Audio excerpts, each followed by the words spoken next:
The story begins with a man standing atop a mountain of corpses. He asked Luo Wei why this had been done to him, remembering they were like brothers who had fought together through life and death.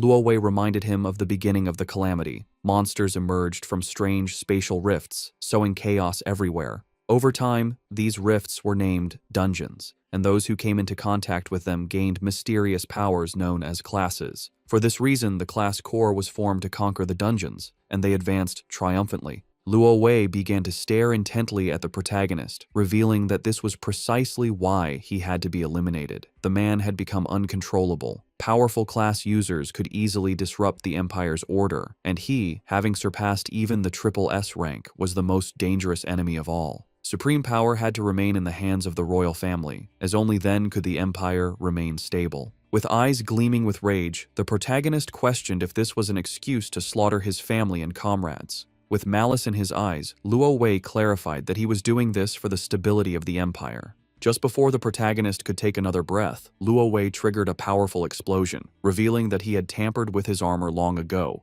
The explosion would also inject a compound poison into his wounds. Luo Wei knew that after an SSS rank battle, the protagonist would not have the strength to resist. To ensure this, Luo Wei had prepared an entire army, considering it his final show of respect. Just before dying, the protagonist began to recall memories of the moments spent with Luo Wei. At that moment, his hidden skill, Mirror World, met its activation conditions. Mirror World, an SSS rank hidden skill, was the ultimate ability that reverted everything. He lost his life, and his soul sank into a lake. Decades later, a pair of boys were torturing another boy, tying him to a tree and submerging his body in the lake. One of them punched him in the stomach and told his friend to dunk him again. As they tortured him, they couldn't help but mock him, deciding to keep him underwater longer to teach him a lesson if he kept pretending. His expression seemed hilarious to them, and they planned to pull him out, only to beat him a few more times. The boy could no longer hold his breath. He didn't know why he always had to be the one suffering.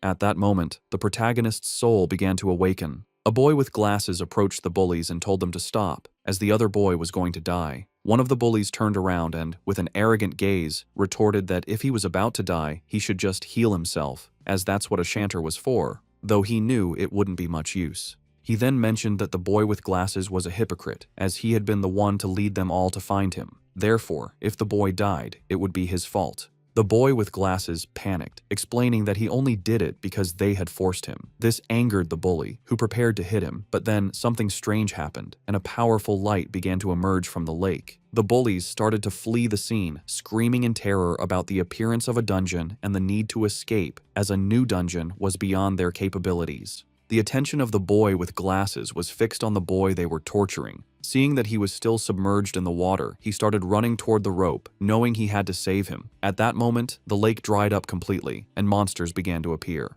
The boy with glasses started to untie the knots, and while he was distracted, one of the monsters lunged at him. But just then, the boy who was tied up grabbed him by the clothes and pulled him out of the attack's path. Then he extended his hand and used a skill called Glacial Impact. The system informed him that he had used Basic Heal on Minor Demon A, but the action had failed because the target's HP was already full. The boy with glasses panicked, not understanding why he was healing the monster. When the monster tried to attack again, he summoned a shield, blocking the attack just in the nick of time. When the protagonist opened the information window, he saw that his name was Yun Che, and he had the Chanter class. He realized he had used a healing spell, and that this was not his original body. Normally, when someone touched a dungeon, they would bind to the system and obtain a random starting class, which should be unchangeable. After that, they would grow and become stronger through the dungeon, gaining skills tied to their class. However, he had been a warrior who had reached the pinnacle. Back then, he had used a skill called Mirror World. After that, he was trapped in the Mirror World until he heard the dying cry of that boy.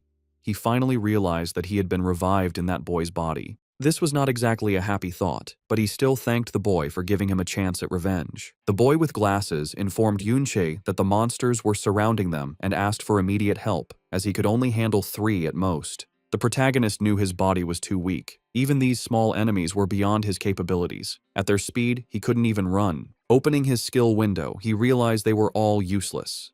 Basic Heal restored 1 to 4 HP to a target, and Entangling Vines summoned vines to immobilize a single enemy with a low success rate. Chanter was too specialized. Its strengths were in support, but it was outclassed in every role. It was no wonder this class was always looked down upon. For now, with his old combat instincts, he could resist briefly. Yuncha dodged the monster's attack, knowing he needed a quick way out, as he would die if his stamina ran out. Now, the hidden skill, Mirror World, was his only hope. The protagonist dodged an attack without knowing how the skill worked and then touched the monster, but the skill failed as the conditions were not met. He didn't know if his level was too low or if it needed a real mirror. When he used the skill on the monster again, it failed once more due to his level being insufficient. Noticing this, he concluded that Mirror World needed a reflective surface to activate. The level issue couldn't be solved yet, so he decided to try another target. When the protagonist used the skill on the monster's weapon, it failed again due to his insufficient level. He tried the skill on a tattered loincloth, but it also failed for the same reason. The boy with glasses panicked and told him to stop wasting time with his useless skills, as he couldn't hold on much longer. A burst of energy descended from the sky, and a monster called a malformed overlord, level 10, appeared. The boy with glasses knew they were dead. An elite monster like this required at least level 10 to be defeated. Several more bursts of energy began to descend from the sky, and his eyes widened in fear, causing him to fall to the ground. Hundreds of fierce monsters appeared before them. While the protagonist was busy using his skill, the monsters began to charge toward them. Yunche couldn't even use his skill on rocks, wondering if the level gap was too large. Then, the protagonist decided to use his skill on Xiaoji's makeshift barrier, but the system informed him that it had failed, as the skills of others could not be reversed. Upon realizing he couldn't reverse others' skills, a smile spread across his face, as this meant he could reverse his own.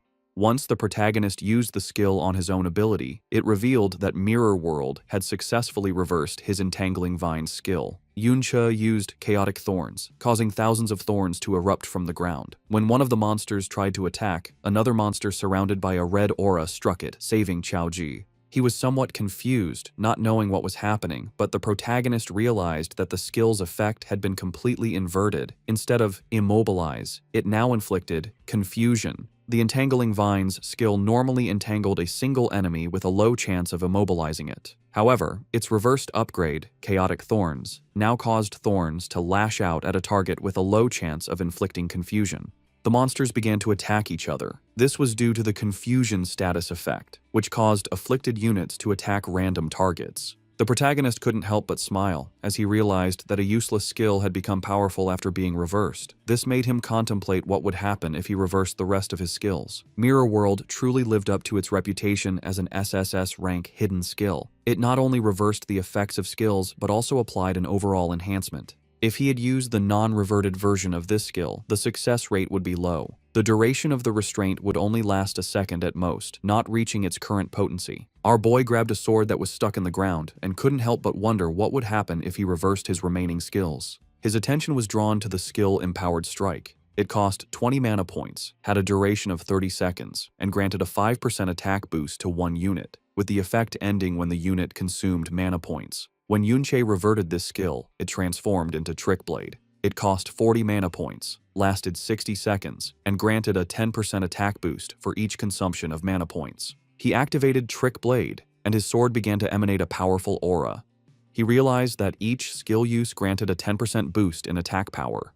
Trick Blade was active, with 60 seconds remaining on its duration. Just by activating this, any skill usage would trigger attack power increases. The potential was incredible. Yuncha leveled up, now reaching level 6. He noticed that many monsters had died from their own infighting, and realized that these monsters gave a decent amount of experience upon death. When one of the monsters tried a surprise attack, our boy reacted in time and blocked the attack. Yunche's attention was drawn to his own HP bar, which had 480 HP and 120 mana points. He realized that leveling up fully restored his mana points. While the monsters remained chaotic, he decided to test this Trick Blade. Yunche activated Chaotic Thorns, consuming mana points. This triggered the effect of Trick Blade, causing a rapid decrease in his mana points, while his attack repeatedly increased by a 10% boost with each consumption. He now had 12 mana points, but his Trick Blade had resulted in a 120% attack increase, with 44 seconds remaining on its duration. His eyes began to gleam, and his attention fixed on one of the monsters charging towards him. He realized that this skill broke all conventions by allowing him to reach 2.2 times his attack power so easily. When the monster attacked, our boy deflected the blow, moved behind it, and dealt a deep gash on its back and then its stomach. Chaoji was in shock. He couldn't believe this was Yunche, observing his movements. He wondered how a level 5 chanter could have such capability, and since when did chanters possess such skills? Our boy continued to fight the monsters, killing them one by one. With his level 6 stats, 120 mana points, and 1 mana point regeneration per second, he realized he could theoretically reach 2.3 times his attack power. In an instant, he defeated a level 11 monster and couldn't help but smile. He realized his current strength could barely handle these level 11 elites. At that moment, a hand emerged from the ground.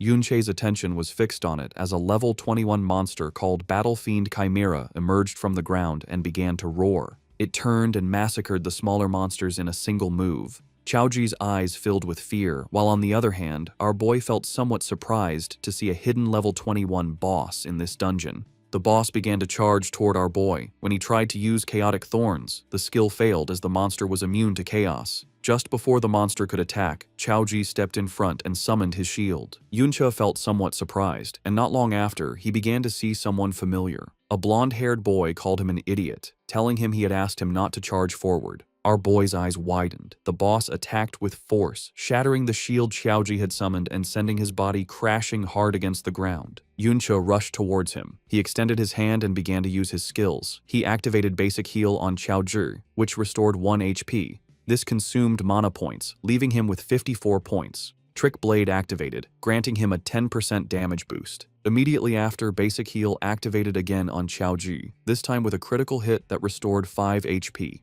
Our boy's mana points reached 1. He considered that a chanter's healing skills were truly pathetic and asked Chaoji if he had any health potions. He said he had an emergency one, and our boy told him to drink it. His Trick Blade now had 85 seconds of duration left. The boss started killing the other monsters. Yunche knew he was not yet a match for this boss, but the mobs were almost all dead. He had a plan in mind. Showing his blade, he asked Chaoji to hold on for a minute, as he was going to finish off the monsters, leaving him somewhat surprised. Our boy moved like a thunderclap, slicing the monsters to pieces. The duration of his Trick Blade had reached 0. Yunche leveled up, restoring his HP and mana points to 80-120. He activated Trick Blade. By using Chaotic Thorns repeatedly, each consumption of mana points triggered the effect of Trick Blade, increasing its attack by +10% with each activation. He knew he needed at least a 400% attack boost to defeat the boss. He began to slaughter more monsters, leveling up again. This restored his mana points to 110. He activated Chaotic Thorns, which granted him a 10% attack damage boost and reduced his mana points to 101. He repeated the activation of Chaotic Thorns, gaining another 10% attack boost as his mana points dropped to 92. He realized he had to cast Chaotic Thorns 40 times in 50 seconds, which meant he needed to reach level 10. Chaoji was in shock, unable to believe what his eyes were seeing. Yunche leveled up several times. The boss prepared to attack, but our boy began to glow. He was now level 12. His Trick Blade had a 510% boost and a duration of 95 seconds, which was more than enough to face this boss. Yunche moved like lightning, cutting off its arm, then appeared behind it and launched a chain of slashes, causing the monster terrible pain. Just before it had time to react, our boy sliced its body to pieces. In the blink of an eye, he had defeated a level 21 boss that had over 10,000 HP. After killing this boss, our boy gained 3 levels, now being level 15. Chaoji was in shock and didn't know if he was dreaming, wondering if a level 5 chanter had just solo cleared an entirely new dungeon. Now that the dungeon lord had been defeated, the dungeon was cleared. He approached and asked Yunche if it was really him. The monsters dropped items, and the system prompted our boy to collect them. He wanted to know how our boy had suddenly become so strong. Our boy began to recall his past, and upon seeing Chaoji's face, he asked what his relationship was with Chao Benben.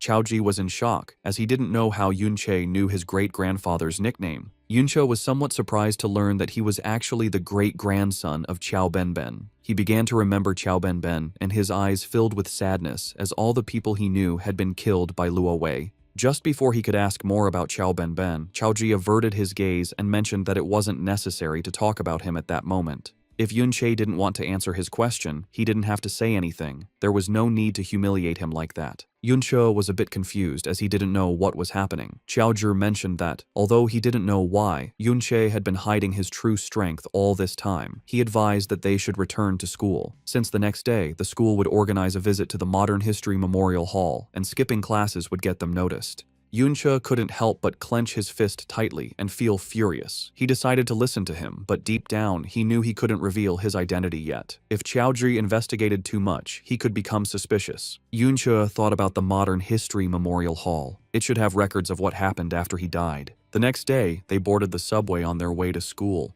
The students were very excited. Times had changed a lot. After being dead for so many years, the world had mutated enormously. He couldn't believe they now used products from the dungeons to power carriages. Many things had appeared that he had never seen before. However, he had seen some of them in dungeons in the past. He opened his system inventory. He wondered if only items dropped by monsters could be taken out of a dungeon. He equipped the Chimera Bone Ring. It was a level 14 ring, formed from the rib of the Dungeon Lord of Flesh and Bone, the Battlefield Chimera. It allowed the wearer to attach a chimera limb to their body. He took the Robust Physique skill book from his inventory. It was of excellent quality, a passive skill type, and its learnable class was universal. He noticed that equipment like this and skill books could be taken out through the inventory. They could also be bought and sold outside of dungeons. He had the Resilient Physique skill active. It was a passive, permanent skill that reduced incoming physical damage. Things that couldn't be stored in the inventory after defeating the Lord should have disappeared along with the dungeon. His eyes began to gleam with confusion. He didn't know what had happened after his death. Not long after, he arrived at the Modern History Memorial Hall, and the first thing he saw was the statue of Luo Wei, the supreme ruler of the kingdom, the emperor who had ended the dungeon disasters. The teacher began to guide the students through the Modern History Memorial Hall. He explained that many students knew that this very place, more than 50 years ago, had been the battlefield of that famous rebellion. The teacher explained that back then, they were deeply afflicted by the dungeons. He added that, especially after the most terrifying S rank dungeon appeared, everyone lived in fear. King Luo Wei personally led the professional army on an expedition. Despite suffering heavy casualties, he finally conquered this terrifying dungeon. But just at that moment, he encountered a long-planned rebellion. Its mastermind, as everyone knew, was Yunche. Yunche was the same man deeply trusted by the king, but who ultimately became an ungrateful traitor. Yunche couldn't help but feel furious seeing that this was what history had become. They were the ones who cleared the S rank dungeon and the ones who were ambushed. The teacher clenched his fist, mentioning that they couldn't imagine the pain of being betrayed under such circumstances. But their king overcame this sorrow and fought with blood and courage. Finally, with the help of the hero Ding Kun, he successfully suppressed the rebellion. Yunche's eyes filled with curiosity upon hearing the name Ding Kun. He wondered if such a person existed. The bullies who had been torturing Yunche in the lake appeared and felt somewhat confused to notice that they were still alive. They wondered how this was possible since he and Qiaozhi had been dragged into the newly formed dungeon. One of the bullies mentioned that the dungeon had been cleared. He thought that for a new dungeon to be cleared so quickly, a master must have been nearby. According to him, they were incredibly lucky to have found that master. Our boy's attention fixed on them, realizing that they were the bastards who had been torturing the owner of his body. Everyone began to approach Ding Shu to find out what he was talking about, reacting with total disbelief. They wondered if he had really encountered a new dungeon and, more shockingly, if he had survived a disaster within it. Ding Shu put his arm around Qiaozhi's shoulder and mentioned that he was quite lucky to have made it out alive. He began to whisper, revealing that they had almost dragged them into that dungeon that day and demanded to know how they planned to settle this debt. Qiaozhi panicked, making it clear that it was Ding Shu's fault. He threatened to report him, accusing him of almost causing his and Yunche's deaths. Ding Shu grabbed Qiaozhi by the head, questioning what was going through his mind and realizing that he didn't seem to have any idea of the situation at all. Ding Shu sked Qiaozhi to look at the statue in front of them and observe his ancestor being trampled upon by the hero. He revealed that he was the traitor, Qiao En, and Qiaozhi was his descendant. Finally, he asked if he really thought anyone would take his side. Ding Shu began to shout, saying that Qiaozhi could insult him, but he could not insult his ancestor, leaving poor Qiaozhi in shock. Everyone started to gather around, knowing that Ding Shu's grandfather was the hero Ding Kun. Upon hearing this, our boy's eyes began to gleam with rage. The students realized that the person next to them was Qiaozhi, the descendant of Qiao En. To them, the descendant of a traitor insulting a hero was a sign of a world turned upside down. They recalled that his ancestor, Qiao En, had slaughtered many people, and if the hero hadn't intervened, who knows how many more would have died. Ding Shu began to feign, making it clear that he didn't care what he said about him behind his back, but he couldn't allow him to insult his ancestor to his face. The teacher approached Qiaozhi, placed a hand on his shoulder, and asked him to apologize. He told him that, as his teacher, he had always been fair and reminded him that the hero had forgiven his family in the past. He concluded that, even if he didn't feel gratitude for this, he had no right to defame him. After saying this, the teacher left. Dingshu placed a hand on his head and revealed that if he gave him a beating in public, people would only cheer him on. No one was going to help a vicious dog that was being beaten, and besides, Chaoji was a particularly despised dog. He grabbed Chaoji by the hair and asked if he really believed that he, the descendant of a hero, could be wrong. He prepared to hit Chaoji, but at that moment, someone kicked him in the face, sending him to the ground. Chaoji's eyes widened in surprise. It was Yunche, his eyes glowing with rage. He questioned if the hero's family didn't have time to discipline their brats. The students started recording, wondering if it was really Yunche. They commented that he seemed like a completely different person and couldn't believe he had dared to strike Dingshu. According to them, he was crazy, and some remembered he was only level 5, the weakest in his class, so they wondered what had happened to him to make him dare to hit Dingshu. He had no parents and had always been too gloomy to have friends, so they thought he had lost his mind. Dingshu wiped his cheek, making it clear that Yunche was just a punching bag who should be grateful that Dingshu wasn't coming after him. He couldn't believe he had still dared to attack him while he wasn't paying attention. He and his friends started charging towards our boy. Yunche moved like thunder, dodging their attacks and striking them before they could react. Dingshu fell to his knees on the ground and started spitting blood. The students began to murmur among themselves. Dingshu was in shock, as he couldn't believe how fast Yunche was. The students were somewhat confused as they didn't know what had happened. They questioned how he had been taken down again so easily, and if Dingshu was, in fact, a weakling. Dingshu exploded with rage, unable to believe how a trash-tier level 5 support could suddenly be stronger than him. Immediately, he used the skill, Hell, which increased his attack power by 25%. He equipped the Fireforged Hammer, which granted him 314 points of attack power. He thought Yunche had just gotten lucky and, without wasting another second, he lunged at him. Our boy moved quickly and, taking advantage of the opening, punched him in the jaw. He was using the skill, Blade of Trickery, which increased his attack power by 80%. Dingshu was in shock. Our boy kicked him, sending him crashing hard to the ground. The guard arrived and, seeing Yunche stepping on Dingshu, asked if there was a healer. The students were in shock seeing how fast Yunche was. They remembered he was only level 5. Even the blonde girl and her friend were in shock. The guard made it clear that fighting was forbidden inside the hall due to the risk of damaging something, and then asked the teacher why he couldn't control his students. The teacher started walking towards Yunche. He had not only insulted a hero, but had now also dared to assault his descendant. According to him, Yunche was shameless. The teacher unsheathed his sword, and Yunche's attention fixed on him. Our boy used the ring, and when the teacher tried to attack, his sword shattered into pieces, leaving everyone in shock. Yunche mentioned that they should set aside the discussion of who was shameless for a moment. He pointed out to the teacher that, although he claimed to be fair, he seemed to have only listened to Dingshu's side of the story, and he questioned him directly, asking if he was trying to curry favor with his family. The teacher told him to stop talking nonsense, and then his gaze fixed on our boy's ring. He wondered what kind of equipment it was, since, although he hadn't used his full strength, it had managed to block his attack. As a powerful aura emanated from his body, Yunche clarified that it was just a casual comment, and added that he didn't believe the teacher was that type of person. The students were in shock as they couldn't believe Yunche had even been able to block the teacher's attack. The teacher promised that he would thoroughly investigate the cause of this conflict. Internally, he wondered where Yunche had obtained that kind of equipment, and if he too had some kind of backing. The ring Yunche wore was the Chimera Bone Ring, whose durability was already damaged by 37%. Despite being of epic quality, it was still just equipment obtained from a level 21 lord, so using it against the level 35 teacher was pushing it too far. Yunche asked to be expelled from the hall as punishment, along with Chaoji.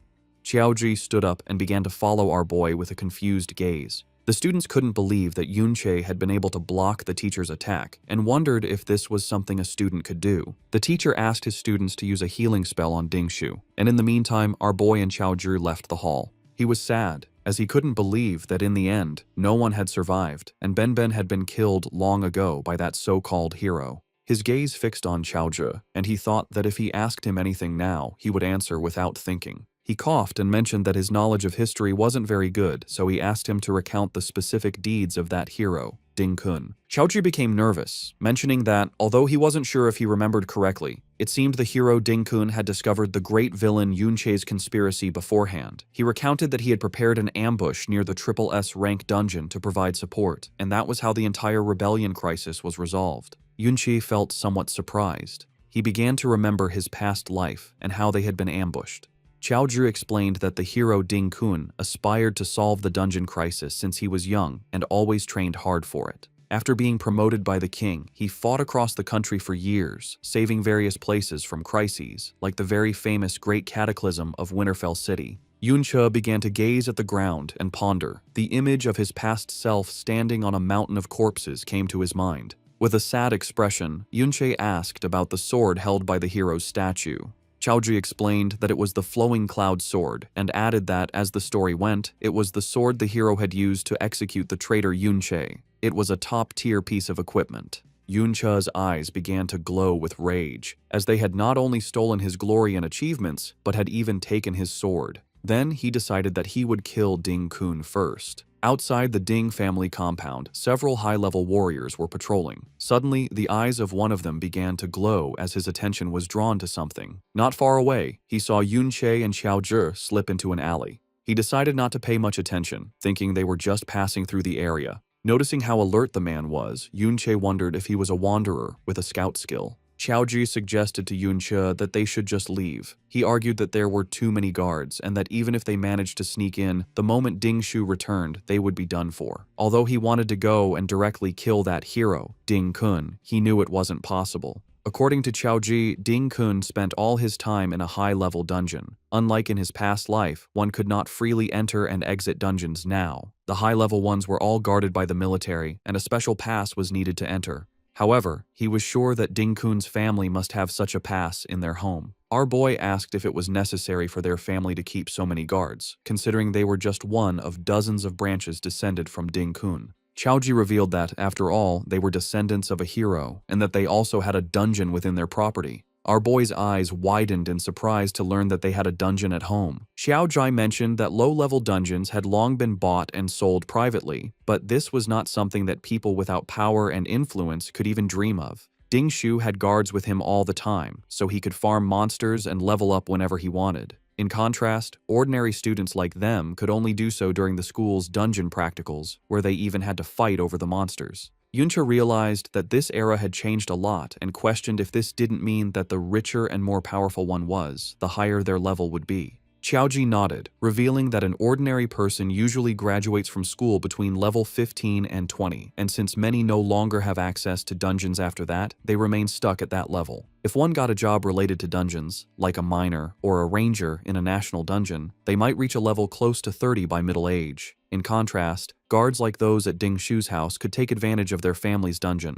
allowing them to be around level 30. To reach a higher level, one generally had to be recruited by the army or enter an official organization, such as a guild or a military academy, through school assessments. Only then could one access higher-level dungeons and reach higher levels. Our boy knew that if he wanted to become stronger, that pass was essential. Xiaozhi suggested they just leave, arguing that the level gap was too large, and that no matter how skilled he was, he would be no match for those guards. Yunche was aware that his current strength was far from enough to kill that hero, let alone the Supreme King Luo Wei, who was under layers of protection. However, he knew that the scouting skills one could learn around level 30 were generally small area skills, like Eagle Eye, Enhanced Hearing, or Krat Spirit Summoning. These were not enough to cover the entire mansion compound 24 hours a day.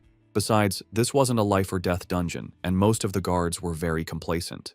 He concluded that it was more than enough for him to get in. Xiaozhi panicked. Yunche, however, took a leap and got onto the wall, thinking that compared to the almost flawless scouting in the high-level dungeons of his past life, this was much more relaxed. Xiaozhi made it clear that even if they managed to get inside a private dungeon like this, they could be killed without any consequences. Our boy grabbed Xiaozhi by the shirt and asked if he didn't want to change his life. Xiaozhi admitted that he did, but he had planned to do it after joining a guild. Yunche then asked if he really believed that a guild could change things for him. Xiaozhi, the great-grandson of the traitor Qiao En. Xiaozhi's eyes filled with sadness. Our boy pulled him up onto the wall and made it clear that a person's destiny can only be changed in the present, not by betting on a what-if that even he himself wasn't sure of. Yunche was not going to pass up the dungeon right in front of him. He decided to let him decide for himself if he wanted to follow. Qiaozhu began to sweat, and our boy pondered, wondering if the descendant would make the same choice as his ancestor. Qiaozhu stood up, as he simply couldn't let him go to his death. Yunche told him not to make a sound, explaining that there were no traces of a summoning-type scouting skill in this area. Therefore, as long as they kept their voices down, avoided their line of sight, and seized the right moment, they could easily get in. Yunche grabbed Qiaozhu and, following his plan, they managed to enter the Ding family compound.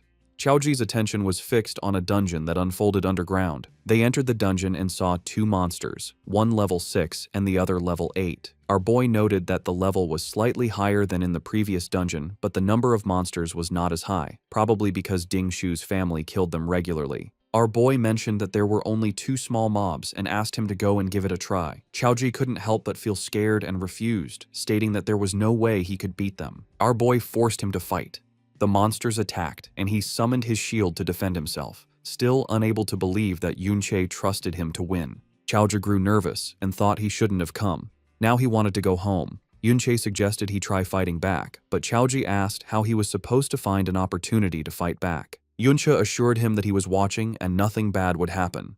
Qiaozhu decided to trust him, and using his shield, he attacked. But then the other monster tried to attack from behind, but he reacted in time and dodged the attack. It was just as Yunche had thought. Qiaozhu's talent was actually quite good. The problem was that he was always timid and panicked easily, so he only dared to defend. However, his subconscious judgment of spatial positioning was extremely accurate. Because of this, it always seemed like he was in a dangerous situation, but he didn't lose much health. Qiaozhu attacked the monster, but his shield shattered into pieces. Yunche moved like thunder, killing the monsters. Qiaozhu was somewhat surprised as he had leveled up. He was now level 7. Our boy explained that experience was distributed according to contribution, and that if he didn't unbalance the monsters, he wouldn't get much EXP, even if Yunche was the one who killed them. Yunche wielded the Crescentful Bone Blade, a blade formed from the condensed resentment in a leg bone, which increased his attack power by 62 and his spiritual attack by 11. Yunche noticed that Qiaozhu's movements were very agile and asked him how he distributed his attribute points. Qiaozhu revealed that, except for spirit, he generally added them evenly. Our boy recalled that shield bearers didn't usually add points to agility.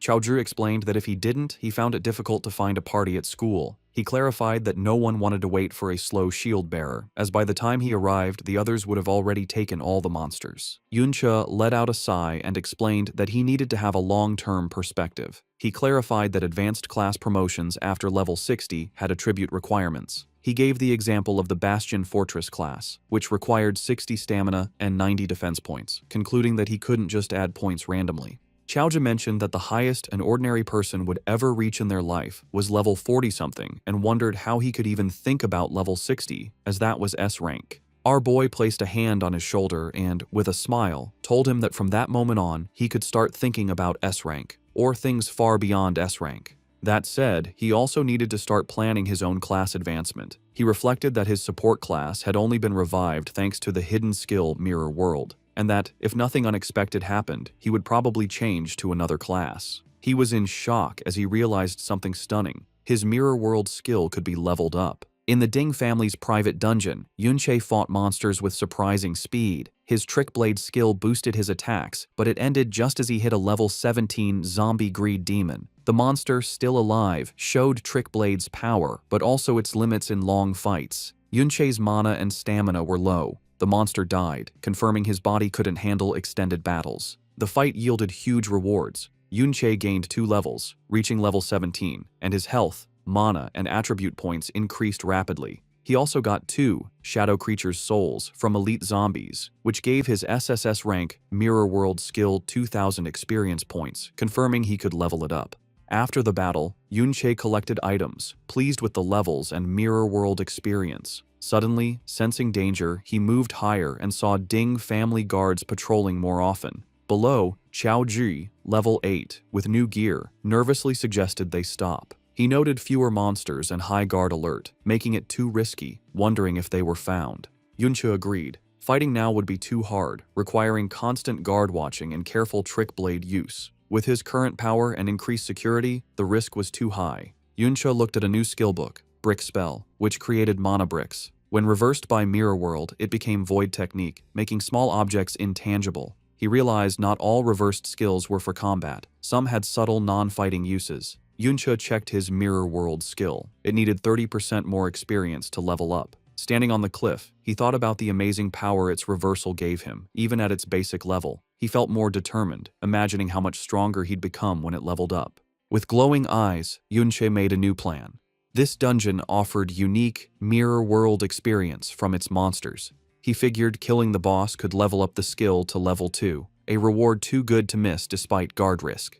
They moved quietly through the cave, hiding behind rocks, as guards used detection skills more often, making their position risky. Yunche cautiously peered ahead and saw their target, a massive, shadowed figure on a throne, bound by thick, glowing purple chains at the top of stairs.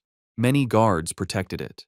This was the dungeon boss. From their hiding spot, Chaoji was shocked to see a dungeon boss controlled like this. Yunche was less surprised, noting their school's boss was also guarded, suggesting it's common for strong groups. Yunche scanned the scene, seeing relaxed guards on the stairs. He focused on the glowing purple chains binding the boss, realizing they were powerful restraints. He quietly analyzed the situation. With so many guards, a direct attack on the boss would be suicidal and unwinnable, drawing everyone's attention. Yunche knew he couldn't kill the boss with all the guards, but he saw an opportunity. A guard wandered off alone. He decided to take them out one by one. Covering his face, he used Trick Blade, 150% attack boost, and ambushed the guard. The ambush worked perfectly. The guard was instantly crippled and fell as Chaoji watched. Yunche stood over him with a dark presence, telling him to talk, to get information. Terrified, the guard begged for his life, offering any information, admitting the Ding family didn't pay him enough to die for them. Yunche listened, seeing this as his chance to ask about his main goal, infiltrating the compound. When Yunche asked about the Hero Dungeon Pass, the guard was shocked. He quickly said the old master had many in his study and they weren't rare. Misunderstanding, the guard thought Yunche was a Hero Grandpa fanatic. Frightened by Yunche's silence, the guard swore he was truthful, saying he'd seen the old master take passes often. He warned that the passes were temporary samples. Without an insider, they'd be caught. Yunche wasn't bothered. He grabbed the guard's collar, telling him not to worry. With a cold look, he ordered the guard to empty his inventory, showing his plan to steal from him and likely take his identity. Back at the Ding family compound, Yunche kept questioning the guard, holding him by his shirt. Yunche was disappointed by a single mediocre skill book. The terrified guard swore it was all he had, explaining the Ding family kept all valuable dungeon drops in their inner residence, leaving outer guards scraps. Yunche learned Sunlight Baptism, a passive skill giving temporary defense after healing. He used Mirror World to reverse it into Moonlight Blessing, a strong offensive skill granting temporary attack boosts after healing. He noted this skill, like the dungeon passes, was in the inner residence. The guard pointed to the lavish Ding inner residence, explaining outer guards like him couldn't enter without a direct summons. He said security was extreme. Except for Ding Shu, everyone inside was over level 50 with top gear, making outer guards unneeded. Yunche held the guard closer, asking if the pass was in the residence. The terrified guard confirmed it, adding the powerful family head, level 42, was also there, a foe Yunche couldn't beat. He detailed the family's strength, current and second family heads, level 42, third family head, level 52, and old master, level 57. He warned that if the two strongest members returned, it would be impossible. After getting all the info, Yunche knocked the guard out. He had Chaoju wear the guard's armor as a disguise and wait for his signal. Since the powerful family head was safe inside, Yunche planned to lure him out instead of confronting him directly. Back in the dungeon, Yunche observed the boss. He understood the Ding family used high-level chains to keep the boss alive, creating a permanent private farming spot. He realized this system's security, relying on easily guarded chains, could be exploited. This was a big flaw. Guards thought their method was safe because no one would unlock the chains, but they didn't know Yunche, who, from his past life, knew how to unlock them. He quietly approached a guard and easily undid the lock. The chains fell, and the enraged boss broke free, going wild. Guards panicked as the huge monster rampaged. This chaos was exactly what Yunche needed to lure the family head out of the inner residence, using the perfect method to do so. The plan worked. Alarms blared as the level 42 family head rushed from the unguarded inner residence, ordering immediate dungeon reinforcement. As he and his guards charged to handle the crisis, Yunche used the distraction to grab the powerful level 60 combat chains that bound the boss. Holding the pulsing high-level gear, Yunche knew his plan succeeded. With the family head and elite guards busy, he and Chaozhi could easily enter the inner residence. As Yunche's plan opened the way, new people arrived at the main entrance of the Ding family home. Servants greeted the returning second master, Ding Hao, level 42, and his son Ding Shu, who drove up in a fancy car. Ding Hao brushed off Ding Shu's recent loss to Yunche as a small mistake, but Ding Shu shot back that greeting his father wasn't why he was there. Ding Hao then opened the car door for a Miss Yun Sha. Two young women stepped out, one with long blonde hair, and her dark-haired friend, likely Yun Sha. The mustached family head, back from the dungeon mess, waited at the top of the stairs, smiling. Suddenly, his smile vanished, replaced by confusion, then anger. He roughly kicked a bowing servant out of his way, telling him not to block him. As the servant lay on the ground, the angry family head walked quickly towards Ding Hao, Ding Shu, and their two female guests, clearly upset. From the woods, Chaozhi, dressed as a guard, watched the scene at the house. Yunche suddenly appeared behind him, surprising the boy. Chaozhi said he was worried, noting that with the Ding family back, it wasn't a good time to sneak into the house. Yunche calmly asked why he looked worried, and a surprised Chaozhi asked how he got there so fast. Yunche explained that the creature he let loose was a dungeon lord. Even a level 31 was hard to catch alive, meaning it would keep the Ding family's main fighters busy for a long time. He said they wouldn't defeat the boss anytime soon, making it the perfect chance for them. With that settled, he asked Chaozhi what he had seen. Chaozhi looked back at the house sadly. He said the servant the family head had kicked was his youngest uncle, Chao Li, a level 17 man. Yunche listened as Chaozhi told a dark part of their shared past. He said that when the old Yunche rebelled, his family had already been killed.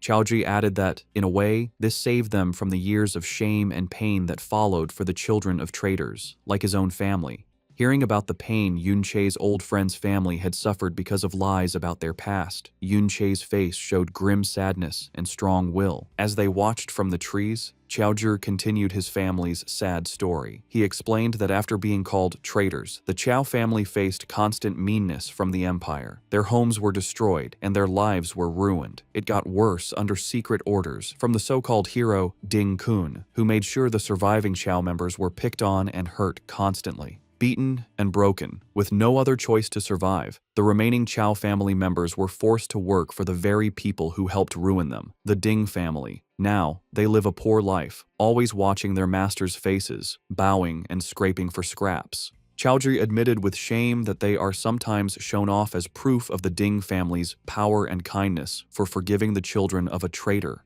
He said his father's generation tried to fight back and change their fate, speaking out against the unfairness, but their effort ended badly. The stress broke his father, who went crazy, while his uncle, Chao Li, became completely obedient, acting like nothing more than the Ding family's dog. Heavy with this hopeless history, Chaozhi began to doubt his own actions, wondering if it was right to follow Yunche into such a dangerous place. His doubt was cut short when Yunche turned to him and said firmly that he needed to go to the inner residence.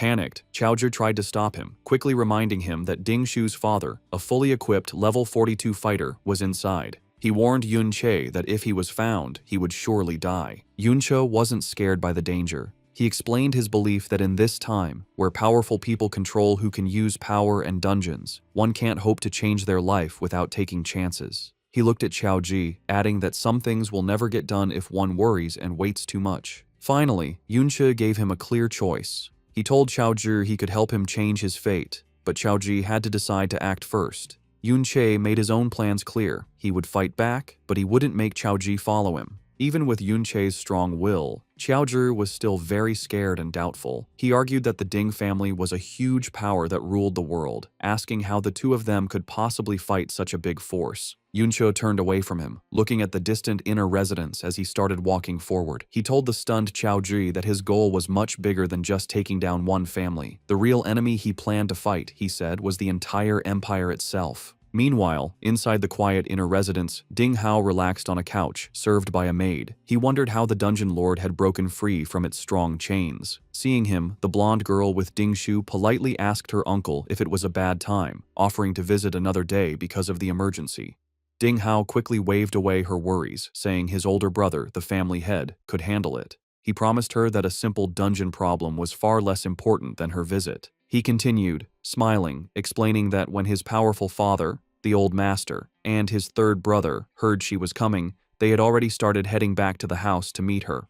Also, he said they had already contacted Hero Grandpa, who was very excited to meet her, making it clear that handling the situation would be very easy. From a hidden spot on a balcony, Yunche heard everything. His attention sharpened at Hero Grandpa, knowing they meant the so-called hero, Ding Kun. His mind raced, connecting this new info with what he'd learned from the captured guard. To enter the hero's dungeon, one needed both a pass and someone to go with them. He looked at the guests, seeing how respectfully Yunsha was treated, and realized her status must be very high. Then, an important detail hit him. Her name was Yunsha, sharing the same last name as his current self. He wondered if this was just a coincidence.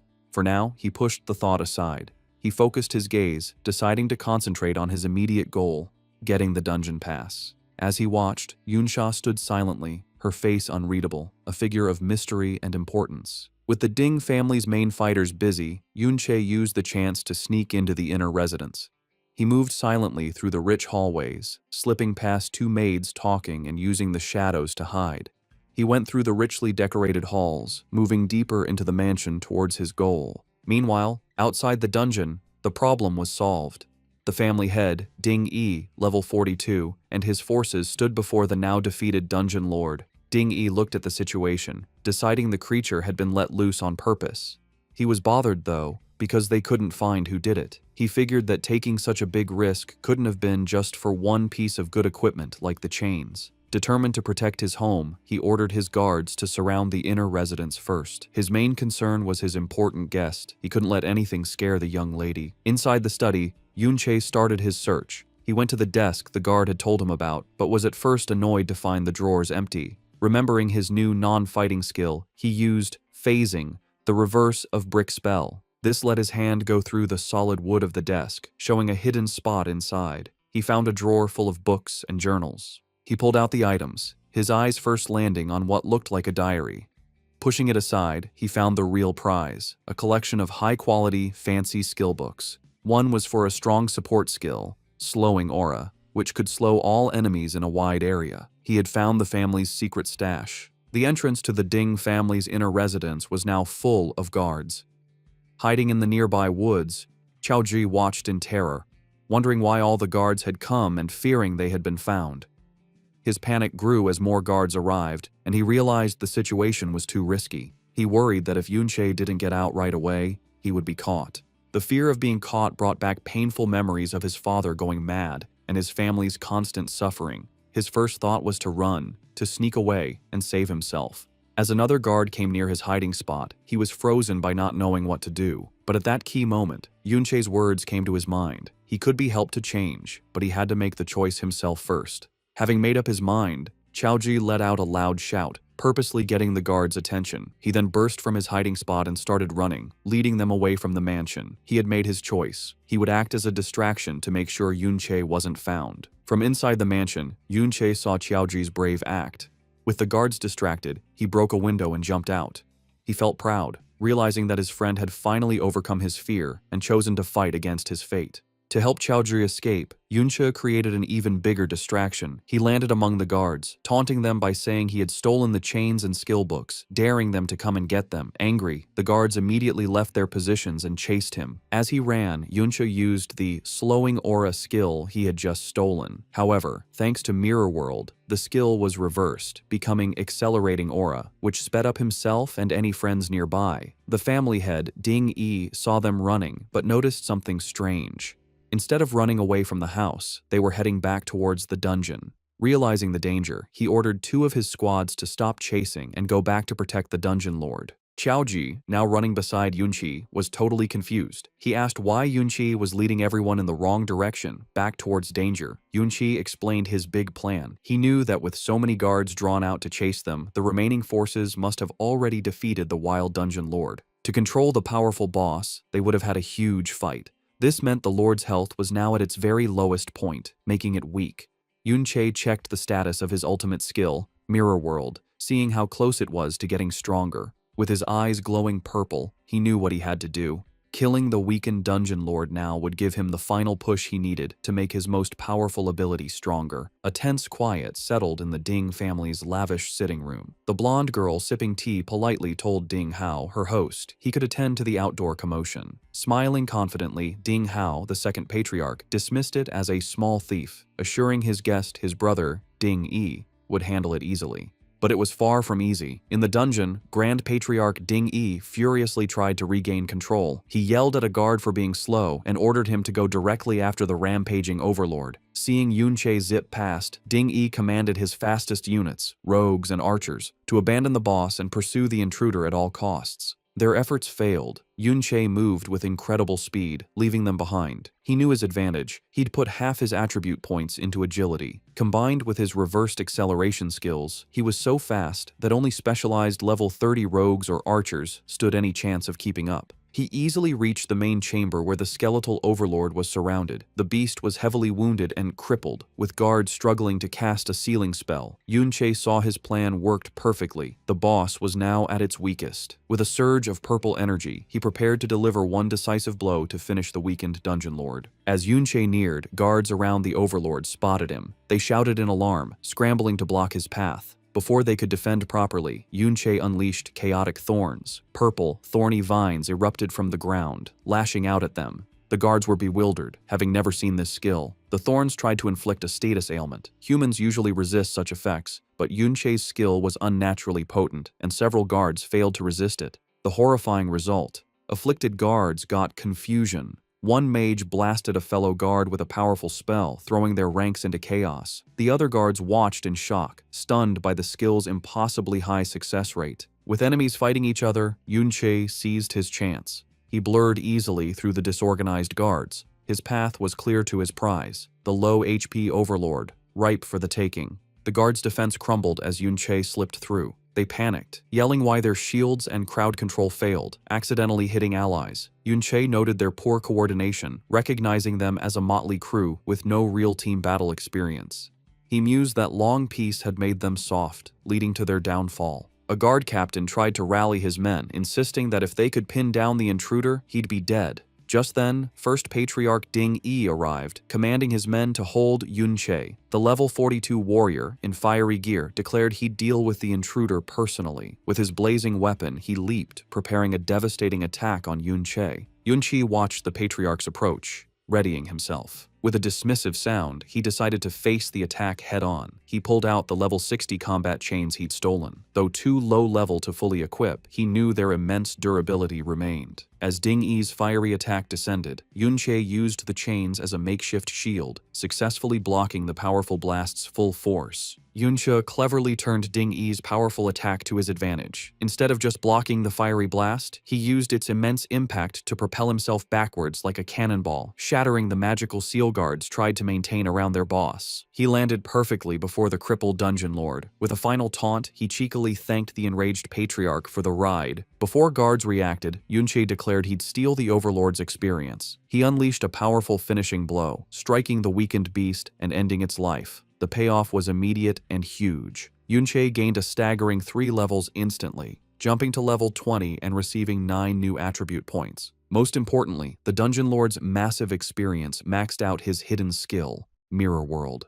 A system notification confirmed the skill was upgraded, finally reaching the coveted level 2. Seething with rage after his kill was stolen, First Patriarch Ding Yi screamed in fury and charged Yunche with his fiery axe. Following his lead, the remaining guards rushed forward, determined to capture the audacious intruder who stood calmly before the massive Dungeon Lord corpse. But Yunche was unafraid. He focused on his spoils, the new power his ultimate skill gained at level 2. As Ding Yi's powerful attack was about to connect, it passed harmlessly through a shimmering image of Yunche, who then vanished. The guards stopped, confused by his sudden disappearance. Yunche found himself in a completely new place. The world had transformed into a silent, crystal, blue-green version of the dungeon. He activated a new ability of his hidden skill, Mirror World. In this strange dimension, he saw ghostly, clear versions of Ding Yi and other guards, unaware of his presence. A timer showed his mirror walk would last almost 30 minutes. He realized with excitement that he could now enter the very world inside the mirror. Inside the strange blue-green world, Yunche started to use his new power. He saw that everything was a perfect mirror image of the real world, flipped left to right. At first, he thought the ghostly shapes of the guards were just tricks, as his hand went right through one. But when he touched the crystal-like ground, he found it was solid, realizing this place was more than just a trick. His exploration led to an amazing find. He picked up a solid crystal piece from the ground, and a message told him he had a mirror shard that, importantly, could be taken out of this world and into the real one.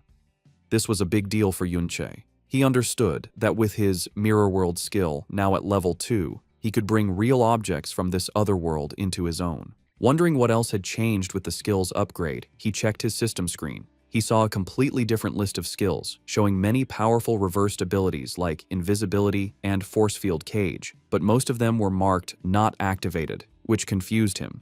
A message quickly explained that these skills were for base skills, not yet learned. He then understood the full power of his new ability. The list showed the reversed forms of all skills he could learn. He now knew that to use any of these strong abilities, he first needed to find and learn their normal versions in reality. The skill reversal he used at level 1 was just a simple, basic part of his ability's true power. As he looked through the exciting list of future powers, he realized this changed everything. He could now pick strong skill pairs and plan his whole class path ahead of time, knowing exactly what powerful reversed forms he would get.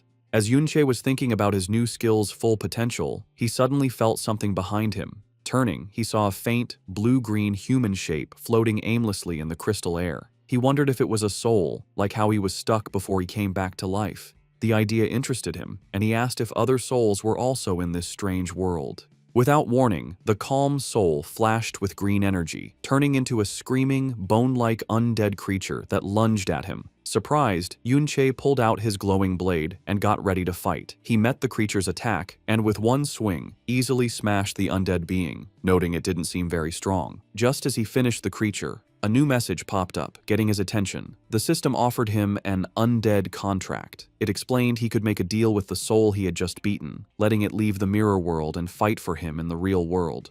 The contract also said the soul's highest level would always be the same as his, and he could have 20 such contracts. This unexpected event made Yunche think about what this new power could do. Yunche thought about what his new power meant. He now understood that after beating an undead creature in the mirror world, he could make a deal with its soul and bring it out into reality as a powerful fighter. Holding the mirror shard he had made real, he knew his ability wasn't just for things like stones. The level 2 upgrade to mirror world was a real game changer, letting him bring not only items, but also an army of undead from the mirror world into the real one. Looking at the huge crystal landscape full of possibilities, he found the idea interesting. Back in the real world, things were messy. With its lord defeated, the private dungeon had vanished, leaving a stunned and confused army of guards. They couldn't understand where the intruder had gone. One captain frantically asked how he just vanished, wondering if it was a high-level rogue stealth skill.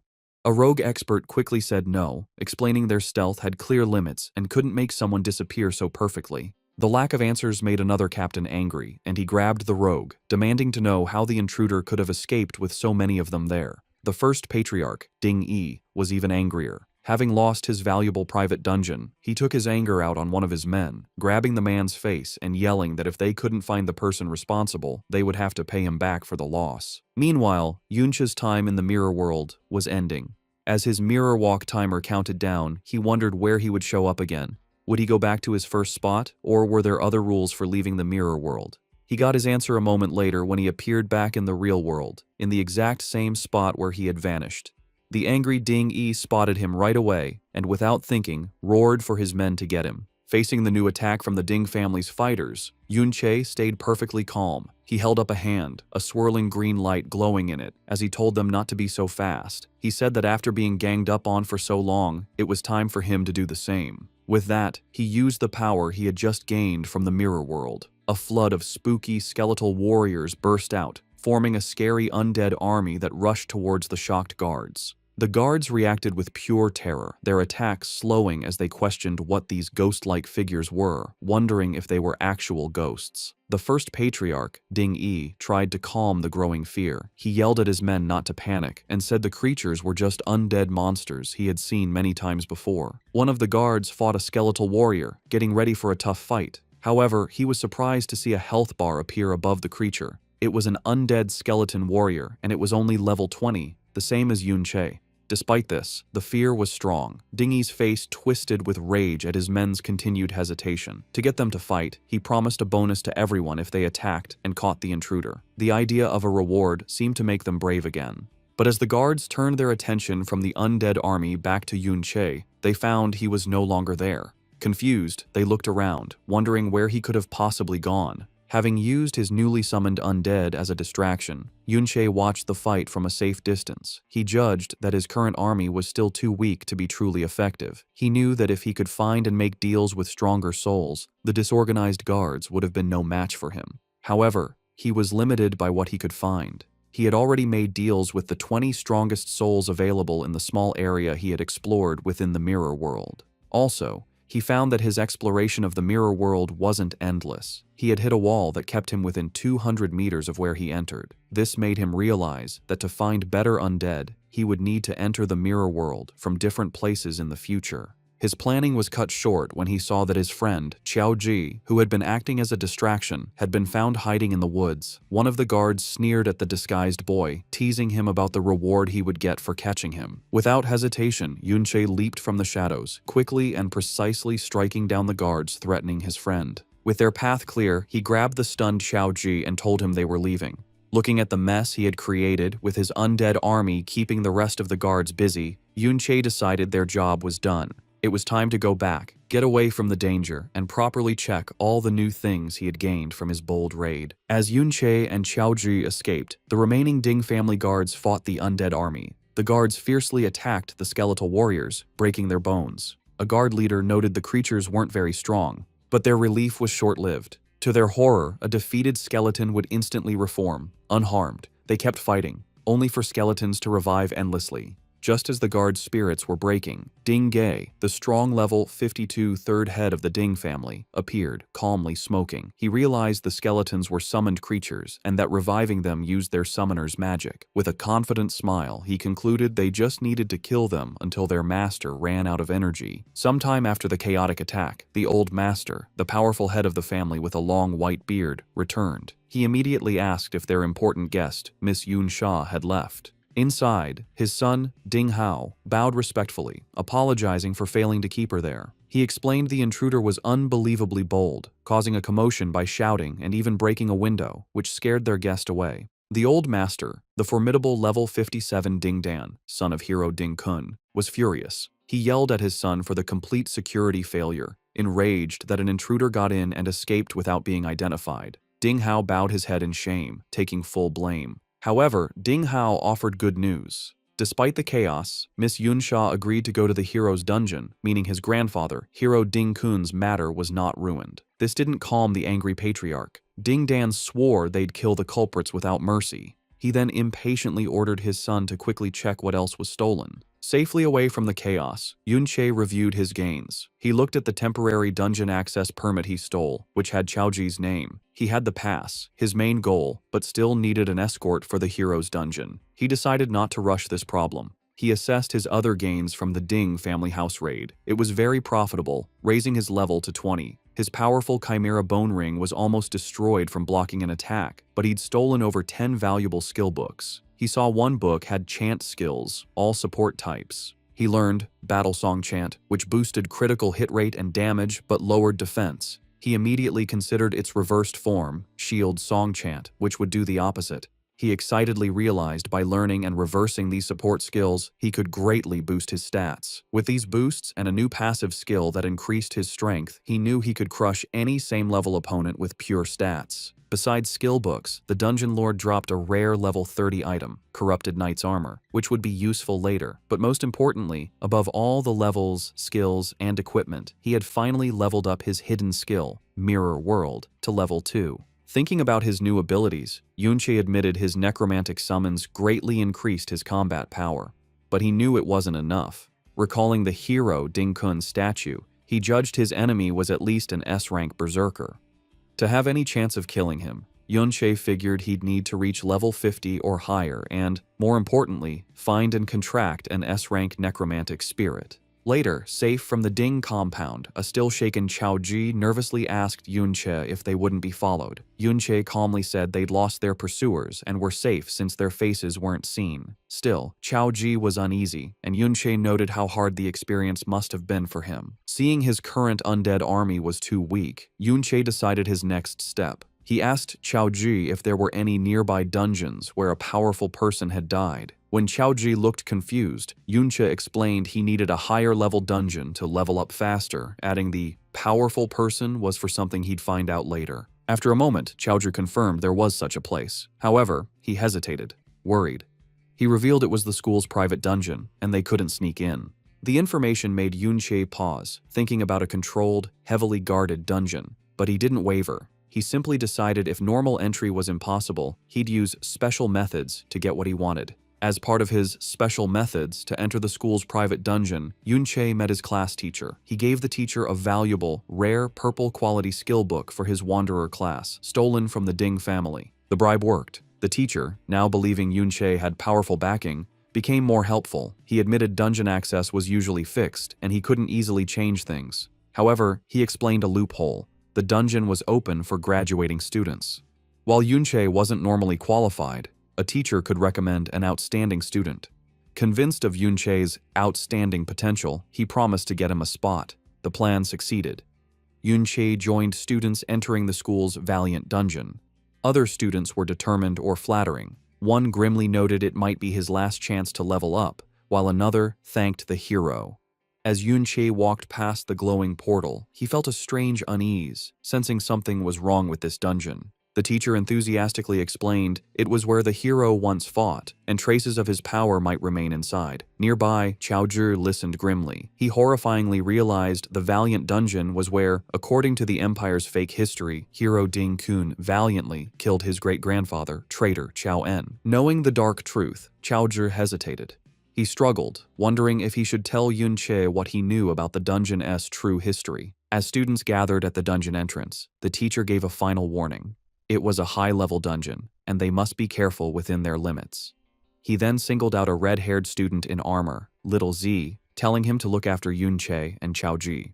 Little Z was clearly annoyed, complaining he couldn't focus on leveling up if he had to babysit. Another student pushed him forward, telling him to stop complaining as the dungeon was open. Grumbling about why younger students were allowed, Little Z entered the dungeon with the others. He condescendingly ordered Yunche and Chaoji to stay back and not cause trouble, threatening to abandon them if they were a burden. As the group went into the vast, purple-lit interior, Yunche silently assessed his surroundings. He noted it was supposed to be a level 2040 dungeon. However, his instincts from his past life screamed something was wrong. A deep unease washed over him as he felt a profound danger that didn't fit a dungeon of this supposed difficulty. As students went deeper into the glowing purple valiant dungeon, Yunche saw Yun Yin and her blonde friend, Yun Sha, inside. He wondered how they, as younger students, were allowed. Little Z, assigned to watch Yunche, also saw the girls and pointed them out to another armored student. This student immediately dreamed of escorting the attractive girls. His fantasy was cut short by a taller, serious student in a helmet who smacked him, telling him to stop dreaming. This student revealed Yun Yin and Yun Sha were much stronger, both over level 30. He scoffed that they should be asking the girls for help, and the daydreaming student wasn't good enough for them. Embarrassed, the student muttered he was just talking. As the older students talked, the daydreaming boy watched Yun Sha and Yun Yin. To his and his friend's surprise, the two high-level younger students ignored them and walked directly towards Yunche and Chaoji. Yunche watched them approach, confused. He recognized Yunsha as the high-status guest from the Ding family's house. Her direct approach made him suspicious. He wondered if she knew the original owner of his body, or if she was confronting him for Ding Shu, whom he'd publicly embarrassed. Yunsha's approach was direct and friendly. Smiling confidently, she told Yunche she saw him at the memorial hall and complimented his fighting skills, adding his voice was unique. Yunche wasn't sure what she wanted, thinking she was just making small talk. However, Yunsha's eyes glowed gold as she leaned closer, revealing she recognized his voice from the shattering glass during his escape from the Ding family residence. This stunned Yunche. He realized, alarmed, that this powerful girl had identified him as the intruder just from 2 sentences he shouted. Having made her point, Yunsha's clothes changed to white, mage-like combat gear. Yun Yin did the same, putting on a dark, green energy outfit. Yunsha then told a still surprised Yunche they'd explore the dungeon first, then walked away with her friend. As they walked off, Yunche processed the encounter carefully. He understood she recognized him as the intruder, but chose not to expose him publicly, subtly delivering the message. This made him wonder if it was a warning. He considered the dangerous possibility that Ding Shu also recognized his voice from their earlier fight. However, Yunche decided not to worry for now. He was confident that as long as the Ding family didn't act immediately, his fast leveling speed would soon make him strong enough for any threat they posed. Seeing her act as friendly, he decided to offer a warning back. He called out, advising them to be careful, as his instincts told him the dungeon felt strangely dangerous. Yunsha stopped and seemed to agree, telling her friend the place felt odd.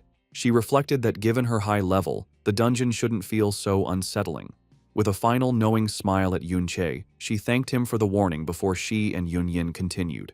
The brief friendly talk between Yunche and the high-level girls didn't go unnoticed.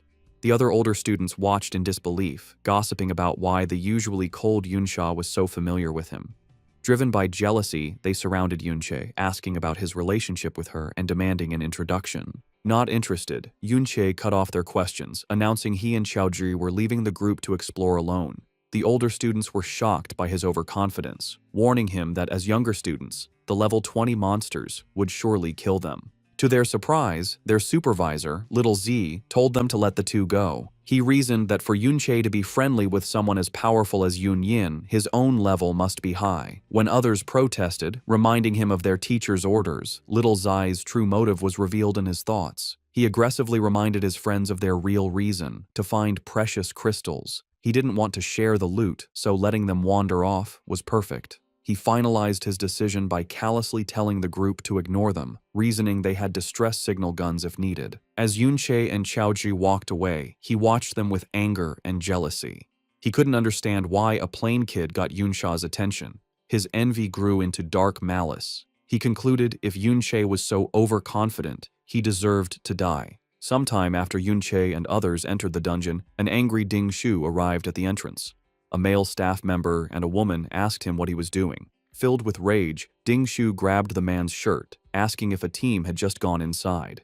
The staff member demanded to know what he planned to do. This fight came after a frustrating meeting Ding Shu had with his family elders. When he tried to tell them Yunche and Xiaozhi were the intruders who raided their home, his father, Ding Hao, dismissed him. He coldly told him not to blame them for his public humiliation, as he had no time for such small matters. Ding Shu strongly insisted he recognized their voices from the raid. However, Ding Ge was doubtful, pointing out the intruders were too skilled to be mere students, easily escaping many guards. Ding Ge said unless Ding Shu could prove their strength was greater than the guards, he couldn't support his claim. The family head, Ding Dan, coldly told him to leave them to their important matters. Dismissed by his family, Ding Shu had no choice but to act himself. Back at the dungeon entrance, he again confronted the staff member, declaring with crazy determination that since Yunche and Xiaozhi were inside, he had to go after them. Inside the dungeon, Yunche was fighting a tough level 20 greed demon crystal giant. The creature, made of sharp blue crystals, attacked fiercely. As Yunche dodged its hits, an even stronger enemy appeared, a level 30 greed demon crystal eye. It shot a powerful beam of purple energy right at him. Seeing the new monster's immense power, Yunche got ready for the hit. From far away, a terrified Xiaozhi shouted Yunche's name and used a support skill. A set of golden shields with angel wings appeared around Yunche, protecting him from the attack. The skill, called Surrounding Shield, gave Yunche a shield with 500 durability and 700 defense for 3 minutes. Xiaozhi didn't stop there. He used a motivational shout, which wrapped Yunche in an aura that boosted his power. This gave Yunche the inspired status, increasing his attack power and speed by 5%. It showed that Xiaozhi was quickly becoming a very good support player. Strengthened by Xiaozhi's help, Yunche used a series of powerful attacks on the huge crystal monster. With his Trick Blade skill active, which gave him a 70% attack boost, he shattered the strong level 30 Eye of the Mountain with a final, strong hit. The victory brought quick results. Yunche leveled up to level 21 and got 3 new attribute points. Xiaozhi was also happy, shouting in surprise as he leveled up to 11 and also got 3 attribute points. Yunche explained to his friend that the Surrounding Shield and Motivational Shout skills came from the books they had stolen from the Ding family. He said they were very useful skills that Xiaoji was able to learn. As he looked at the defeated monsters' remains, Yunche thought about how much better their teamwork had gotten. He knew the monsters in this dungeon were a bit high level, but Xiaoji's new support skills made the fights much easier to handle. As they went deeper into the dungeon's crystal caves, Yunche remembered something his teacher had said. The teacher had mentioned a rare monster in this dungeon called the Obsidian Beast. He had said that killing it gave a chance to get a rare support skill book for gravitational pull. This was a big chance for Yunche because he had already seen the skill's reversed form, Force Field Zone, on his Mirror World skill list and knew it was a key skill for his future plans. But hunting the beast wasn't his only goal. He looked out at the huge, spooky landscape, knowing that this dungeon was also said to be where many powerful adventurers had died. He believed their souls might still be where they fell, giving him a chance to find and contract powerful undead spirits for his army. He hoped he could find some of these souls in the area. Suddenly he felt danger and his eyes widened in alarm. In the canyon below, a huge creature made of dark, glowing purple rock appeared. It was not alone. A whole group of these elite-level obsidian beasts was on the move, marching together through the Crystal Pillar Canyon. From a high cliff, Yunche and Xiaozhi watched the strange sight. Yunche saw that the elite beasts were moving in a large group and had also traveled at least a kilometer, much farther than they normally would. This very unusual organized behavior led him to a serious conclusion as he mumbled the words, "Wanderer type, huh?" He recognized the signs of a much bigger and smarter threat. The way the obsidian beasts were acting reminded Yunche of something, and he explained what a wanderer-type monster is. These are rare creatures that don't have a fixed spawn location and wander freely all over a dungeon map. They are much stronger than normal monsters of the same level and can easily beat unprepared adventurers. Back in the early days, before people grew strong and learned to control dungeons, running into a wanderer type often meant a very hard fight to survive. These creatures were especially dangerous because they weren't stuck in the dungeon. They could wander outside and threaten human towns, causing a lot of disasters and death. However, Yunche also knew that this huge risk came with an equally huge reward. The experience and items dropped by wanderer-type monsters were much better than any ordinary creatures, making them a high-risk, high-reward target for any adventurer brave enough to face them. Knowing the huge threat from the group of obsidian beasts, Yunche knew he couldn't be careless. He knew that the monsters were simply too strong to attack directly and decided he would need to test their abilities first to find a weakness. His first look showed a strong defense. The level 30 obsidian crystal beasts had a powerful healing skill that was always on, making them very hard to wear down. Before he could think of a new plan, the beasts attacked back, shooting a coordinated blast of powerful energy beams called mana rays. Yunche used his high speed to weave through the thick web of attacks, helped by the winged shields Xiaoji had summoned for him. But the monster's attacks were too many and too frequent. One of the beams eventually hit him, drawing blood and sending a shock of pain through his back. He realized that even his high speed wasn't enough to dodge all of them. A quick look at his health bar showed how much danger he was in. His health had dropped a lot. He knew he was weak, that his current body's HP and defense were just too low. He understood that if it weren't for Xiaoji's surrounding shield, he would have been badly hurt by that single hit. Knowing he was too weak, Yunche tried a different plan. He summoned his undead army, a group of spooky skeletons in green flame, to hold back the obsidian beasts. But the power difference was too big. The elite monsters tore through his summons, and he could see the health bars of his skeletons dropping quickly. He realized with frustration that even his undead army couldn't hold the line against such strong enemies. He made a smart retreat, noting that at least the powerful monsters were pretty slow, which gave him some time. He knew his own low health and defense were weaknesses that couldn't be fixed quickly. He decided that the only real way to beat these creatures was to rely on Xiaoji's defensive skills. To make that possible, however, his friend needed to level up. Yunche turned to Xiaoji and explained the new plan. They would go fight regular, weaker monsters first to get stronger. They moved to an area with weaker monsters, where Yunche pointed out a group of enemies he had seen earlier, saying they were perfect for helping Xiaoji level up.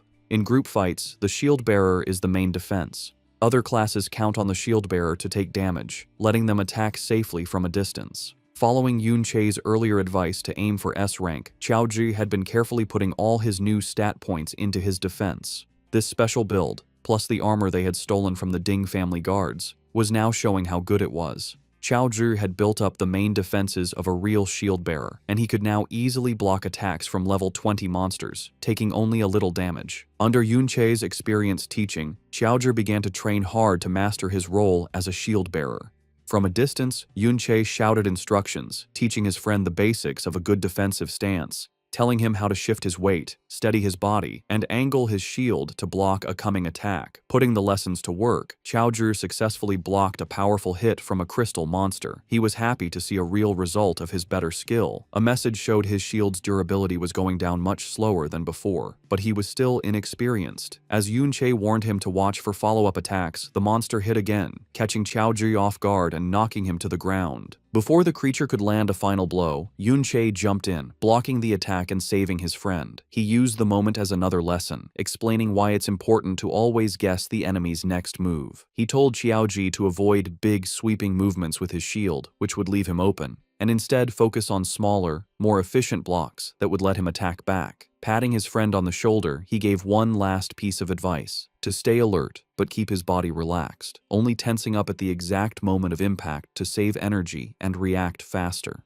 The training continued without stopping. With a final encouraging pat on Xiaoji's armor, Yunche told him to keep up the good work. He stood behind his friend, always giving support and teaching him another key lesson for a shield bearer: to always keep an eye on the teammates behind them. Hearing this, a look of quiet determination appeared on Xiaoji's face. They put their training to use, fighting side by side against the dungeon's monsters. Yunche reminded his friend of a main rule of fighting: when stats are close, it is better skill that decides who wins. Their teamwork paid off. After beating another monster, Yunche leveled up once more, reaching level 22. He was happy with their progress. Now that Xiao Zhu could face enemies with confidence, it meant they could fight more efficiently, letting Yunche gain experience at a much faster rate too. The biggest growth, however, was for Xiaoji, who excitedly announced that he had finally reached the important level of 15. Reaching this level was a key moment. Xiaoji could now learn a new, powerful skill from one of the books they had stolen. He held up the glowing, rare skill book for shield armor, a skill that would add an outer layer of armor to his shield. This would give it huge amounts of durability and defense that grew with his own stats, making him an even stronger tank. With his level high enough, Xiaoji learned the shield armor skill, which was the last skill book he could use from the Ding family's collection. The new ability appeared as a layer of glowing green armor over his summoned shield, greatly improving its defensive power. Yunche also noted that the skill's defensive boost would be a huge help when they faced the obsidian beasts again. Meanwhile, in another part of the Crystal Pillar Canyon, a group of 3 men from the school's teaching team were watching the same group of elite obsidian beasts that Yunche and Xiaoji had seen earlier. The teachers were confused by the huge number of elite-level wanderer types gathered in one place. They decided that the monsters were far too dangerous for the students and that they needed to be killed. However, they knew how hard the job would be. While they were sure they could handle regular level 30 monsters, the elite-level wanderer types were a completely different story, much more powerful and unpredictable. Their discussion was cut short when they saw a student's distress signal flare up in the sky. Forced to change their plans, the teachers decided to stop their hunt and rescue the students first. As they got ready to leave, however, they showed their deep worry about the group of wanderers. They knew the monsters were a major threat, and that any student who stumbled upon them without knowing would be in serious danger. As the teaching team got ready to leave for the rescue, one of them, Pang Zheng, agreed that it was dangerous and offered to stay behind just in case. The team leader, Lei Li, was about to agree when they were interrupted by Yunche and Xiao Zhu suddenly appearing. Yunche shared his own worry, suggesting that he and Xiao Zhu could keep watch on the group of wanderers instead. He reasoned that if the rescue party ran into another group of powerful monsters, 2 teachers alone might not be enough to handle the situation. He walked up to the surprised teachers and calmly explained his idea. He told them that the wanderer types were not very fast, and more importantly, had not noticed their presence yet. He promised them that as long as he and Xiao Zhu kept a safe distance and simply watched, they would be perfectly fine, and urged the teachers to go on ahead without worry. After hesitating for a moment, the teachers agreed to the plan. However, before they left, Lei Li gave Yunche a very serious warning. He stressed that the monsters were extremely dangerous, and that Yunche and Xiao Zhu must absolutely not act on their own or try to fight them. He repeated that they must stay hidden, because if the powerful creatures spotted them, they would have no chance of escape. As the teachers hurried away, one of them yelled a final, desperate warning for Yunche to hide well, telling him he would have no way to escape if the monsters found him. but Yunche had no plans to hide. As soon as the teachers were gone, he started his own attack on the group of obsidian beasts, confidently saying that it was the monsters who wouldn't be able to escape from him. He put their new plan into action. He summoned his undead army to act as a front line, taking the first wave of Monterey attacks from the powerful beasts. This time, however, the skeletons were not alone. Xiaoji, who was now a very strong tank, used both his surround shield and his new shield armor skills. This created a super strong defensive wall to protect the skeletons. The powerful energy beams, which had been a big threat before, now hit the strong shields without doing any damage, barely even scratching the undead warriors they were protecting. With the monster's attention on his unbreakable front line, Yunche moved through the chaos and started his own fierce attack. He landed a series of very strong hits, breaking the crystal bodies of the elite-level monsters with just his fists.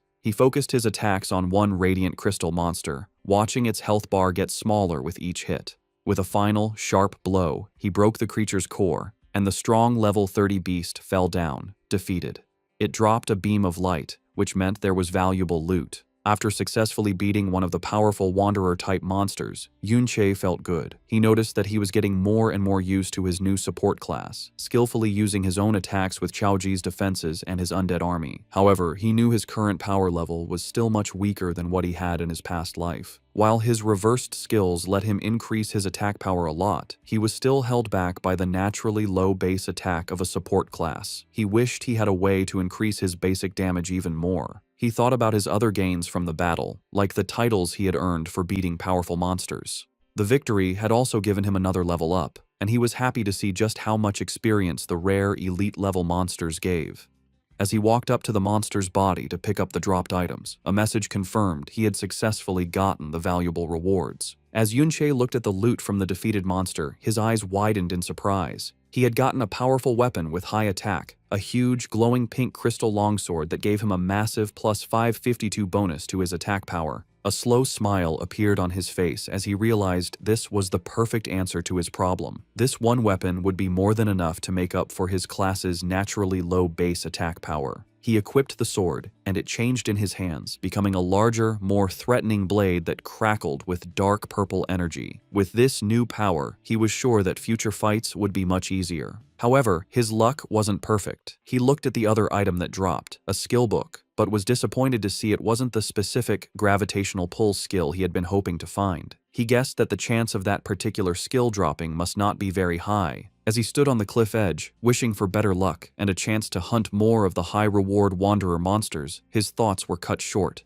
A bright red, firework-like explosion suddenly lit up the sky in the distance, and it immediately caught his attention. Yunche right away recognized the flare in the sky. It wasn't just any distress signal. It was the special kind of flare that only the school's teacher teams had, which meant they were in serious trouble. The teachers, who had gone to what they thought was a student's distress call, found themselves in a very bad situation. They had stumbled upon a huge group of the elite wanderer-type monsters, all gathered around a single cave entrance. They couldn't understand why so many of the powerful creatures were all there. Soon after, Yunche, Xiaozhi, Yunsha, and Yunyin also arrived. They were just as confused by the huge number of monsters gathered in one place.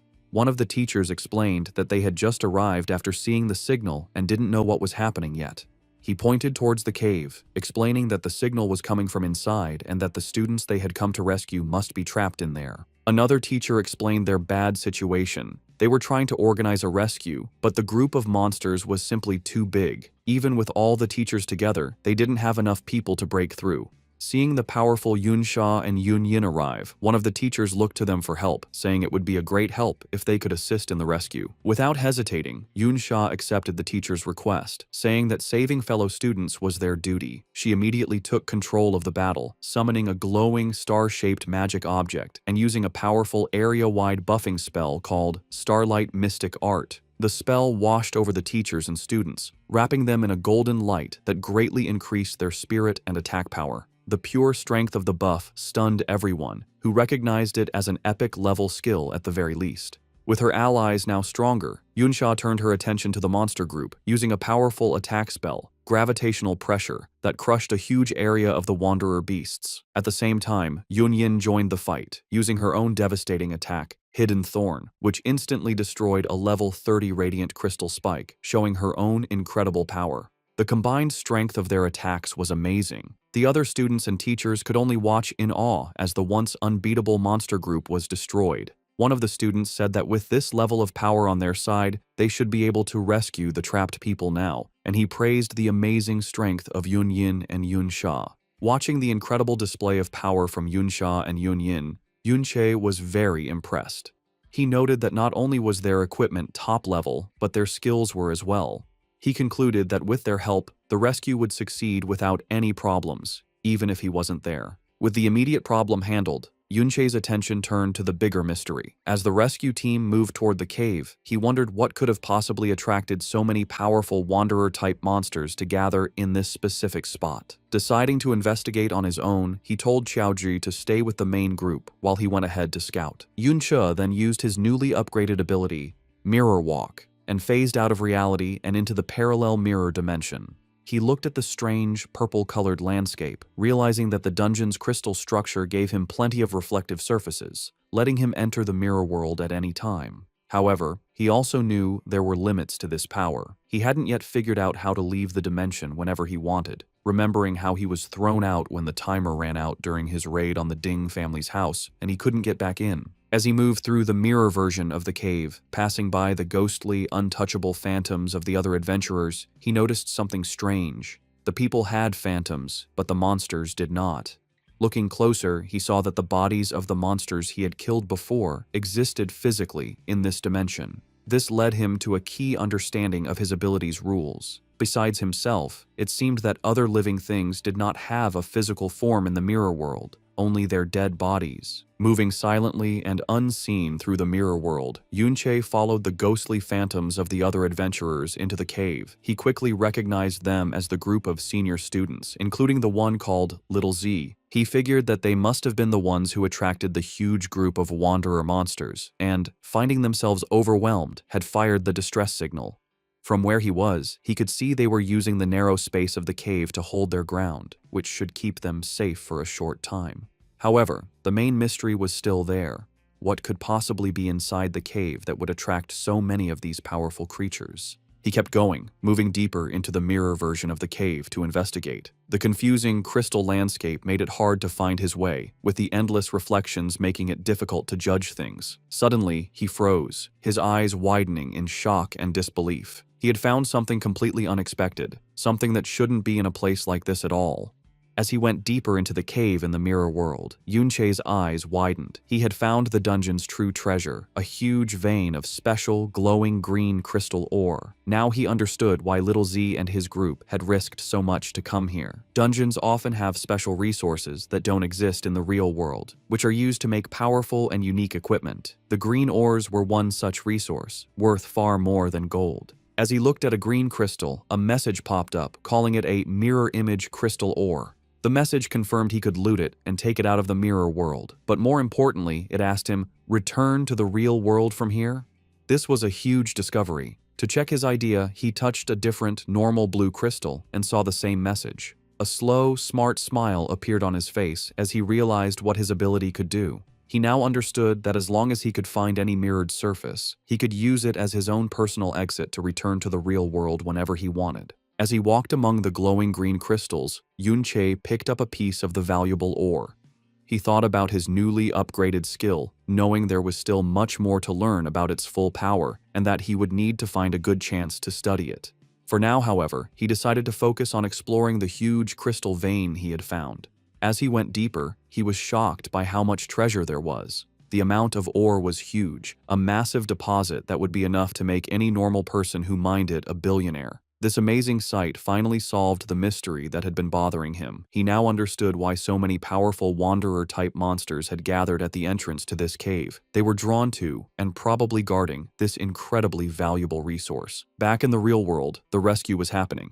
Yunsha kept using powerful spells like gravitational pressure to crush the wanderer monsters, while Yun Yin followed up with her own deadly dual blade dance that tore through the remaining enemies. Not happy with just helping her allies, Yunsha also showed her own attack power with Star Rain Art, a devastating spell that hit a wide area. The students and teachers watching were completely stunned, wondering if all of the girls' skills were epic level, as their power was much greater than the teachers. With a final, huge, cross-shaped slash, the last of the wanderer beasts at the cave entrance was destroyed. The path was now clear for the rescue team to go in and get the trapped senior students, who were huddled together, tired but alive. As the rescue party led them out, one of the seniors, Little Zai, said he was very relieved, saying that he thought he was going to die in the cave. However, the always careful Yun Yin was quick to stop his relief, warning him not to relax. She pointed out that they still had to fight their way out of the dungeon, and that everyone was already tired from the last battle. Yunsha agreed, but added with a confident smile that with their help, the escape should be much easier than their last struggle. As the rescued senior students were being led out of the cave, Yunsha's eyes suddenly widened, a look of surprise and worry on her face as she sensed something was wrong. Her bad feeling was right, as the students behind her let out terrified screams. The reason for their terror was a horrifying sight. The path ahead, which had been cleared just moments before, was once again full of an unbelievably large group of the elite wanderer-type monsters. It was as if every single wanderer in the whole dungeon had suddenly gathered in this one spot, completely blocking their path to safety.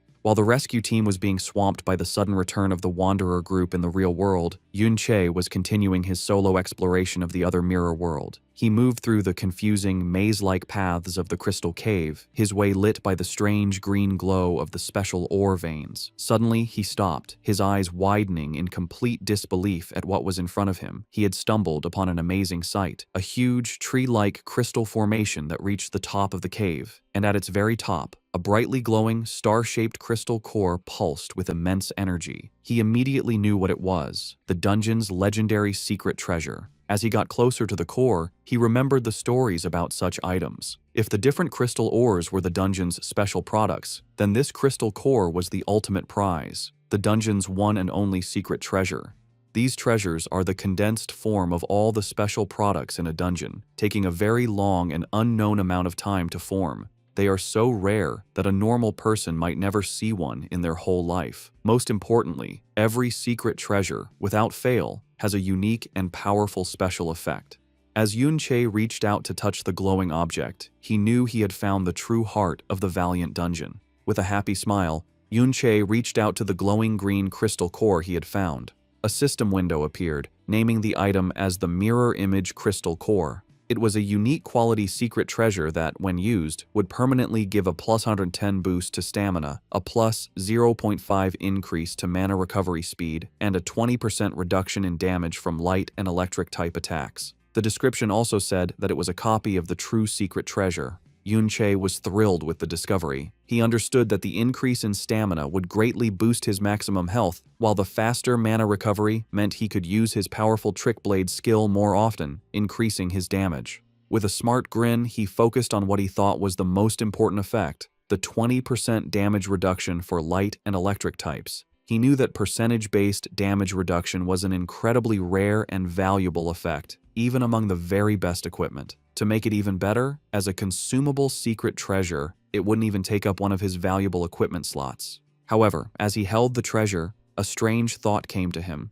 He knew that just as the crystal ores had attracted the Wanderer monsters, a secret treasure this big should logically be protected by a monster whose strength was much greater than the Wanderers he had seen. Deciding not to stay long, he got ready to use the secret treasure and then get out. A system window gave him two choices, to either loot the item for later or use it right away. As he went to choose use, another message appeared, revealing a surprising rule. Using or taking the item would require using up 10 minutes of his remaining mirror walk time, which caught him by surprise. Back in the real world, just as the rescued students were starting to feel a sense of relief, a deep and powerful rumbling sound suddenly shook the whole cave. The teachers and students looked up in terror, and even the very powerful Yunsha and Yun Yin were frozen with looks of shock and alarm. From behind the huge crystal formations, a new, huge threat appeared. It was a giant monster, a much larger and more threatening version of the wanderer beasts they had just fought, crackling with dark purple energy and making everything else in the cave look small. The group immediately understood the horrifying truth of their situation. They had stumbled upon the Lord of the Wanderer species, a powerful, hidden boss of the dungeon.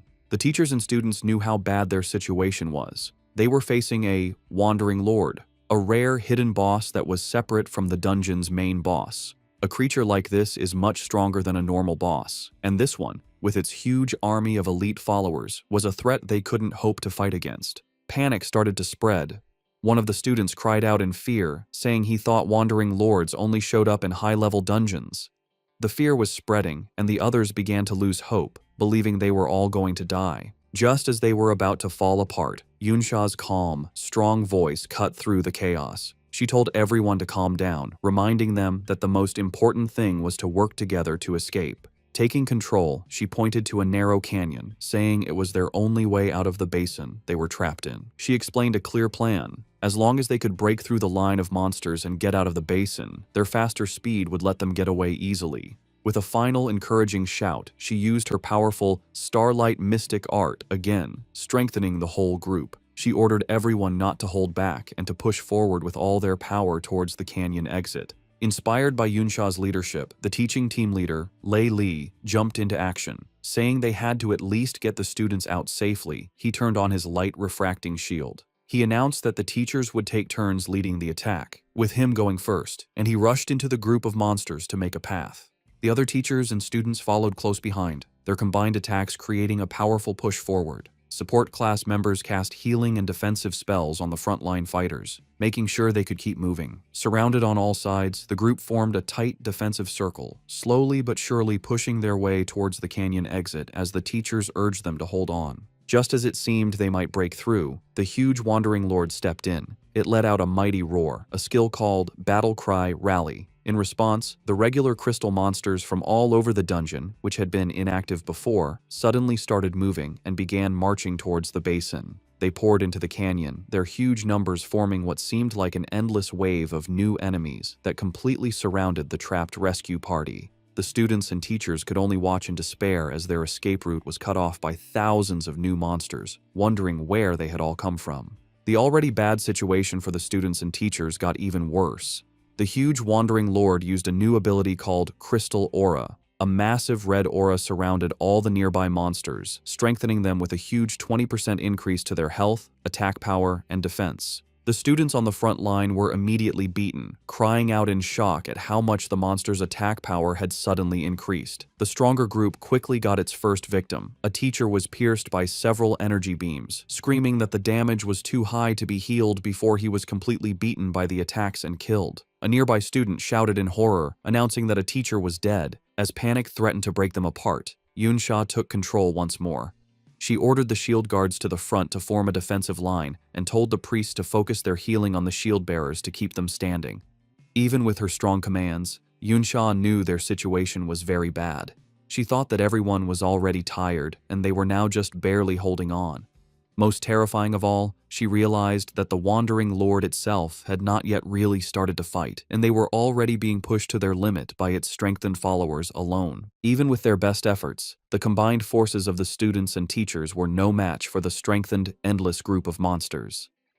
One of the teachers, his face serious, said that their efforts were useless and that they couldn't possibly break through at this rate. Seeing that a group defense was pointless, one of the more cowardly teachers decided to leave the group. He turned on a stealth skill, saying that it was every man for himself now. He tried to run, attempting to sneak past the monsters and escape on his own. The teacher, Lei Li, shouted after him, warning him that his stealth skill wouldn't last long enough for him to get away. His warning turned out to be tragically true. The running teacher was immediately spotted by a smaller, turtle-like crystal monster that came out of the ground, blocking his path. As the teacher froze in terror, the huge Wandering Lord, which had been watching the battle until now, finally made its move. It shot a devastating beam of pure energy that hit the ground where the lone teacher stood. The teacher was instantly destroyed, blasted directly into ashes by the overwhelming power of the Lord's attack. The blast was so powerful that it not only killed the teacher, but also brought down the entire canyon, completely sealing the only escape route with a massive rock slide. The remaining students and teachers could only stare in horror at the unbelievable, terrifying display of power. One of them, his face a mask of despair, stuttered that they could no longer escape.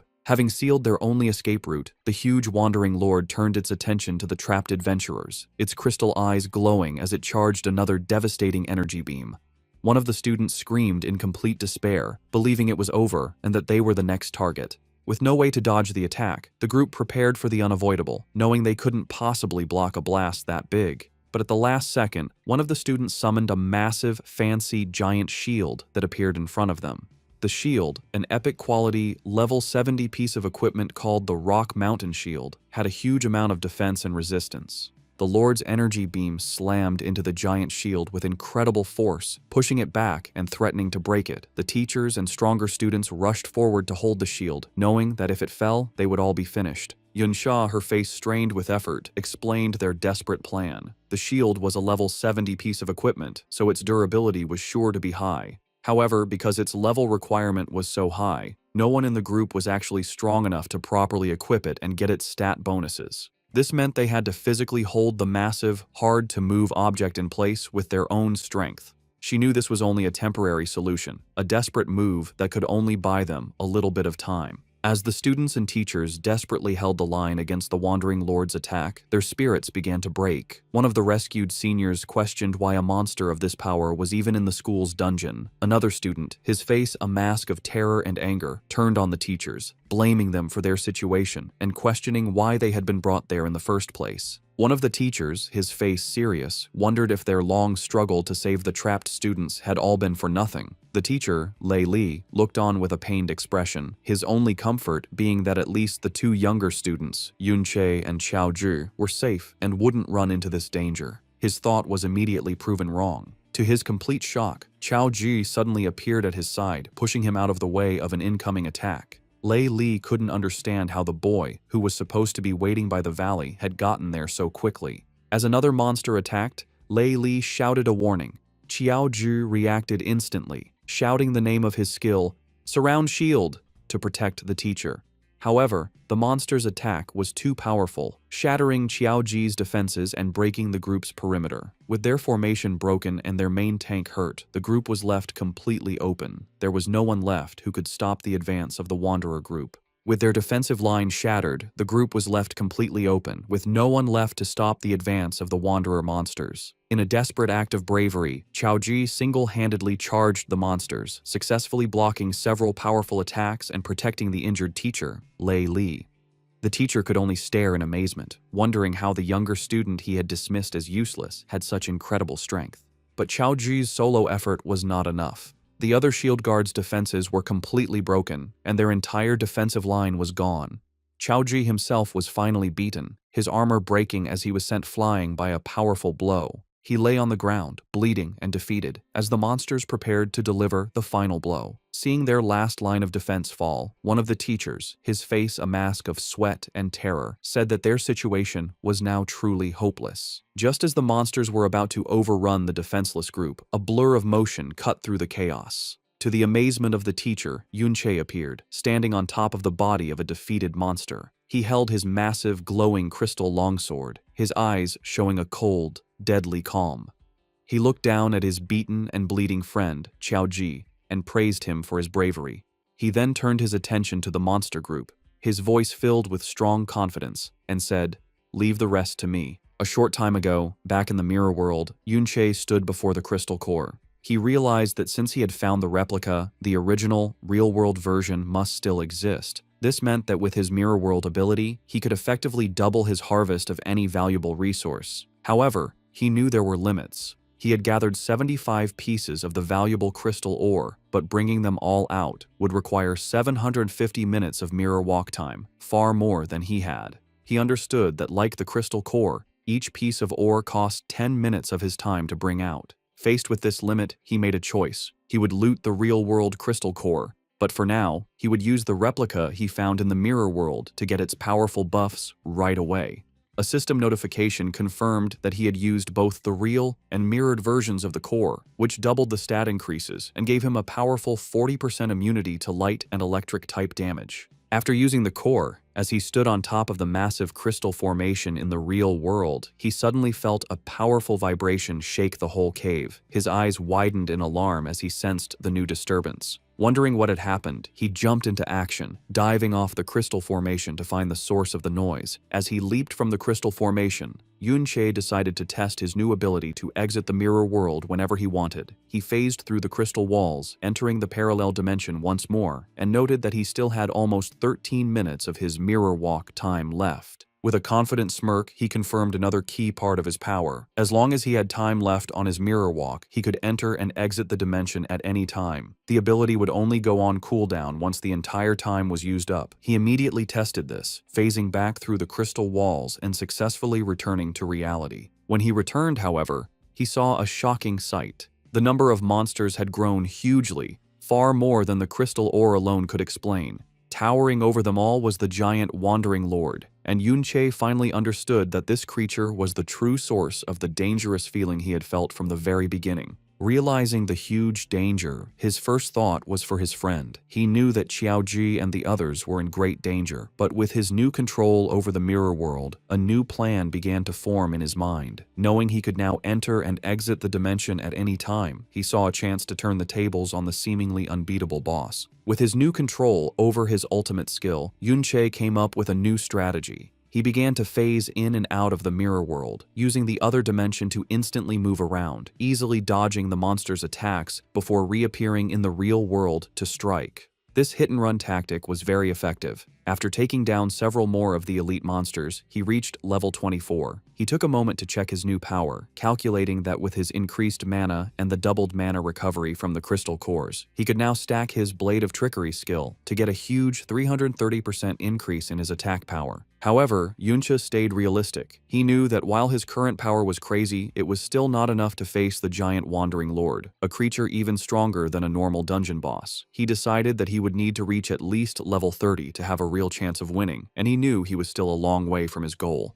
The story then returns to the desperate moment in the real world, with the students and teachers about to be killed. Just as all hope seems lost, Yun-che exits the mirror world for the final time and appears in the middle of the battlefield. Standing on the body of a defeated monster, he looks at his beaten but brave friend, Xiaoji, and praises him for his courage. With strong will, he tells his friend to leave the rest to him, ready to face the huge group of monsters alone. Exiting the mirror world for the last time, Yun-che landed firmly on the ground, ready to fight. He immediately took charge, telling those with support skills to buff him while he took on the Wanderer Horde. Yunsha and Xiaoji reacted right away. The powerful high-level student used her Starlight Mystic art, while Xiaoji cast his defensive Surround Shield and Shield Armor, both skills buffing Yun-che with a big boost to his spirit and attack power. Now stronger, Yun-che became a storm of destruction, his massive crystal longsword cutting through the groups of elite monsters with ease. He knew that while the number of enemies was ridiculous, he was no longer in any real danger. After using the 2 crystal core secret treasures, his health was several times higher than before, and his 40% damage reduction against the monster's light and electric attacks made him very tough. His only frustration was that the monsters were immune to the confusion effect from his Chaotic Thorn skill,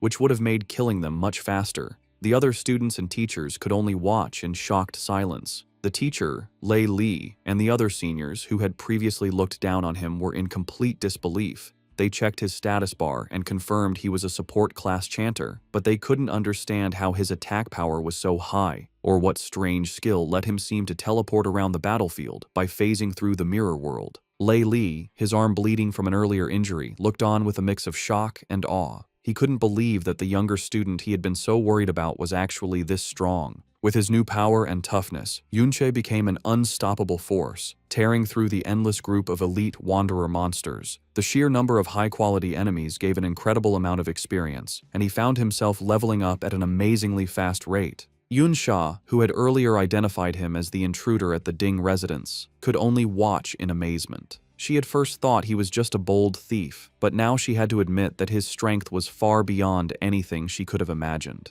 Yunyin was just as stunned, left speechless by the incredible display of power from the boy who shared her last name. Yuncha continued his non-stop attack, phasing in and out of the mirror world to move and strike, his movements a blur of purple energy. He gained level after level, one after another, quickly reaching level 28. The other students and teachers, who had been about to die just moments before, were completely shocked.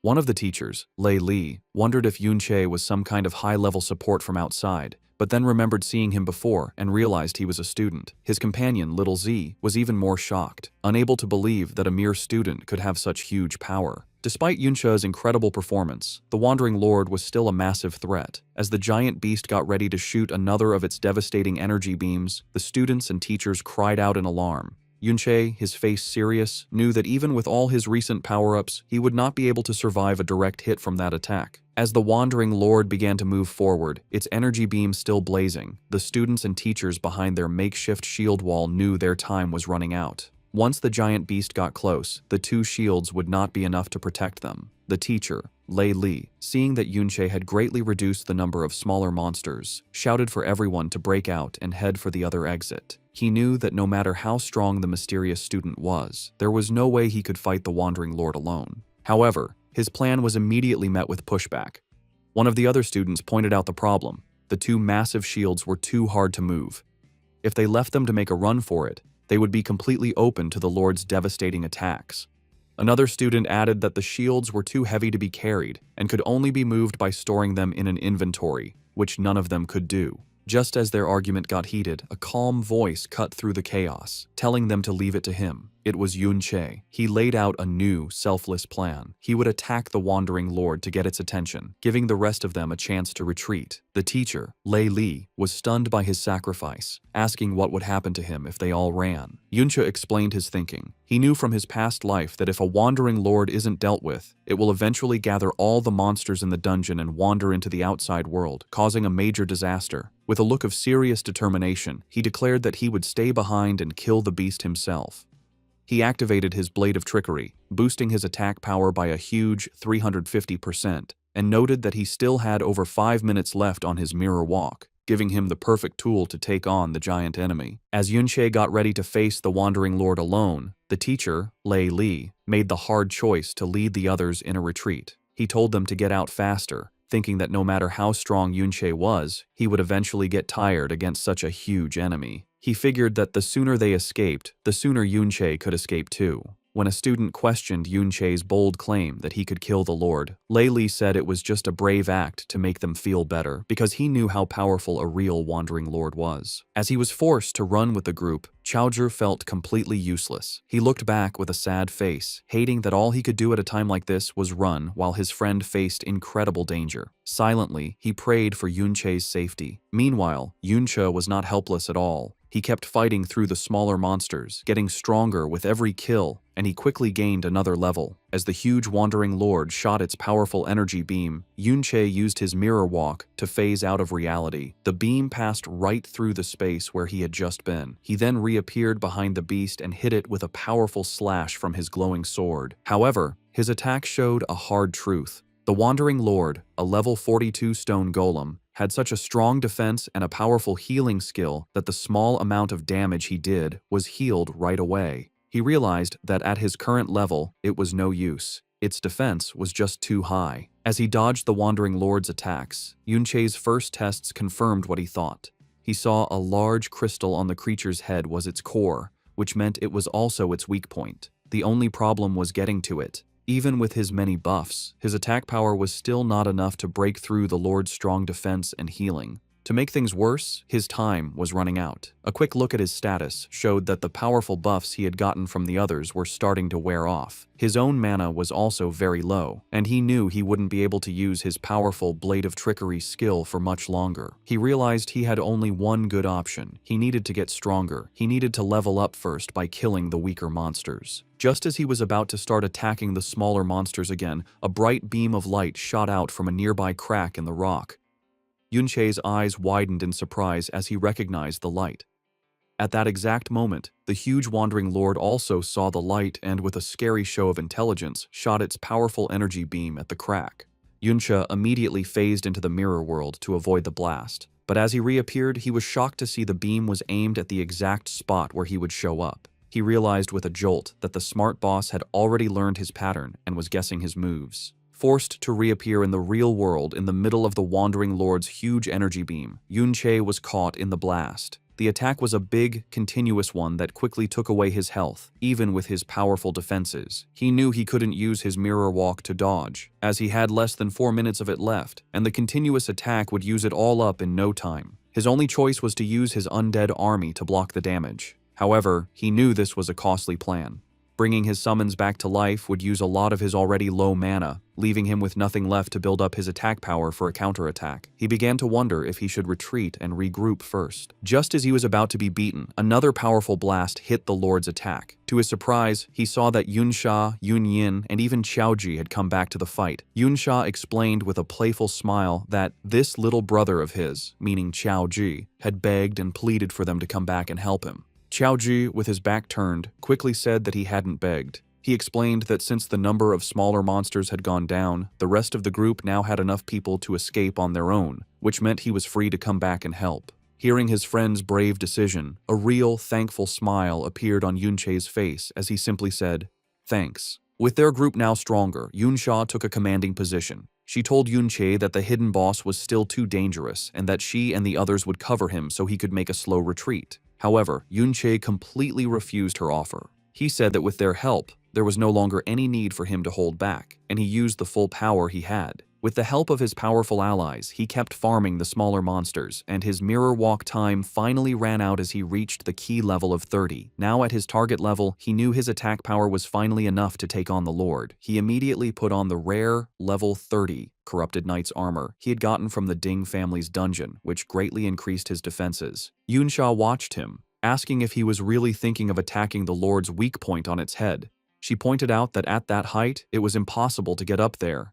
But Yunche was one step ahead. He revealed that he had already gotten the tool he had always wanted, the gravitational pull skill book, which he had looted from one of the Wanderer monsters. The skill let its user pull a target object towards them. More importantly, its reversed form, gravitational traction, did the opposite, pulling the user towards the target, with the pull getting stronger the lower the user's strength. With this new movement ability, the Lord's weak point was no longer out of reach. He activated his Blade of Trickery, quickly building up his attack power, and with a confident smile, he promised the others that everything was under control. With his plan set and his power fully built up, Yunche reached out a hand covered in purple energy, aiming for the huge Wandering Lord's head. He then used his new skill, gravitational traction, and a powerful force grabbed him, pulling him forward with incredible speed. He shot through the air like a rocket, breaking the rocky ground as he flew right towards the giant monster. In an amazing show of skill and power, he landed perfectly on the Wandering Lord's head, putting himself right next to its glowing crystal core, his powerful sword crackling with energy and ready to strike.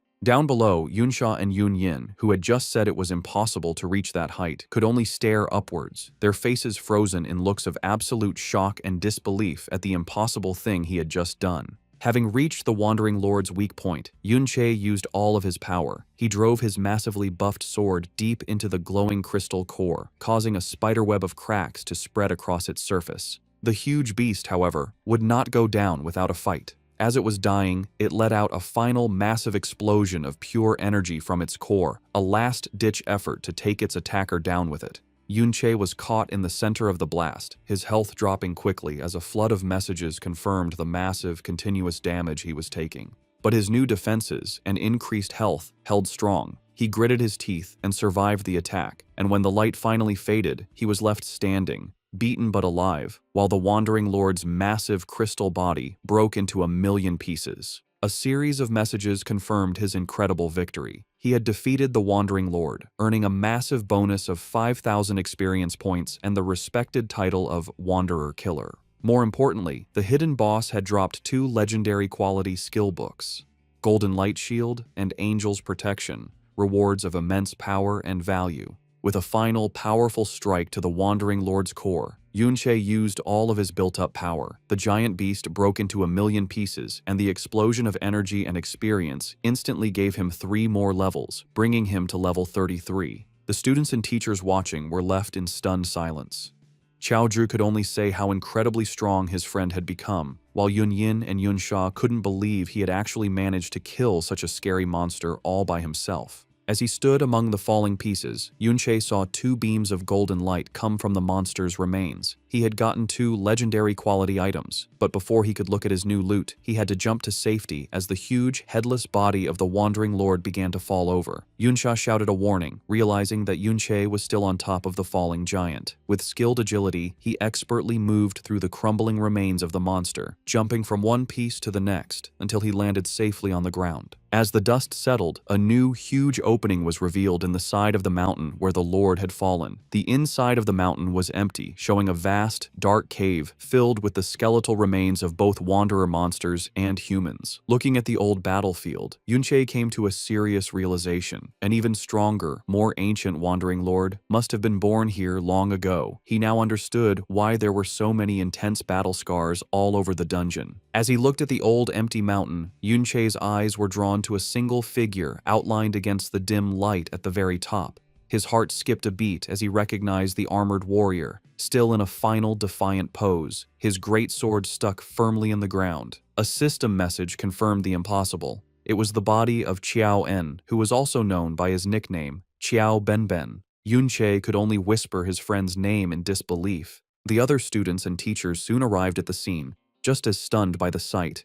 Yunsha, her voice full of awe, identified the figure as the famous traitor Qiao En. She admitted that while she had heard this was the place where he was killed by the hero Ding Kun, she had never expected the scene to be like this. The battlefield was a sign of a desperate last stand against countless monsters and people. She noted that the heroic, defiant figure before them was completely different from the statue in the Modern History Memorial Hall, which showed him being stepped on. This, she declared, did not look like someone who would be so easily beaten. Yunsha stayed silent, his face a mask of grief and sadness as he looked at the remains of his fallen friend. Qiaoji, his great-grandson, finally spoke. He told Yunche that while he probably wouldn't believe him, he now thought that his great-grandfather might not have been a bad person at all. As Qiaoji stood before his great-grandfather's remains, he began to explain the truth he had found. He told Yunche that he had spent his childhood looking through the historical records of his great-grandfather, but whenever he got to the parts about his experiences, the descriptions were always frustratingly unclear.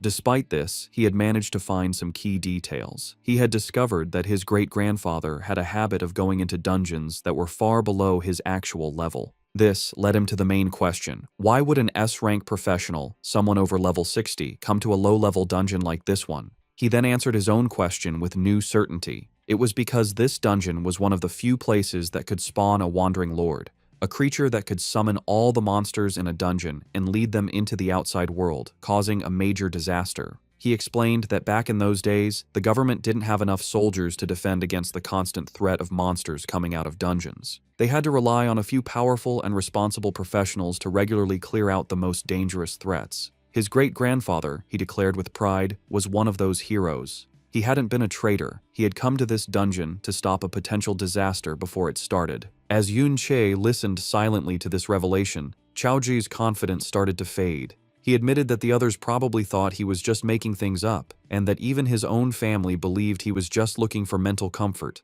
twisting the unclear historical texts to fit a story he wanted to believe. Just as he was about to give up hope, a hand gently rested on his shoulder. He looked up to see Yunche, a kind, understanding smile on his face, who simply said, "I believe you."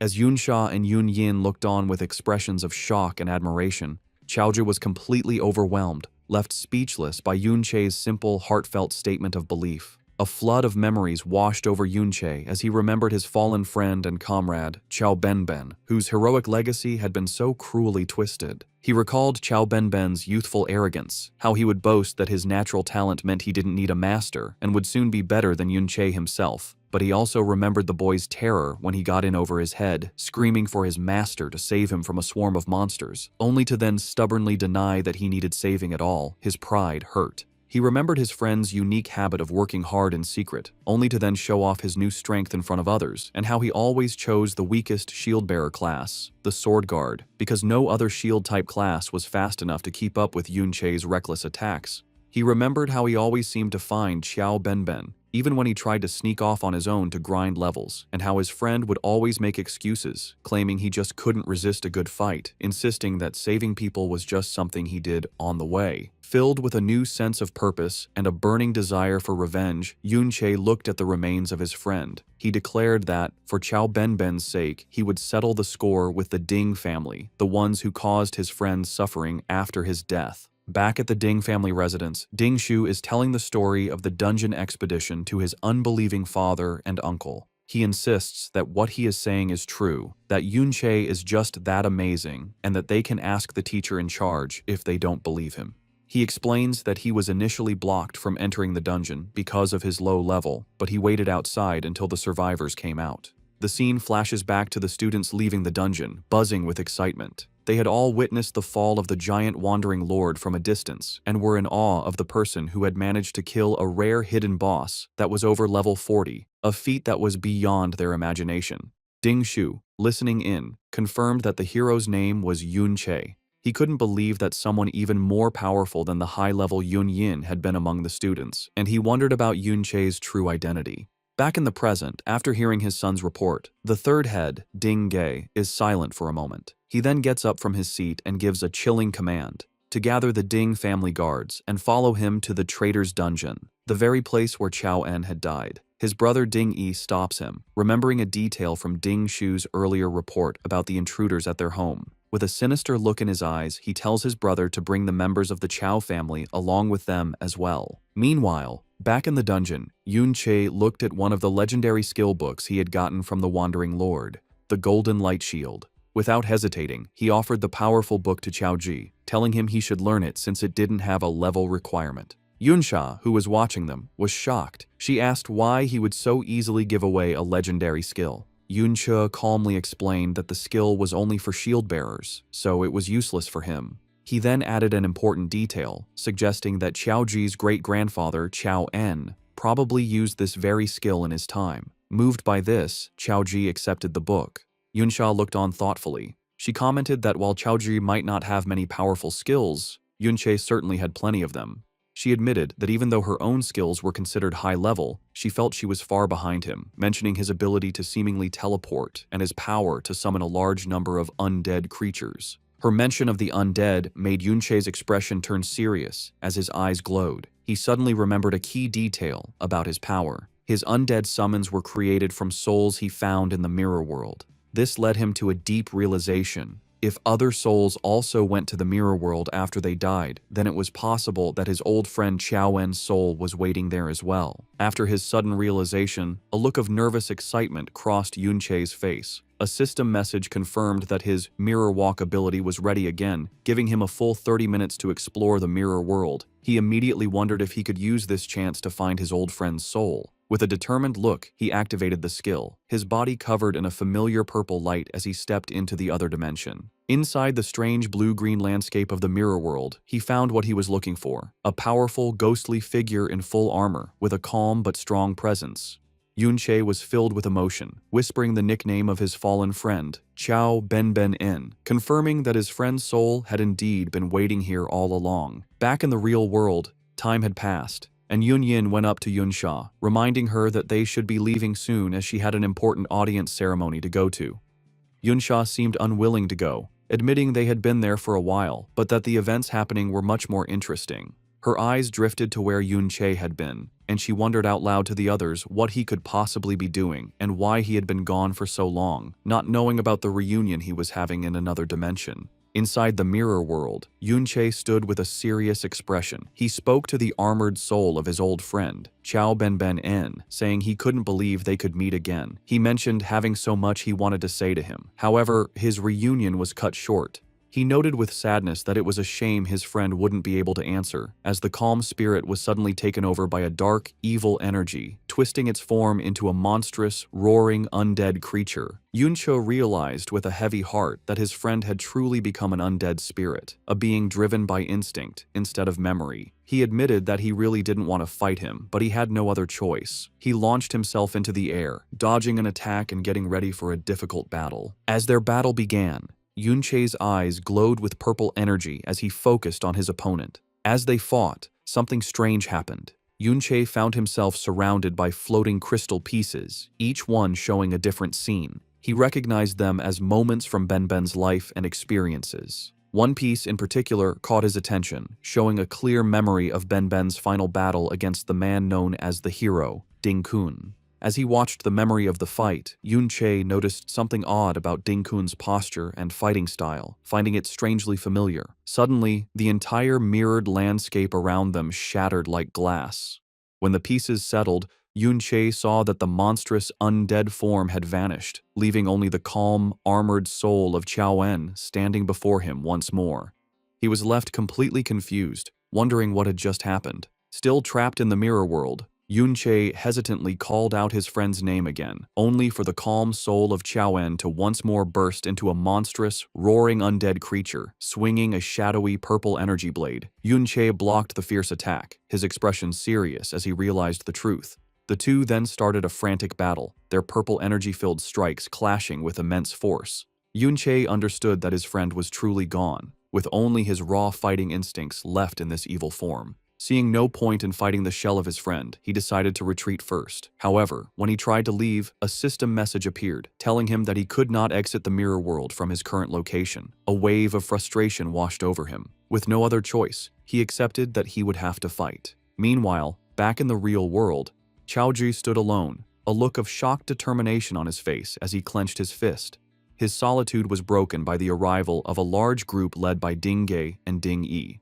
One of them asked why Qiaoji was all alone, and wondered out loud if Yunche had sensed their approach and run away in fear. Ding Ge looked down on the boy with a smug grin, saying that this was only half the fun. Qiaoji, trying to act like he didn't know what was going on, asked Ding Shu why he had come and if he was also there to level up. Ding Ge scoffed at the act, telling the little brat from the Qiao family to stop pretending. He directly accused Qiaoji of being the one who helped Yunche sneak into his house and steal their property. When Qiaoji tried to deny it, Ding Shu leaned in threateningly, asking if he thought he wouldn't recognize the sound of his screams. The threat sent a chill down Qiaoji's spine, his face turning pale with fear. Brushing the matter aside with a cruel wave of his hand, Ding Ge announced with a sinister smile that none of that was important now, as he had brought Qiaoji a little gift. Qiaoji's face showed pure terror as Ding Ge repeated his sinister offer, revealing his little gift. As Qiaoji's eyes widened in horror, a group of tired-looking people were brought forward by the Ding family guards. It was his own family. He recognized them in disbelief, whispering the names of his grand-uncles, grand-aunts, and finally, his own mother, who looked back at him with a tired, defeated expression. Before he could understand the situation, one of his elderly relatives, his second grand-uncle, exploded with rage. He screamed at Qiaoji, telling him to kneel and apologize to the hero's family and to Ding Shu. Qiaoji, looking down, started to say that he didn't want to live like this anymore, but his granduncle cut him off, angrily asking what he had taught him about how to act in front of the Ding family, screaming at him to kneel once more. This was the last straw for Qiaoji. He snapped, his voice filled with years of held-back anger and shame as he shouted back, asking if the Qiao family was meant to be the Ding family's dogs for generations. His defiance shocked his family members, who looked on in horror. However, another one of his relatives, Qiao Li, stepped forward and strongly agreed with the old man, shouting that for the descendants of a terrible traitor, being dogs was more than good enough. The pressure on Qiaoji grew as another female relative tearfully asked if he was trying to get their whole family killed, begging him to think of his father. She reminded him of how hard his mother had worked to support the family ever since his father had gone mad, trying to make him feel guilty and give in. After a moment of silence, Qiaoji's attitude changed completely. He turned and pointed with passion towards the skeletal remains of his ancestor on the mountain. He declared to everyone that the truth was that his great-grandfather had come to this very dungeon to stop a cataclysm before it could happen. He insisted that his ancestor was only defeated because so many people had ambushed him, causing his heroic sacrifice. He explained that he had been collecting information about his great-grandfather for a long time, but had always been missing the final, clear evidence. Now, with the scene of that final battle right before their eyes, he had the proof he needed. With fire in his eyes, he proclaimed that his ancestor was no traitor, and that the official history was just propaganda. He turned to his stunned family, telling them that if they made this truth public, they could finally clear their ancestor's name and escape their life of servitude. His voice rose with righteous anger as he declared that the Ding family had no right to treat them this way, and that their other relatives should never have died for such a lie. His passionate speech was met not with denial, but with a burst of condescending laughter from Ding Ge, who found it childishly amusing. He then calmly walked forward, a smug look on his face, and confirmed that everything Qiao Ji had just said was, in fact, correct. He admitted that Qiao En was indeed killed in an ambush and was not an evil man. Then, with a chilling lack of regret, he revealed the final damning truth. His own grandfather, the hero Ding Kun, was the one who had planned that ambush to make his fortune. Qiao Ji could only listen, stunned into silence by the casual confession of the crime that had ruined his family for generations. With a manic grin, Ding Ge leaned in close to the horrified Qiao Ji and cruelly dismissed the truth, asking who even cared about it. He declared that the official story was all that mattered. Qiao En was an imperial traitor, and therefore he was vile. Spreading his arms wide before his armored guards, he mocked Qiao Zhi further, asking what it mattered if he drove his father mad or killed his relatives, proclaiming that as descendants of traitors, they deserved their lowly fate. He then delivered the most devastating blow. Pointing a finger at the terrified Qiao family, he revealed that they had known the truth all along. He asked Qiao Zhi how else he thought the relatives he'd mentioned had died, implying they were silenced for knowing too much. With the mental torment complete, Ding Yi adjusted his tie with a smug smile and gave a simple, chilling command for them to kneel. Immediately, and without a word of protest, the entire Qiao family, including the elderly, fell to their knees in submission. Qiao Ji's mother, now kneeling on the cold ground, pleaded with her son, whom she called Ah Ji. She begged him to admit he was wrong and stop resisting, telling him it was useless. With tears streaming down her face, she confessed her deepest fear. After his father went mad, she couldn't bear to lose her son as well. Hearing his mother's heartbreaking plea, Qiao Ji stood frozen, his body filled with despair and conflict. Just as his spirit was about to break, a new, gentle voice cut through the tension. A woman with long brown hair reached out a hand towards him, telling him not to listen to them. She looked at him with a kind smile and told him that he was the best. The woman's words of encouragement seemed to vanish as Ding Shu, his face covered in bandages from his last encounter with Yun Che, stepped forward with a sneer. Annoyed by Qiao Ji's hesitation, he called him clueless and launched a vicious kick, shouting that he would force him to kneel one way or another. But this time was different. To Ding Shu's shock, Qiao Ji's eyes glowed with power as he effortlessly blocked the kick with his forearm. Before Ding Shu could react, Qiao Ji grabbed his leg and with a powerful roar, slammed him into the rocky ground, shattering it on impact. Standing tall amidst the broken pieces, Qiao Ji looked at his fallen tormentor with a new resolve and declared firmly that he would never kneel again. Breathing heavily with rage and humiliation, Ding Shu scrambled to his feet. He couldn't believe this was happening. He furiously summoned a massive, glowing crystal hammer, screaming that Qiao Ji had grown a backbone and dared to fight back. He charged forward, vowing to remind him of his place as a punching bag. As the powerful hammer was about to crash down, Qiao Ji went through a stunning transformation. In a flash of light, he was suddenly dressed in full plate armor, holding a massive shield that appeared just in time to block Ding Shu's furious blow with a deafening clang. The attack was completely stopped, leaving Ding Shu gritting his teeth in disbelief. Now, a formidable protector, Qiao Ji stood firmly between Ding Shu and his kneeling family, shielding them from harm. He glanced back at his mother, then turned his gaze back to his attacker, his voice ringing with conviction. With a powerful punch, he sent Ding Shu staggering back, shouting that they were not the descendants of a traitor, but the descendants of a true hero. Qiao Ji's sudden show of strength left Ding Ge speechless, while Ding Shu stumbled back in complete disbelief. His mind was spinning, and he clutched his head, unable to understand how the boy he had always bullied could suddenly become so much stronger. Blinded by anger, he charged again, screaming that Qiao Zhi was just a punching bag he had been beating up since they were children. He swung his weapon in a wide, powerful circle, furious that his old victim would dare to fight back. However, Qiao Ji met the hit head-on, his armored body easily taking the impact and sending Ding Shu crashing to the ground once more. As his family watched in stunned silence, Qiao Ji looked down at his defeated tormentor and declared with strong confidence that he was no longer the person he used to be. At the same time, in the mirror world, a much more desperate battle was happening. Yun Che was locked in a fierce fight with the evil soul of Qiao Benben-en. He knew that he was facing his friend in his prime, a warrior of incredible power. The difference between their current strengths was huge. Yun Che knew that if it weren't for the fact that Benben was a defensive class and was currently mindless, he would have been beaten in an instant. However, Yun Che had one very important advantage. He was the one who had taught Ben all of his fighting moves. He knew his friend's weaknesses like the back of his hand, which allowed him to guess and counter his moves. But even with this knowledge, the fight was incredibly difficult. The spirit's defense was that of a level 60+ warrior, and even with his blade of trickery fully powered up, Yunche's attacks barely did any damage. Suddenly, the undead spirit let out a huge explosive wave of golden energy. Yunche instantly recognized the move. It was the legendary skill, Golden Light Shield, the very one he had given to Qiaoji just moments before. He got ready, blocking the powerful attack, a look of grim determination on his face as he realized how much of a pain this fight was going to be. Back in the real world, a humiliated Ding Shu screamed in fury and attacked Qiaoji with a powerful skill called Mountain Shaking Wild Hammer. However, Qiaoji, now a strong tank, not only blocked the hit, but sent Ding Shu flying with a powerful punch of his own. He then followed up with a sweeping shield bash that sent Ding Shu crashing to the ground. Watching this pathetic display, Ding Ge sneered at his nephew, asking how he could now be losing to the little brat from the Chao family.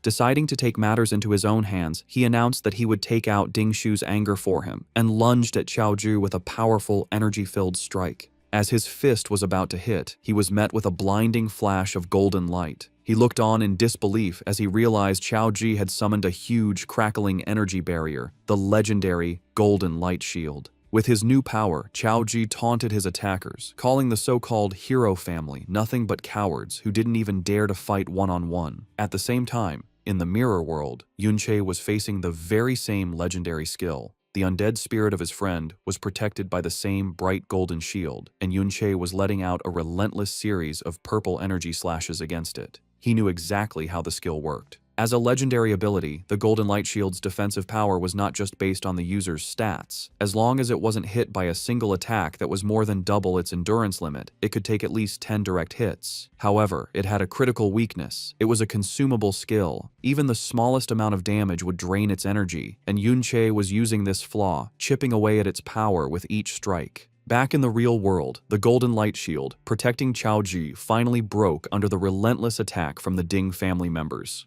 Ding Ge scoffed, not impressed by the legendary skill. With a look of pure evil, he declared that it wouldn't have mattered even if the trash Qiaoen himself had used it. Holding the beaten Ding Shu in a headlock, Qiaoji shot back with new courage, claiming that if his great-grandfather were truly there, Ding Ge would be the one on his knees begging for mercy. Enraged by this defiance, Ding Ge let out a wave of powerful red energy that sent everyone flying. He loomed over the armored Qiaoji, mocking his ancestor as a useless fool who died in a low-level dungeon. He continued his rant, saying that even if Qiao En were present, he too would be forced to kneel. To prove his point, he stomped his foot, letting out a powerful skill, Gravity Shockwave, that caused the very ground to erupt in a violent upheaval of rock and force. The attack hit Qiaoji with brutal force, causing him to cough up blood, but he miraculously stayed standing. Ding Ge looked on with a surprised smirk, commenting on how tough the boy was. He then summoned a huge glowing crystal axe, his expression turning sadistic as he wondered out loud how Qiaoji would stand after he chopped off his legs. As he raised the axe to strike, Qiaoji's mother threw herself in front of her son, desperately pleading with the third master to spare him, claiming he was just young and foolish. She fell to her knees, offering herself in his place, begging Ding Ge to do whatever he wanted to her instead. Her desperate plea gave Ding Ge a new, cruel idea. A wicked smile spread across his face as he looked from the mother to her son. He then gave a horrific ultimatum to the bloodied and cornered Qiaoji. If he refused to kneel, he would kill his mother right in front of him. Losing his patience with the standoff, Ding Ge casually dismissed his threat, claiming there were plenty of other people to kill as he swung his axe towards Qiaoji's mother. Panicked, Qiaoji screamed for him to wait, his resolve finally breaking as he prepared to give up. But before he could say another word, the entire area was rocked by a massive explosion of dust and debris that erupted from the ground, blocking everyone's vision. When the dust finally began to settle, the Ding family guards and the Qiao family were left staring in stunned silence at what had appeared. Before them stood a towering, ghostly figure in full dark armor, radiating an intimidating blue aura. Ding Ge, his axe still raised, could only stare in utter disbelief, recognizing the impossible figure before him. He stammered out the name, Qiao En. The revelation sent shockwaves through the crowd. Qiaoji's mother looked on, whispering, "Grandfather?" in a mix of awe and terror, while the Ding family guards erupted in panicked confusion, questioning how a dead person could possibly be resurrected. One of the Chow family elders, however, recognized the ghostly form for what it was, identifying it as an undead. At that moment, another figure emerged from the dust cloud, standing calmly beside the formidable undead warrior. It was Yun Che. He looked at the stunned crowd with a cold, accusing glare, reminding them of how they had all looked down on Xiao En just moments before. With a smirk of grim satisfaction, he declared that it was only natural for Xiao En to crawl back from the depths of hell to settle the score with them all. The tall, ghostly form of the undead Xiao En stood as a silent protector before the stunned crowd. After his initial shock, Ding Ge scoffed at what he thought was just a trick and angrily ordered his guards to attack. A squad of armored warriors rushed forward with their weapons raised. However, they were met with a display of skill they couldn't understand. The undead hero moved smoothly, its sword and shield a blur as it effortlessly blocked all their attacks at once. The Chow family elders watched in awe, one whispering in disbelief, asking if that incredible warrior was really Xiao En. Qiao Zhi was also amazed, seeing the mastery in the parry and how it stopped so many skilled guards at once. From a distance, Ding Ge saw the undead was one of Yun Che's summons, like the small fry he summoned during the raid on their home. Seeing the spirit was only level 33, he sneered. He declared that even as the spirit of Qiao En, it was still weak and charged forward with his flaming axe to finish it himself. As Ding Ge's powerful blow came down, the undead warrior's weapon was coated in a strange, thick energy. To Ding Ge's complete surprise, his attack was perfectly parried with enough force to send him stumbling back. Angry and embarrassed, a red aura exploded around him as he called the parry a mere trick, shouting that skill was useless against pure power. He then unleashed a powerful charging skill, Boulder Bash, planning to crush the undead warrior completely. But just as the huge attack was about to hit, the undead Qiao En again summoned the bright, golden light shield. The powerful charge slammed into the strong golden barrier, and Ding Ge could only roar in frustration as he was stopped by the legendary skill again. From a safe distance, Yun Che smirked as he watched the standoff. He taunted the struggling Ding Ge, explaining that even as an undead, Ben Ben was still an S-class spirit, and the legendary golden light shield alone was more than enough to keep him busy for a long time. Pushed back by the shield's great power, a furious Ding Ge realized its weakness. He ordered all his men to attack at once, hoping to overwhelm the shield and drain its energy with numbers. However, their attack was stopped by a new wave of summons. A group of skeletal warriors glowing with a scary green aura erupted from the ground, fighting the rest of the Ding family guards and stopping them from helping their master. Annoyed by this new delay, Ding Ge changed his plan. Calling the summons a small problem, he activated his own power, putting on a full set of strong glowing red armor. With his power now boosted by a skill called Blazing Fury, he declared the summons didn't matter. He realized the real target was the summoner himself. With a roar, he unleashed a powerful skill, Accumulated Pressure Punch, directly at Yun Che, knowing that if he could kill him, all the summoned creatures would disappear. With his eyes glowing with evil intent, Ding Ge charged forward, bragging about the high-level gear his grandfather gave him. He was sure Yun Che had no chance, but just as his attack was about to land, it was met with a flash of purple light. A single, clean slice cut right through his attack. Dingo was shocked, unable to understand how Yun Che was unharmed. Before he could figure out what happened, Yun Che unleashed a rush of red energy slashes, a skill called Tearing Claw, that completely erased Ding Ge's attack. Ding Ge could only stare in disbelief as his powerful skill vanished. In that moment of confusion, Yun Che appeared behind him in a flash and stabbed him with his sword. As Ding Ge stumbled from the surprise attack, Yun Che saw his opening and called to his ghostly ally. The undead Xiao En responded right away, its sword crackling with bright blue energy. In a perfectly timed move, Yun Che leaped high into the air, using the undead hero's outstretched sword as a launch pad to launch himself forward with great force. He shot towards the wounded Ding Ge and delivered a powerful spinning slash that sent the third master of the Ding family flying, bleeding and cursing in pure anger. With his eyes glowing with cold focus, Yun Che continued his non-stop attack. He unleashed a powerful rush of purple energy slashes that completely overpowered Ding Ge. Yun Che moved in with lightning speed, his blade cleanly cutting off Ding Ge's arm. Dinga screamed in pain, holding the bleeding stump and desperately calling for a priest to heal him. In his panic, Yun Che appeared right behind him. Ding Ge reacted by instinct, slamming his fist into the ground to unleash a powerful gravity impact shockwave, trying to push his attacker away. However, Yunche just vanished and reappeared a short distance away, unharmed. With a superior smirk, he asked the terrified third master what was wrong, taunting him by asking if he was scared. Sweat appeared on Dingay's forehead as he frantically looked around, screaming again for a priest who wasn't there. He then saw why they were gone. His elite guards were being killed one by Yunche's army of ghostly skeletons, which now glowed with a scary green aura of new power. Yunche stood calmly among his ghostly army, a coldly confident look on his face. He mocked Dingay, asking if he really believed his undead were still as weak as they were during the raid on his home. A system window showed the source of their new strength. A reversed skill that gave all his summons a huge 30% boost to both attack and defense, and a damaging aura that always harmed nearby enemies. Yunche explained that with the power of this legendary level skill, his army was now too strong for the Ding family guards to handle, his face a look of pure terror.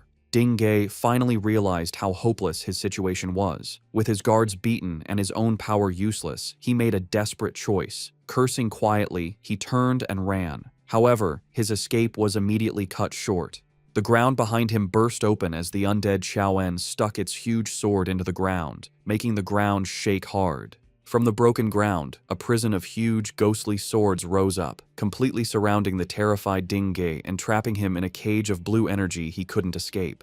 Standing outside the barrier was Yunche, his hair now a bright white and his aura glowing with a huge, calm power. He named the technique for the trapped man. It was the Sword Shield Absolute Array, a special skill of the Sword Guard class. He then added a chilling final word, explaining that no one below S-class had ever escaped it, before taunting the trapped man to try his luck. In a final desperate act, Dingay raised his remaining gauntlet, which began to glow with a wild red energy. He screamed for Yunche to stay back, showing that he held a void bomb, a powerful S-class item from his grandfather. He threatened to set it off, bragging that the explosion would be more than enough to kill everyone there, given their current levels and health. Yunche, however, remained completely unmoved. His expression was calm, almost bored, as he looked at the desperate man. With a single, chilling word, he called Dingay's bluff, telling him to go ahead and set it off. The command caught Dingay completely by surprise. He hesitated, screaming that Yunche must want to die. He then tried to get his confidence back, claiming that with his own high health, he would survive the blast, even if everyone else died. But Yunche had one final, powerful counterbluff. He calmly stated that it didn't matter because even if the bomb managed to kill the undead Xiaoen, he could simply bring him back to life again.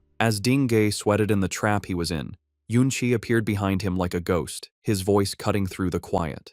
He continued what he was saying, telling the trapped man that while he might survive the bomb, Yunche himself would be completely unharmed by the blast. Before Dingay could even react to the unbelievable claim, Yunche moved with amazing speed, his glowing blade flashing as it cleanly cut off the man's remaining arm, the one holding the powerful void bomb. The severed arm and its dangerous weapon fell uselessly to the ground with a heavy thud. With his enemy now completely unarmed and helpless, Yunche, still glowing with a huge calm power, gave a single, cold command for him to kneel. As if forced by an unseen power, the ground around Dingay's legs shattered and reformed, pinning him down and forcing his broken body to kneel. Watching this show of complete power, Xiaoji, despite the blood on his face, couldn't help but smile with pride and relief. Nearby, the sad form of Ding Shu was seen trapped in the ghostly sword cage, crying without stopping. Yunche then walked up to the defeated third master, placing his foot firmly on his back. He looked down at the man who had caused so much pain, his glowing sword held ready. With a coldly calm look, he asked the broken man to tell him what worth he thought he had left. After the hard battle, Yunche looked at the items he got from Dingay. He saw he had a lot of different things, including hundreds of life potions.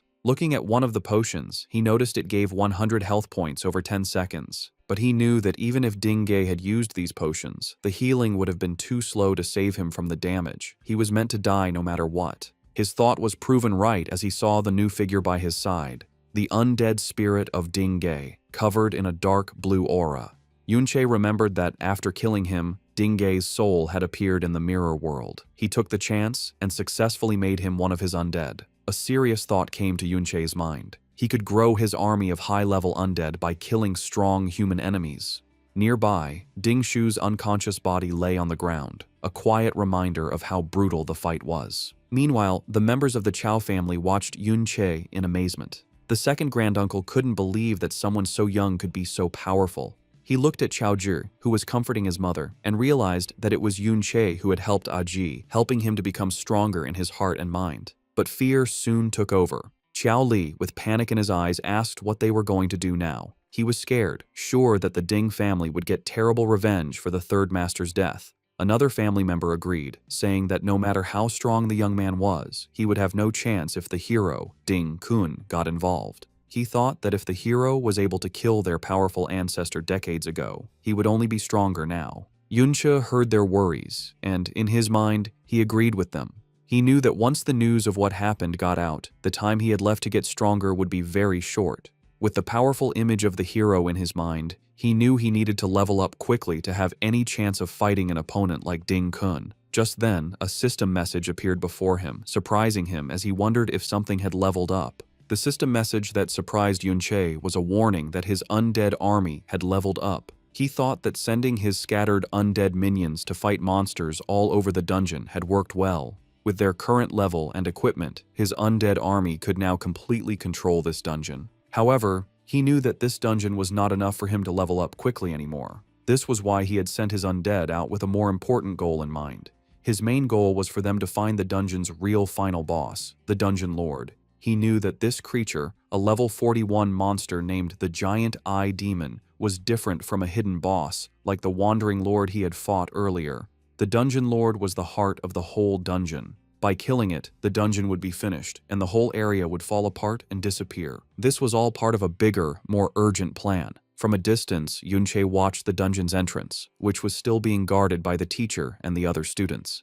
He knew that they must have seen Ding Ge bring the Chao family into the dungeon. If the Chao family were to leave on their own now, it would make people suspicious right away. So, his only real choice was to create a big distraction. By beating the Dungeon Lord and making the dungeon fall apart, the chaos that followed would be the perfect cover for the Chao family to escape without being questioned.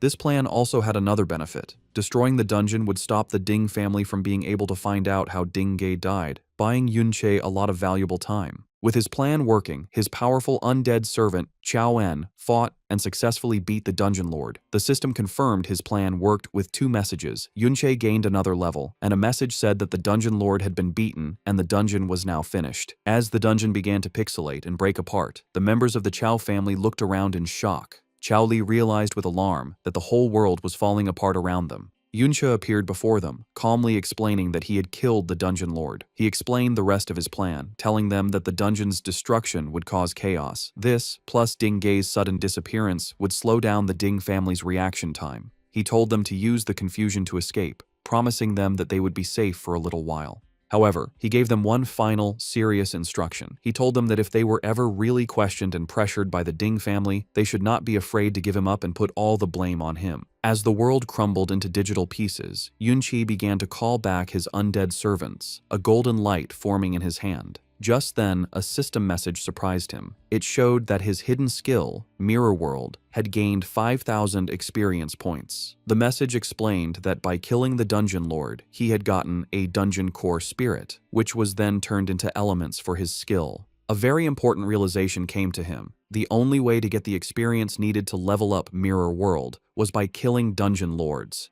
He thought about the huge power boost the last upgrade had given him. With this new knowledge, a clear path forward opened up. He concluded that if he could level up this ultimate skill again, he would be able to quickly close the huge power gap between himself and his final target, the hero Ding Kun. The scene changes to a private dungeon owned by a rich person. A guard with a mustache and full armor stood on patrol with his partner. He felt their watchfulness was not needed, asking his partner if they really needed to be so serious. He casually suggested they sneak off to play cards, saying that no one would be stupid enough to break into a private dungeon. Just as he spoke, a shadowy figure, Yunche, appeared silently behind him. With a flash of light, Yunche fully entered the dungeon. The guard with the mustache suddenly stopped, feeling a strange presence behind him, but quickly thought it was just his imagination. From the shadows, Yunche watched them, his plan already in motion. He knew that the guards hired for these private dungeons were at most in their 30s in level. To him, these so-called secure places were almost defenseless. A series of clips of his non-stop campaign began. He thought about how close he was getting to his goal. One after another, he stormed through different private dungeons, a blur of motion that left scared guards behind him. He was getting closer and closer to his real goal, the day he would finally be strong enough to kill Ding Kun. The thought filled him with a burning anger, his eyes glowing with hatred, as he reminded himself that he had to control his emotions until that moment came. To reach his goal, he began a planned killing of dungeon lords. He fought a huge, beast-like creature, telling himself to stay calm as the system announced he had leveled up and finished the dungeon. He moved on to another, facing down lizard-like monsters, his mind focused on the fact that calmness was the key to not making mistakes. He faced a huge, centaur-like demon, his determination strong. Finally, now wearing powerful new armor and surrounded by a storm of purple energy, he finished yet another dungeon, his power growing with each win. Yuncha's non-stop attack on private dungeons had not gone unnoticed. Newspapers were filled with headlines about the mysterious, bad clearing of many dungeons, causing widespread panic. With each dungeon lord he beat, his ultimate skill, Mirror World, gained another 5,000 experience points, adding up quickly. The media called the unknown person the Dungeon Vandal, and the authorities had started a high-level investigation into the matter. In a hidden safe house far from their old lives, the members of the Qiao family read the news. Qiao Li looked at the paper in disbelief, wondering if it was all Yun Che's doing. The second granduncle, his face full of worry, realized the truth. He understood that the sudden clearing of so many dungeons would eventually be connected back to the incident they were involved in. He concluded that Yun Qi was purposely drawing the Ding family's attention to himself to create a big distraction. With a rush of emotion, the second granduncle realized how much Yun Qi was sacrificing. He was doing all of this for them to make sure they could escape to safety. The family thought about their new life. They were in a secret place, a journey of several days from the Ding family's influence, and had managed to hide without leaving a trace. A feeling of hope began to grow. Qiao Li was still amazed that Yun Qi would do so much for them, while another male relative expressed his relief, believing they no longer had to live in constant fear and were finally safe. For a short moment, they let themselves believe they could finally be free of the Ding family's control. Their hope was violently destroyed. A huge explosion shook their safe place, the ground shaking beneath them. As the dust and smoke cleared, a scary silhouette appeared in the rubble, his voice full of condescension as he asked if they really thought they could get away from them. The intruder stepped into the light, revealing himself to be Ding Hao, the level 42 second head of the Ding family. He sneered at the terrified family, questioning if they believed the Ding family would be stupid enough to chase after the criminal. He declared that even if they weren't directly connected to the vandal, the simple act of daring to escape the Ding family was a crime in itself, and he had come to deliver a greeting. His face twisted with anger, his eyes glowing red with evil intent. He mocked them, asking if they had really underestimated the power and reach of the hero's family. A huge armored boot slammed down near the scared family members. Ding Hao called them delusional traitors. He then gave his final, devastating news. They had already tracked down the so-called criminal. The scene cut to a huge, heavily guarded complex, the hero's dungeon, where Yun Sha and Yun Yin were seen watching from a distance. At that very moment, Yun Che, now level 42, stood at the entrance to that same dungeon. His journey had led him here, and with a voice full of cold determination, he announced that he had come for Ding Kun.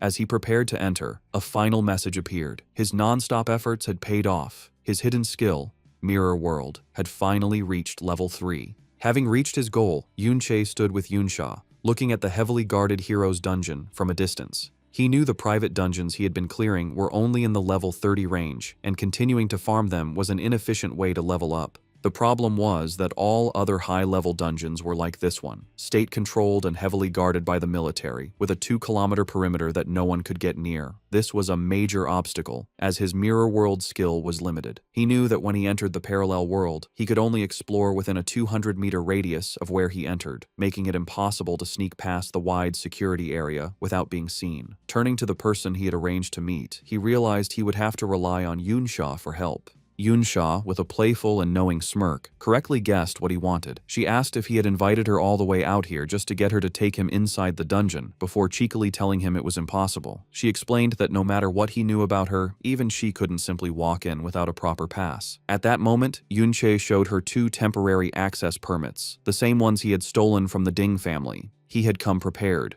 Seeing this, Yun Sha took the passes. However, she pointed out a key detail. A temporary pass needed an official escort to avoid being investigated. Her expression then turned serious, her eyes glowing with intensity. She asked him for his real reason.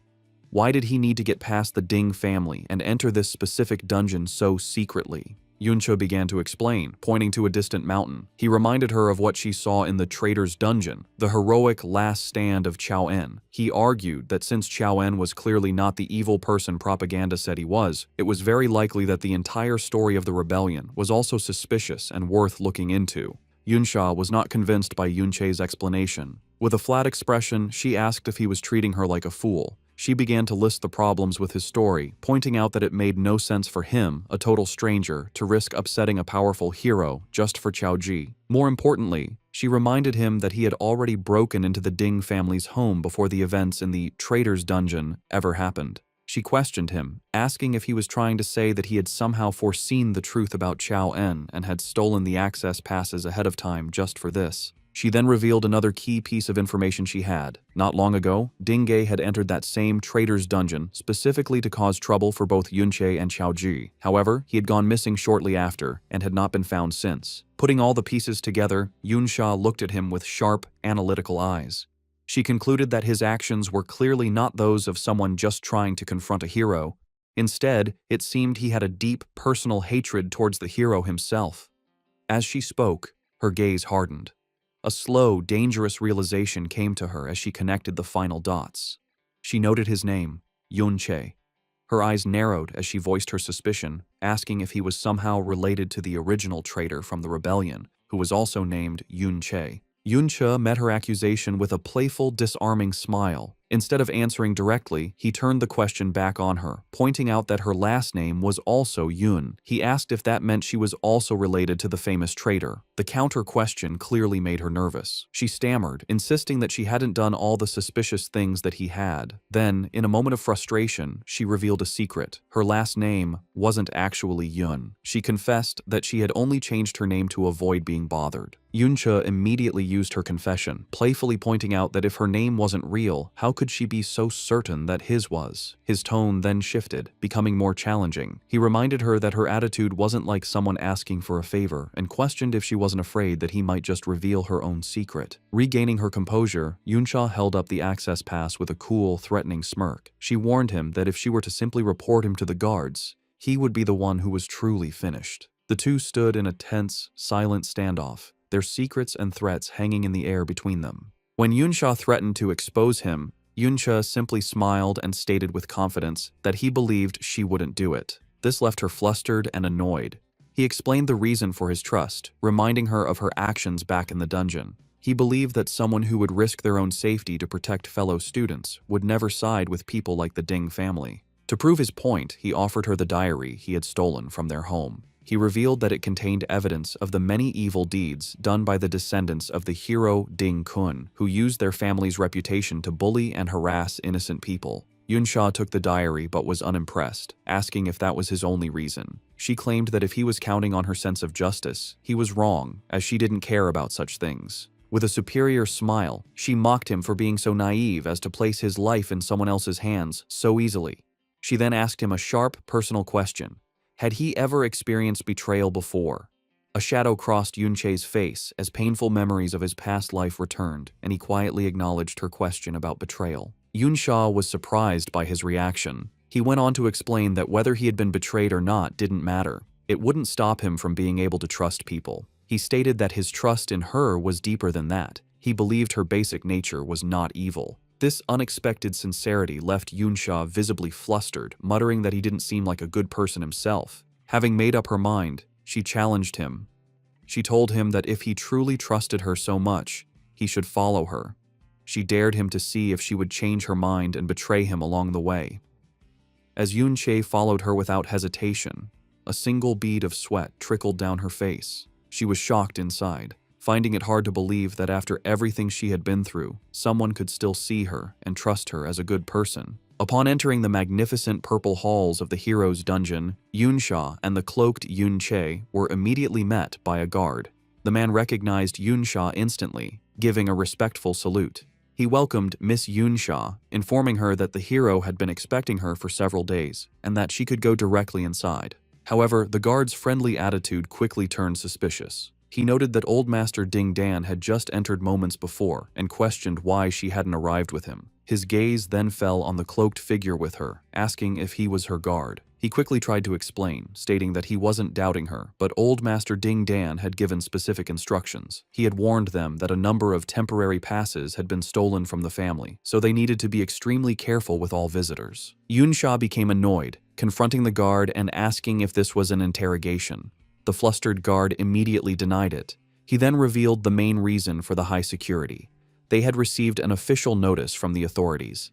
The malicious criminal who had been rampaging through private dungeons was reportedly heading towards the hero's dungeon. Hearing this, Yunsha shot a knowing, amused smirk in Yunche's direction, fully aware of the irony of the situation. The guard continued his frantic explanation, insisting it was all a routine procedure for her own safety. Yunsha let out a quiet sigh and turned to Yunche, whispering to him that the guard seemed very determined to investigate him now. Faced with the guard's insistence, Yunsha laughed and playfully put her arm over the cloaked Yunche, telling him to go ahead and let them check. She then leaned in towards the guard, her eyes glowing with authority, and condescendingly asked if he truly believed she wouldn't be able to recognize her own guard.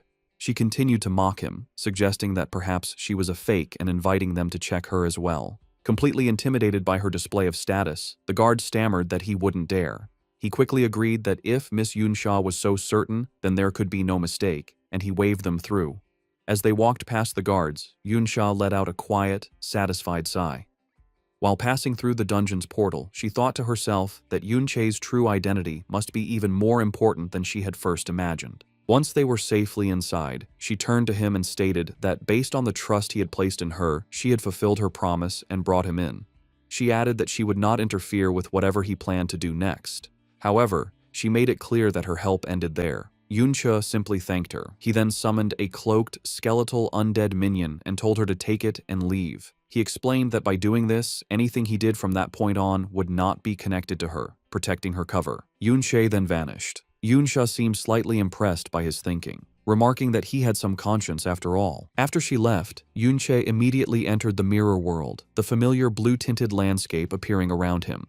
Now uncloaked, he looked at his system, a new, reversed skill displayed before him. With a look of grim satisfaction, he stated that he could finally put his new power to use, the power from his newly upgraded Level 3 Mirror World skill. Yunche looked at the system window showing his hidden skills. His ultimate skill, Mirror World, had reached Level 3. He decided to test his new power, activating the Level 3 Mirror World. The system announced it was setting up a secret area. Inside this new dimension, Yunche found himself facing ghostly copies of powerful monsters, some as high as level 45. He realized the new function of his skill. The level 3 Mirror World could copy the monsters found in the real world's dungeon. This meant he could now fight and train against these powerful copies. Yunche summoned his own undead minions to fight with him. He realized that with this new ability, he could freely farm experience inside the mirror world without any risk of being found in reality.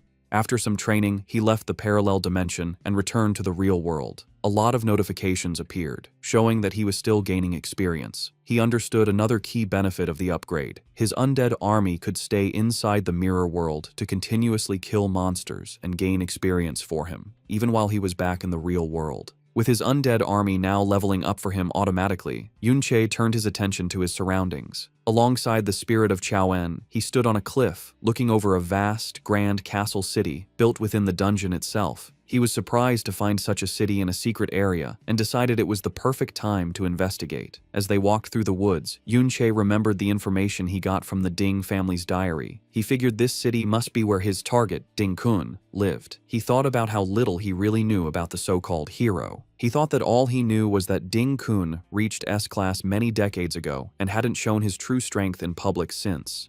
Even a high-ranking family member like Ding Gai did not know the hero's full power. Yunche knew that having more detailed information would give him a much greater chance of success in his quest for revenge. He found it strange, remembering that in his past life he knew of every person who had reached S-class rank. Yet Ding Kun seemed to have appeared out of nowhere. Hoping for a clue, he turned to the undead spirit of his old friend. He called him by his nickname, Ben, and asked if he knew who Ding Kun was. However, the spirit of Chaoen could only tilt its head in confusion, unable to answer. Yuncha expressed his disappointment, wondering if his attempt to talk with his undead friend was still useless. He thought that when his SSS rank skill, Mirror World, reached level 3, the intelligence of all his undead minions was greatly improved. The improvement was most obvious in the spirit of Chao Ben. However, he concluded with frustration that his friend's soul had still not recovered enough to be able to talk properly. Looking out over the huge castle city within the dungeon, Yunche held onto a small piece of hope. He thought that perhaps if he continued to level up Mirror World, Ben might eventually get more of his consciousness back. Meanwhile, inside a grand hall in the castle, Ding Dan walked down a large staircase, reporting to his father. He was worried about his favorite Ding Ge, whom he called third brother, saying that he was still missing and they didn't know where he was. He was speaking to a powerful figure sitting on a throne, a man in intimidating full-plate armor who was Ding Kun, the famous hero of the empire. Ding Dan continued his report, expressing his anger that the criminal they were hunting had dared to come so close to their stronghold, the hero's dungeon. Ding Kun rose from his throne as Ding Dan continued his plea. He reasoned that for someone to have quietly captured the powerful Ding Ge, that person must have also reached the S-class level. For security reasons, he begged his father, Ding Kun, to personally step in and handle the threat. Instead of agreeing, Ding Kun's response was quick and horribly violent. In a blur, his hand, now a shadowy claw with a glowing red eye, pierced straight through his own son's chest. As the life faded from Ding Dan, the menacing, shadowy form of Ding Kun held his son's body. He scoffed at him, condescendingly asking how a man so incompetent he couldn't even keep track of his own child could dare to try and tell him what to do. Ding Dan gasped in disbelief, blood dripping from his lips. The armored figure of Ding Kun looked down on him with complete disgust, remarking on how pathetic it was that Ding Dan only just met the requirements for S-class at his age, yet still couldn't survive a single hit from him. He continued his cold speech, revealing that the only reason he even bothered to keep such a waste like Ding Dan around was just to look after his grandson, Ding Ge. He scolded the dying man more, saying that not only had he failed in that simple task by losing Ding Ge, but now he expected Ding Kun to clean up his mess. A look of pure terror filled Ding Dan's blood-soaked face as he realized the horrifying truth about his father. Ding Kun revealed a chilling secret, explaining that without Ding Ge, he had lost a blood relative. This loss, he declared, would cost him many years of his own life. The scene shifts to the chaotic city streets outside the castle, where a cruel young man with slicked back blonde hair named Ding Yan, another descendant of the hero, laughed wildly while sitting on a large, beaten man who was his living throne. He cruelly encouraged the starving citizens below to fight over scraps of food, a scene made worse by vicious wolves attacking them as they scrambled. A small child cried in terror as a wolf got closer, and Ding Yan's voice could be heard taunting them all, warning that the food would be all gone if they didn't eat it first.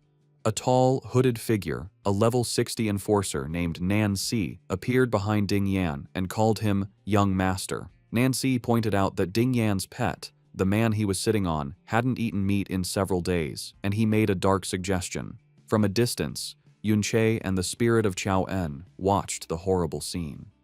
Yunche grimly thought that compared to the pure evil seen here, the actions of the other branch of the Ding family he dealt with seemed almost mild. As Yunche watched the cruelty on the streets below, a purple aura of anger began to form around him. He wondered if he should step in and show himself. However, his attention was suddenly caught by something else. Beside him, the undead spirit of Chao Ben burst out in a wave of blue and black energy, letting out a furious roar in reaction to the injustice he was seeing. Yunche looked at his friend's spirit with a sad expression, calling him by his nickname. He thought that even in his current mindless state, his friend's natural desire to help those in need was as strong as ever. This triggered a memory, flashing back to their shared past. Yunche remembered that among all the children in the poor slums where they grew up, Ben and another boy named Lan Qian were always the kindest and strongest. He remembered finding them standing up to a mean slave driver, and it was this courage that led him to take them both in as his students to train them. His hope was that they would grow strong enough to help others in the future. The memory faded, and back in the present, Yunche was filled with a deep sense of guilt. He blamed himself, thinking that it was his fault that his friend was turned into this undead form. Just then, the spirit of Chaoen turned to him and managed to say a broken, questioning name. Lan Qian? Yunche was completely stunned by this sign of returning consciousness. He grabbed his friend's spirit, desperately asking if his mind had returned and if he could talk. But the spirit only managed to say another broken word. Ding. Suddenly, the spirit of Chaoen exploded with a huge surge of blue energy. It struggled, but finally put together a horrifying truth, declaring that Lan Qian is Ding Kun. The truth hit Yunche with the force of a physical blow, his eyes widening in absolute shock and understanding. The scene cuts back to the throne room, where the armored figure of Ding Kun stood over the body of his son, Ding Dan. After wiping the blood from his gauntlet, he spoke the name Yunche. In his shadowy, menacing form, he wondered aloud if someone was intentionally using a name so similar to his old enemies to provoke him. A grim, knowing look appeared on his face as he thought about how many years it had been since he last heard that name. With a sinister, confident smile, he addressed his old master, who was not there, declaring that he would see for himself who dared to pretend to be his dear master, revealing his true identity as Lan Qian. On the city streets, the cruel Ding Yan speaks to his huge orc-like pets, mocking them for being well-behaved. He tells them he knows they must be starving. With a crazy laugh, he points to the terrified and hurt citizens scattered around the plaza, a scene of violence he has clearly caused. A small, crying child kneels next to a fallen man, too scared to move. With a look of pure madness, Ding Yan declares that since the people are just toys, his pets should eat them all. He gives the command, and one of the giant orcs lunges toward the helpless child. But before the creature can hit, a bright flash of purple light appears. In a moment, the orc is cut to pieces by a series of impossibly fast slices. Yunche lands smoothly, his back to the chaos, his body crackling with a powerful purple aura. His face is cold with fury, his eyes glowing intensely. He thinks the name Lan Qian, in total disbelief. He cannot understand how his former student can be the same person as Ding Kun, the monster who causes this horrible scene. His arrival does not go unnoticed. The enforcer, Nancy, steps forward, demanding to know who he is, while Ding Yan looks on in shock. Nancy laughs, calling Yunche a fool for daring to enter the hero's territory to die. But Yunche is lost in his own angry thoughts, his eyes burning with purple fire. He silently screams, wondering how the Lan Qian he knew could possibly raise such a disgusting person like Ding Yan. This brought back another memory, a flashback to a simpler time. A younger Yunche stood before his two young students, Lan Qian and Qiao Benben En. He explained to them that because of the great power of class users, the old era of knights was over. However, he told them that as a knight's son himself, there were still values he wanted to teach them. He promised them that with his help, their strength would grow far beyond that of normal class users. As he spoke, the young Lan Qian looked up at him with bright, admiring eyes, clearly inspired by his master's words. The story flashes back again to a younger Yunche teaching his two students, the bright-eyed Lan Qian and Qiao Benben En. He explains that if they want to keep learning from him, they must remember a few key things. The first, he says, is humility. The lesson is shown next to a memory of the two boys harvesting a field, with Lan Qian playfully bragging that he was faster than Benben. Yunche reminds them to remember that they are no different from others and must treat everyone with kindness and respect. This is followed by a scene where the boys are being paid by an old man for their work. Benben complains that the pay is too low, accusing the man of cheating them. The calmer Lan Qian quickly tries to stop him, telling him not to make their master angry, but Yunche silences Benben with a sharp command. After the lesson in humility, the younger Yunche gives his students a book, explaining it is an extra reward. He tells them to remember this feeling of being rewarded for their work, and to never let themselves become arrogant. The scene changes back to the present-day battle. Yunche attacks with a furious storm of purple energy slashes. The attack is so strong that it completely breaks Nancy's arcane shield skill, leaving the enforcer wounded and in total shock at his opponent's attack power. Yunche looks on with cold focus. Nancy is enraged, shouting that his equipment was legendary grade level 30 gear and that his protective necklace was also destroyed. Behind him, Ding Yan, filled with anger, points at Yunche, calling him a filthy commoner and promising to show him the true power of someone from a higher class. Unfazed, Yunche charges forward to meet the challenge. This brings back another flashback to his second principle: compassion. The memory shows him and the two boys in a ruined city, giving food and help to a starving, helpless man. Yunche explains that they must be kind to the weak and always use a good heart to fight against violence. This is followed by a scene of the two boys bravely fighting off a large man, defending the weak. The final memory focuses on Lan Qian. Yunche stands behind him as they look down at a captured criminal. He tells Lan Qian that since he himself was rescued from the same slaver group, he should understand the helplessness of the weak and should make a fair judgment. As Yunche charges, he swings his glowing purple sword in a wide, powerful slice aimed at Ding Yan and his enforcer. However, the attack passes through them as if they were ghosts. They turn into black smoke, and the real Ding Yan and Nancy reappear a short distance away, surrounded by the terrified citizens. Ding Yan mockingly comments on how pleased Yunche must be to have slashed one of their illusions. The plaza then fills with dozens of identical copies of Ding Yan and Nancy, surrounding Yunche. The real Ding Yan leans on his enforcer's shoulder and cruelly offers to let Yunche slash more of them if he enjoys it so much. Yunche remains completely calm. Ding Yan continues his taunts, noting Yunche's always angry expression. He cruelly guesses if the anger is for the helpless citizens, and then wonders with sick joy if a family member is among them. He gives a twisted challenge, telling Yunche to try and slash them again. He wonders what Yunche's expression will be when he finds out that in his rage to cut down the illusions, he had actually killed the innocent people instead. As this cruel mind game plays out, Yunche begins to power up his blade of trickery, his sword crackling with purple energy as his attack power increases. A split-screen view shows Yunche's advantage. Through his mirror world skill, he can see both the real world and the parallel one at the same time. He sees the real, terrified citizens and the true location of his enemies, separate from the many fakes in the plaza. With his improved senses, Yunche ignores the bait. He rushes forward, his eyes glowing with purple light. His glowing sword swings in a wide, powerful arc that goes past the fakes and hits the real Ding Yan and Nancy. They are left completely stunned, unable to understand how he saw through their illusion. The story flashes back to Yunche's third and final principle for his students: courage. The memory shows a young Lan Qian and a young Chao Ben En standing bravely against a large group of monsters. Yunche explains that one must be fearless. He taught them that in the battle against the dangers of dungeons, there is no room for fear. One must fight for what is right. The memory shows the two boys fighting hard, wounded, but refusing to give up. After the battle, the younger Yunche finally appears. An angry Ben confronts him, shouting that they were almost killed, while Lan Qian expresses his relief that it's over. The younger Yunche smiles, telling his students not to worry, as he was always nearby, watching over them. Faced with Yunche's amazing power, Ding Yan immediately panics. He admits that his opponent is strong and, in a show of pure cowardice, orders his enforcer, Nancy, to stop using illusions and act as a human shield to buy him time to escape.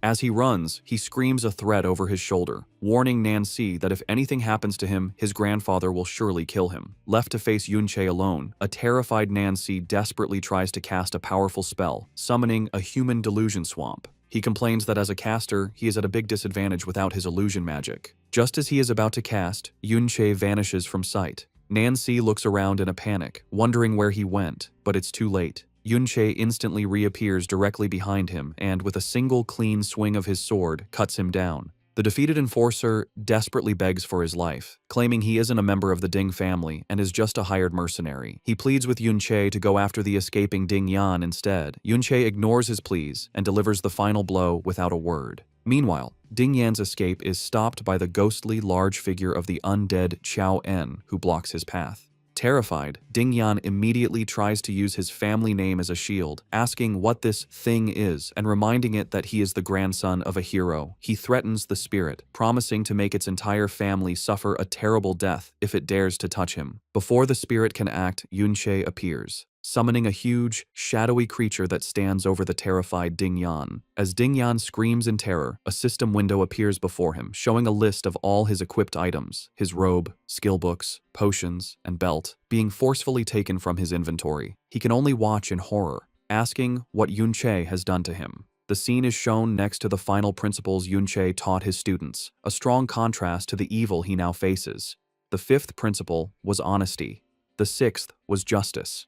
The seventh was honor, and the eighth and final principle was soul. The huge, shadowy creature summoned by Yunche attacks, causing a volley of dark blue energy swords to shoot up from the ground and rain down upon the city. Its target, Ding Yan, lies lifeless on the ground, his time of terror brought to a quick and brutal end. Standing on a bridge looking over the horrible scene, Yunche looks down at the bodies of citizens stuck on spikes. He thinks of his former student, Lan Qian, thinking with bitterness on how he had not only ignored every principle he was taught, but had also betrayed both him and Chao Ben En in the past. His sadness turns to pure rage as he thinks about the evil that Lan Qian has let his own family commit, and he silently screams the painful question of why it all happened. A voice cuts through his thoughts, asking, Why what?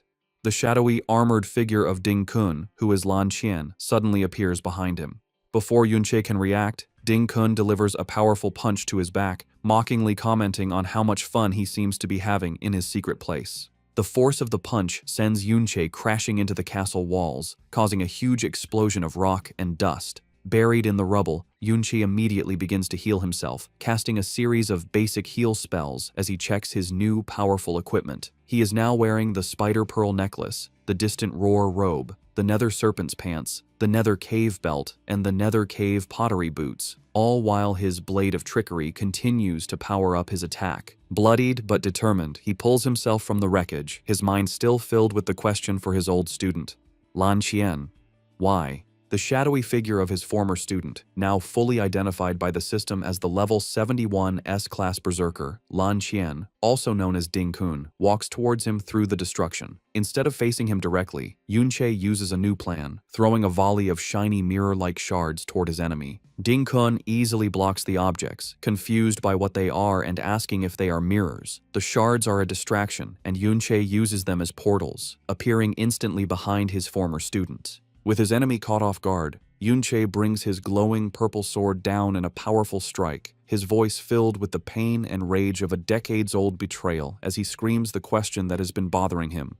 Why did you betray us? The strong blow from Yunche's surprise attack shattered a piece of Ding Kun's armor. Ding Kun, touching his damaged helmet, grinned and noted that for someone to break his armor, their speed and attack power must be unusually high. Yunche's eyes glowed with an intense purple light, filled with rage and pain. Clenching his fist, he screamed Lan Qian's name, confirming it was his former student. He desperately asked why he chose to betray them years ago. Unimpressed, Lan Qian questioned the word betrayal as he summoned a huge, pixelated greatsword. He thought to himself that this intruder knew his old name and was also using the name Yunche. He wrongly assumed Yunche was an assassin sent by an old enemy. With a wild grin, Lan Qian charged forward, unleashing a powerful swing with his sword that sent a wave of red energy across the area. After Yunche dodged the attack, Lan Qian appeared behind him, mockingly asking if he was trying to impersonate his old master, calling it a bad joke. Ignoring the taunt, Yunche struck again, screaming his question about the betrayal once more, but Lan Qian easily blocked the attack. With a look of pure disgust, Lan Qian dismissed him, saying he was just a tool and that talking was useless. He immediately countered with a powerful swing of his own. The force of their weapons clashing shattered the ground, creating a large crater and forcing both fighters to jump back. As the dust settled, the undead spirit of Qiaoen appeared at Yunche's side. With a grim look, Yunche challenged his old student, asking what he planned to do about their other friend. Filled with rage, the ghost of Qiaoen charged forward, roaring Lan Qian's name. Lan Qian looked on in shock at the ghostly form of his old friend. In a flash, he appeared before Qiaoen's spirit, grabbing him by the neck. With a furious roar, he smashed the spirit's head into the ground, demanding to know how he was still alive. As Lan Qian raised his fist to strike again, Qiaoen's spirit summoned a golden barrier to protect itself, but Lan Qian shattered it with a single, powerful punch. As the barrier broke, Lan Qian realized the truth. He understood his former friend was now an undead spirit. He noted that while Qiaoen was revived, he didn't seem to have much intelligence. As he was distracted, Yunche swung his sword at him from behind, but Lan Qian managed to block the attack. Suddenly, 3 new figures appeared on the castle walls above. A man called out to Lan Qian, calling him father and asking why he had come out.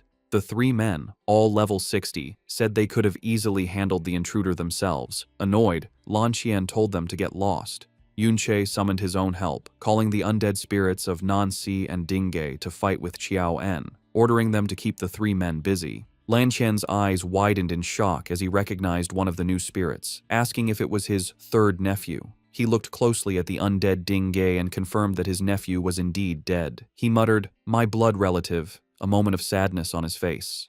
However, his sadness quickly turned into a sinister, evil grin. Looking at Yunche with new interest, he said that he was starting to find him interesting. He charged forward again, noting Yunche's ability to revive another person as an undead. As Yunche barely dodged a swipe from his former student's claws, Lan Qian stood over him, his form growing more monstrous and his eyes glowing with a mad light. He called Yunche master, desperately pleading with him to prove that he was who he said he was. With a look of pure insanity, he screamed that Yunche must be his beloved master. Bloodied but determined, Yunche looked at him with cold fury. He thought back to the person Lan Qian used to be, someone who would help others even when he was a suffering prisoner.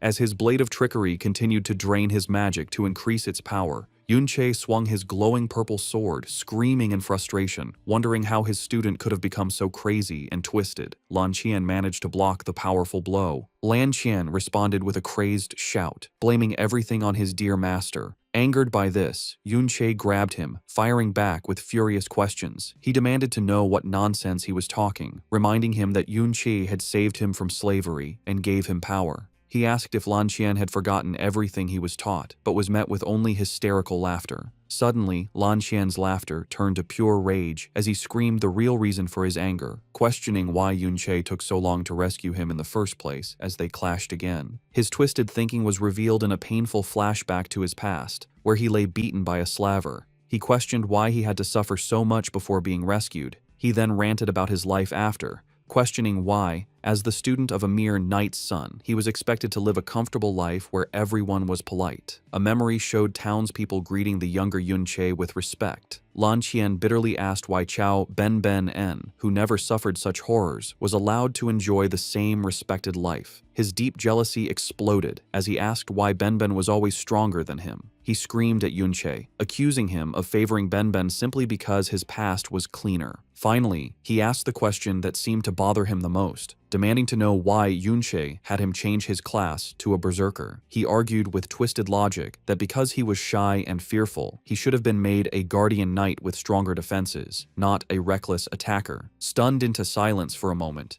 Yunche finally responded. He asked when he ever showed favoritism, reminding Lan Qian that he had always wanted to become braver and stronger, and that was the reason for his choice. Lan Qian furiously rejected this, screaming that it was all because Yunche preferred people like Ben.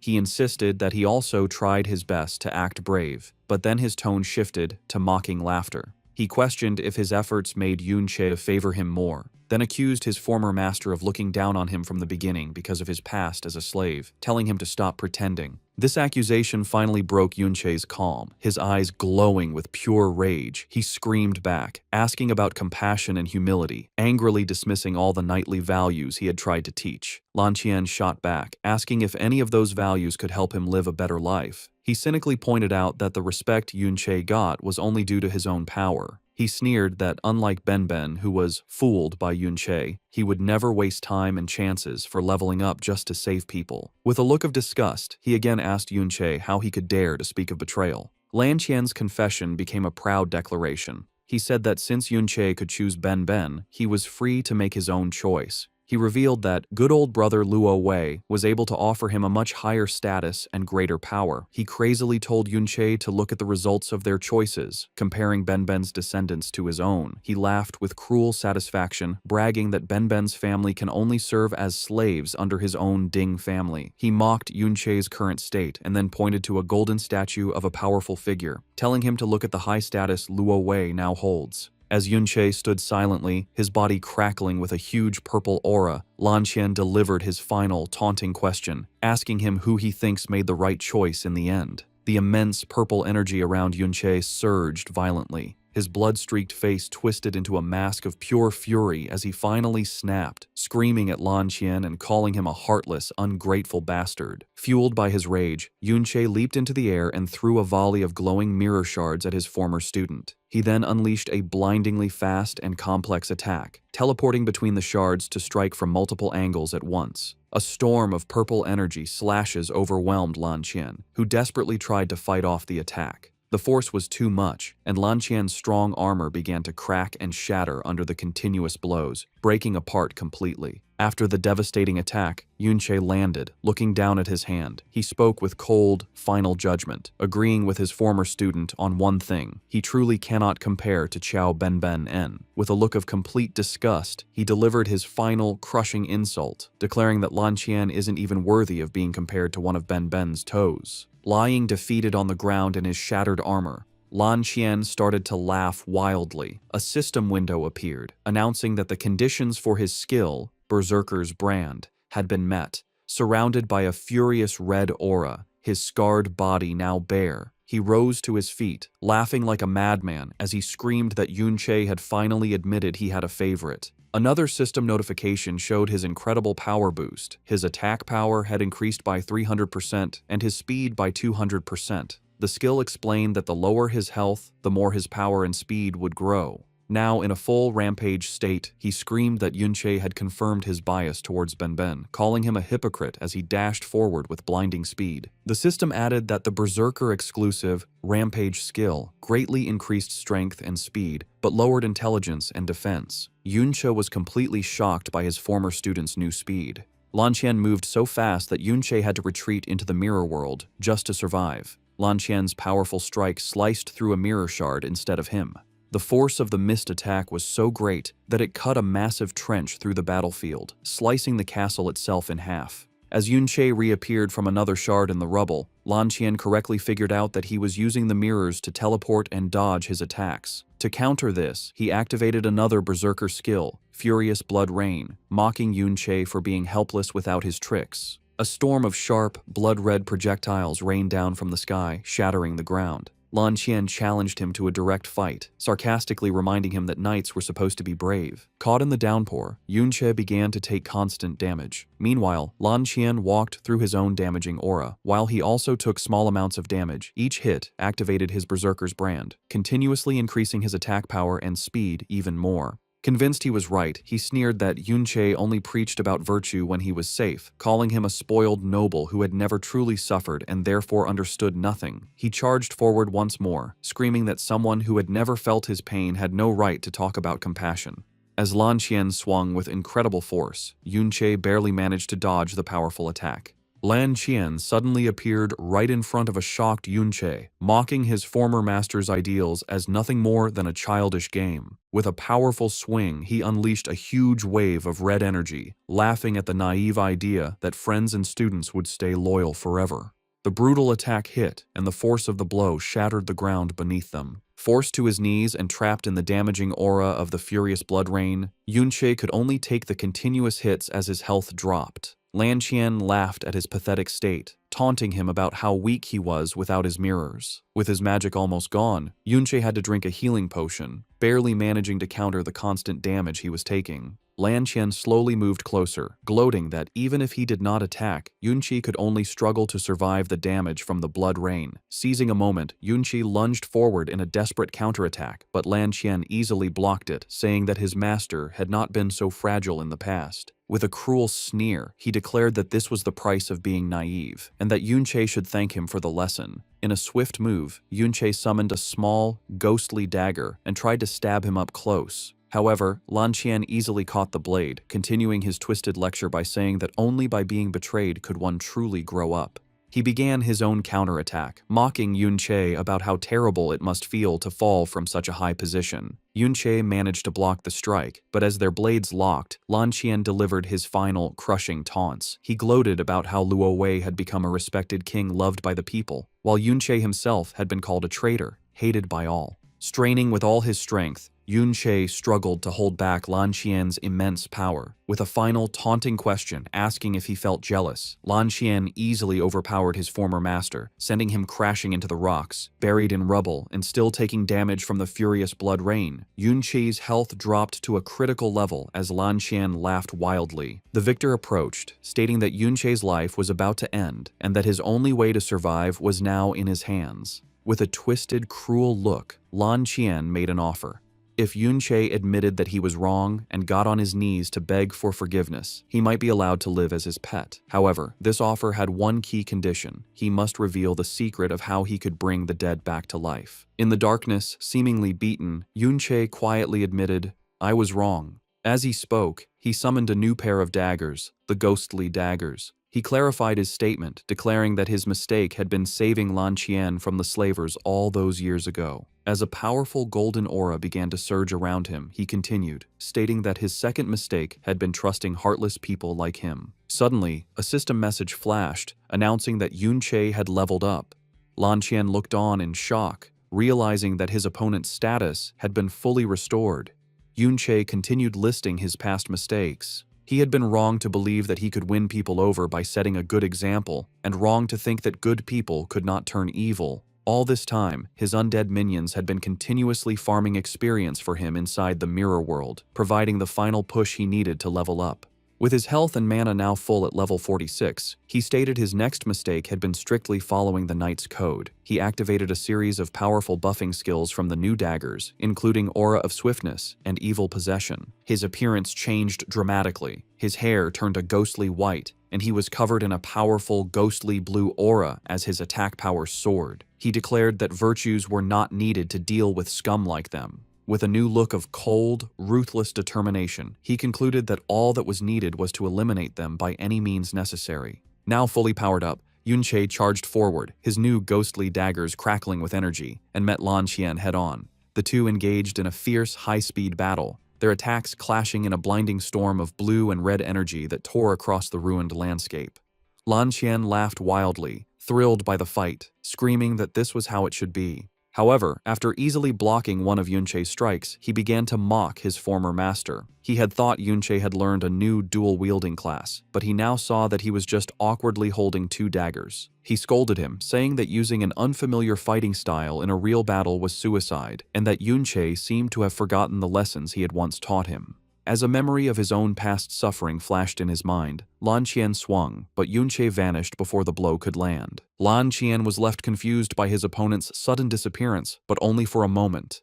Yunche instantly reappeared behind him and drove a dagger deep into his back, causing him to spit up blood. Enraged and in pain, Lan Qian spun around to counterattack, but Yunche vanished again. He screamed in frustration, demanding to know how it was possible when all his mirrors were shattered. Frantically searching, his eyes landed on a pool of his own blood on the ground. He saw a reflection and realized the horrifying truth. Yunche did not need mirrors, but could use any reflective surface, even blood, to teleport. Furious at being tricked, Lan Qian unleashed a powerful ability, causing tendrils of blood to erupt from the ground and cover the entire area. He admitted that Yunche had found a loophole, but declared that this new move would leave him with nowhere left to run.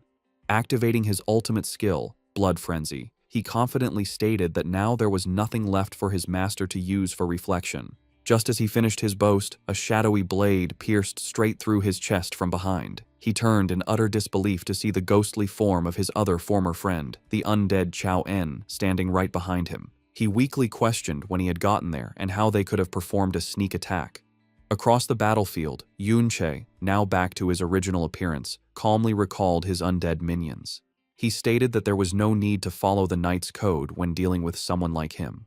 The battle was over. Surrounded by the ghostly flames of his undead army, Yunche stood over the fallen body of Lan Qian. With a look of absolute, cold hatred, he delivered his final sentence, declaring that he only wanted one thing, for Lan Qian to die. Even with a deadly wound, Lan Qian was still defiant. He called the undead spirit of Qiao Benben an loser from 60 years ago, who was no match for him now, and easily cut the spirit in half. He screamed that the more he was hurt, the stronger he got, because of his berserker skills. But Yunche instantly appeared and stabbed him again. In his powered-up form, Yunche coldly told his former student that he knew all his weaknesses. Enraged, Lan Qian cursed at him, but Yunche calmly explained the two main weaknesses of the berserker class. The first, he said, was low defense. As Lan Qian swung wildly, Yunche teleported away, and the undead spirit of Dingay took his place, swinging its axe at the berserker. Lan Qian furiously turned and sliced the new enemy in half. Yunche explained that the berserker class needs a lot of points in attack and speed, which leaves little for defense. To prove his point, a volley of energy arrows from another undead archer hit Lan Qian in the back. Now surrounded by a growing army of Yunche's minions, he learned the hard truth of his build. Yunche explained that with the defense-lowering effects of his own skills, even low-level skeletons could now hurt him. With a furious roar, Lan Qian used a powerful whirlwind slash, cutting down the minions right around him. He boasted that he just needed to clear out these low-level spirits, but as the dust settled, he saw Yunche and more undead on the cliffs above. Yunche then revealed the second major weakness, a lack of wide-area attacks. He explained that besides the basic whirlwind slash and some straight energy slashes, Lan Qian had no way to deal with a large, spread-out army. The final, inescapable trap was revealed as a huge army of undead spirits appeared from the shadows behind Yunche. He told his former student that his mana regenerated fast enough to keep an endless army of undead, making it impossible for Lan Qian to ever kill them all. refusing to accept his weakness. Lan Qian furiously declared that he did have a wide-range attack and used his furious blood rain again. But Yunche was ready and calmly summoned huge ghostly shields from the ground to protect his army. He then revealed his former student's biggest weakness, having no one he could truly count on. Yunche reminded him of the past, explaining that he and Xiao Benben used to work together, covering each other's weaknesses. He pointed out the sad irony that the shield that once protected him, Benben, was now the sword trying to strike him down. He reasoned that as someone who gained power through betrayal, it was only natural that no one would ever truly get close to him. As the ghostly form of Qiao appeared behind the traitor, Yunche asked if this lonely, bitter life was what he had really wanted. Enraged, Lan Qian rejected the idea of friendship and trust, swinging his weapon wildly as Yunche dodged. He screamed that while he had enjoyed 60 years of absolute power, Yunche had been nothing but a dead man. He insisted that he was the one who had been right and that he didn't need allies. To prove his point, he moved back towards the city, calling for his family members, Ding Jian, Ding Qiang, and Ding Xun, to come out and fight for him. He landed with a proud look, boasting that he didn't need allies because his own family would be his army. In a flash, Yunche appeared right behind him, calmly questioning his confidence. Before Lan Qian could react, Yunche swung his blade in a clean, quick move, cutting off his former student's arm at the shoulder. Lan Qian screamed in pain and disbelief as his 3 family members watched from the rooftops in stunned horror, calling out to their father. A wave of pure panic hit Ding Jian as he stuttered, unable to believe that his seemingly unbeatable father was being so completely defeated. Wounded and desperate, Lan Qian screamed at his 3 sons, ordering them to hold Yunche back and heal him right away. But his family members were frozen in terror. Ding Xun stuttered, asking how they could possibly fight someone that even their powerful father couldn't beat. This hesitation sent Lan Qian into a blind rage. Cursing them, he declared he would do it himself and leaped towards them. In a horrible act of cruelty, he grabbed his son Ding Xun by the throat. The terrified young man could only cry out, asking his father what he was doing. With a face twisted by madness, Lan Qian screamed that everything his children had was given to them by him. He revealed the monstrous truth behind his family, asking what purpose they served other than to make sure he was healthy and lived a long life. As he spoke, he began to drain his son's life force, enraged that he would dare to refuse him. He then threatened his other 2 sons, who watched in frozen horror. He ordered them to hold Yunche back, or he would drain them next. Before they could react, a volley of mirror shards appeared from thin air, blocking their path. From these portals, Yunche's entire undead army appeared, completely surrounding the traitor and his terrified family. The group of spirits swarmed them in a chaotic, overwhelming attack, attacking from all sides. Lan Qian screamed in pain as he was torn apart by the endless wave of energy and blades. In a final, desperate act, he used a massive, explosive swing of his weapon, creating a huge crater and sending a cloud of dust and debris into the air. When the dust finally settled, Lan Qian was left standing alone in the ruined landscape, breathing heavily. He looked around the now empty battlefield, wondering where everyone had gone. A bloodied Yunche, still in his powered-up form, looked down on his exhausted former student with a smirk, asking if his energy was finally running out. He then revealed his final, most cruel act of revenge. Behind him, the newly resurrected undead spirits of Lan Qian's own sons, Ding Jian, Ding Xun, and Ding Qiang, rose from the shadows. Yunche coldly remarked that despite his youthful look, Lan Qian was still just an old man on the inside, and mockingly told him to enjoy his family happiness. A wave of absolute terror and despair washed over Lan Qian as he realized that his own children had been turned into undead puppets. Utterly broken, he let out a choked sound and made a desperate attempt to run away. Yunche chased after him, calmly asking if he truly believed he could escape now. Lan Qian's desperate escape was immediately cut short. He was surrounded and relentlessly attacked by the ghostly blue slashes of his own undead sons. As he was torn apart by the ones he once called family, his mind completely broke. He muttered the word comrades,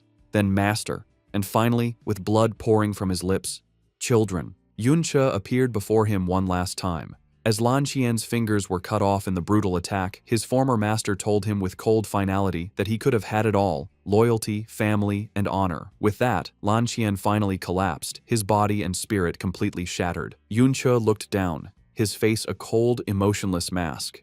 Surrounded by his entire undead army, he stood over the fallen body of the man who had betrayed him. He told him that where he could have had love and loyalty, He now only had the hatred of those he sacrificed. With his final words, Yunche told him to face the dead end that he himself had chosen. The story goes back more than 60 years to a time when Yunche was in a workshop with his two young students. He spoke to both Qiao Ben and Lan Qian, congratulating them on successfully changing their class and reaching the S rank. He told them that as their master, he had gifts for them. Yunche explained that he had sent all the best materials he had saved over the years to a master craftsman. With great luck, he was able to have 2 weapons of mythic quality made. He gave a huge greatsword to an impressed Lan Qian, telling him it was the best weapon he could use at his level and that its style was similar to what he already used, so he should be able to handle it easily. Lan Qian excitedly swung the new sword and sincerely thanked his master. Yunche then turned to Qiao Ben, giving him a large, fancy shield. He explained that the shield was a perfect fit for his new class, and that with his fighting talent, he would surely master it quickly. Qiao Ben hugged the shield, seeming to mumble that it was a waste of money, but clearly loved the gift. After a moment, a confused Qiao Ben asked Lan Qian what he was staring at. Lan Qian pointed at Yunche's own sword, asking why his master had never changed his weapon and wondering if it was old. Yunche held his sword and declared that it was one he would never need to replace, revealing it was the Flowing Cloud sword. He went on to explain that he had once risked everything, spending many years collecting the best secret treasures, and finally snuck into an SSS rank secret realm to make this ultimate weapon in an ancient furnace. Even then, he noted, it was only a first version. The sword was of unique quality, a level above even mythic, and was one of a kind. He explained that it had a special way of being awakened. It could change like a flowing cloud into any weapon form its user wanted. The real condition for it to take its final form was for the user to form a bond with it through experience. After fighting with it for many years, it had learned to change according to his will and match his strength. Lan Qian was completely amazed by this. Yunche then offered the incredible sword to him, asking if he would like to try it. Overjoyed, Lan Qian excitedly asked if he really could. As Lan Qian grabbed the handle of the Flowing Cloud sword, the scene flashes back to the past. After a great battle, a man in full plate armor, Lan Qian, stood over the dying body of Yunche, whom he had just stabbed with the same sword. Lan Qian thought that the scene had to be cleaned up to look like a fierce rebellion for the king.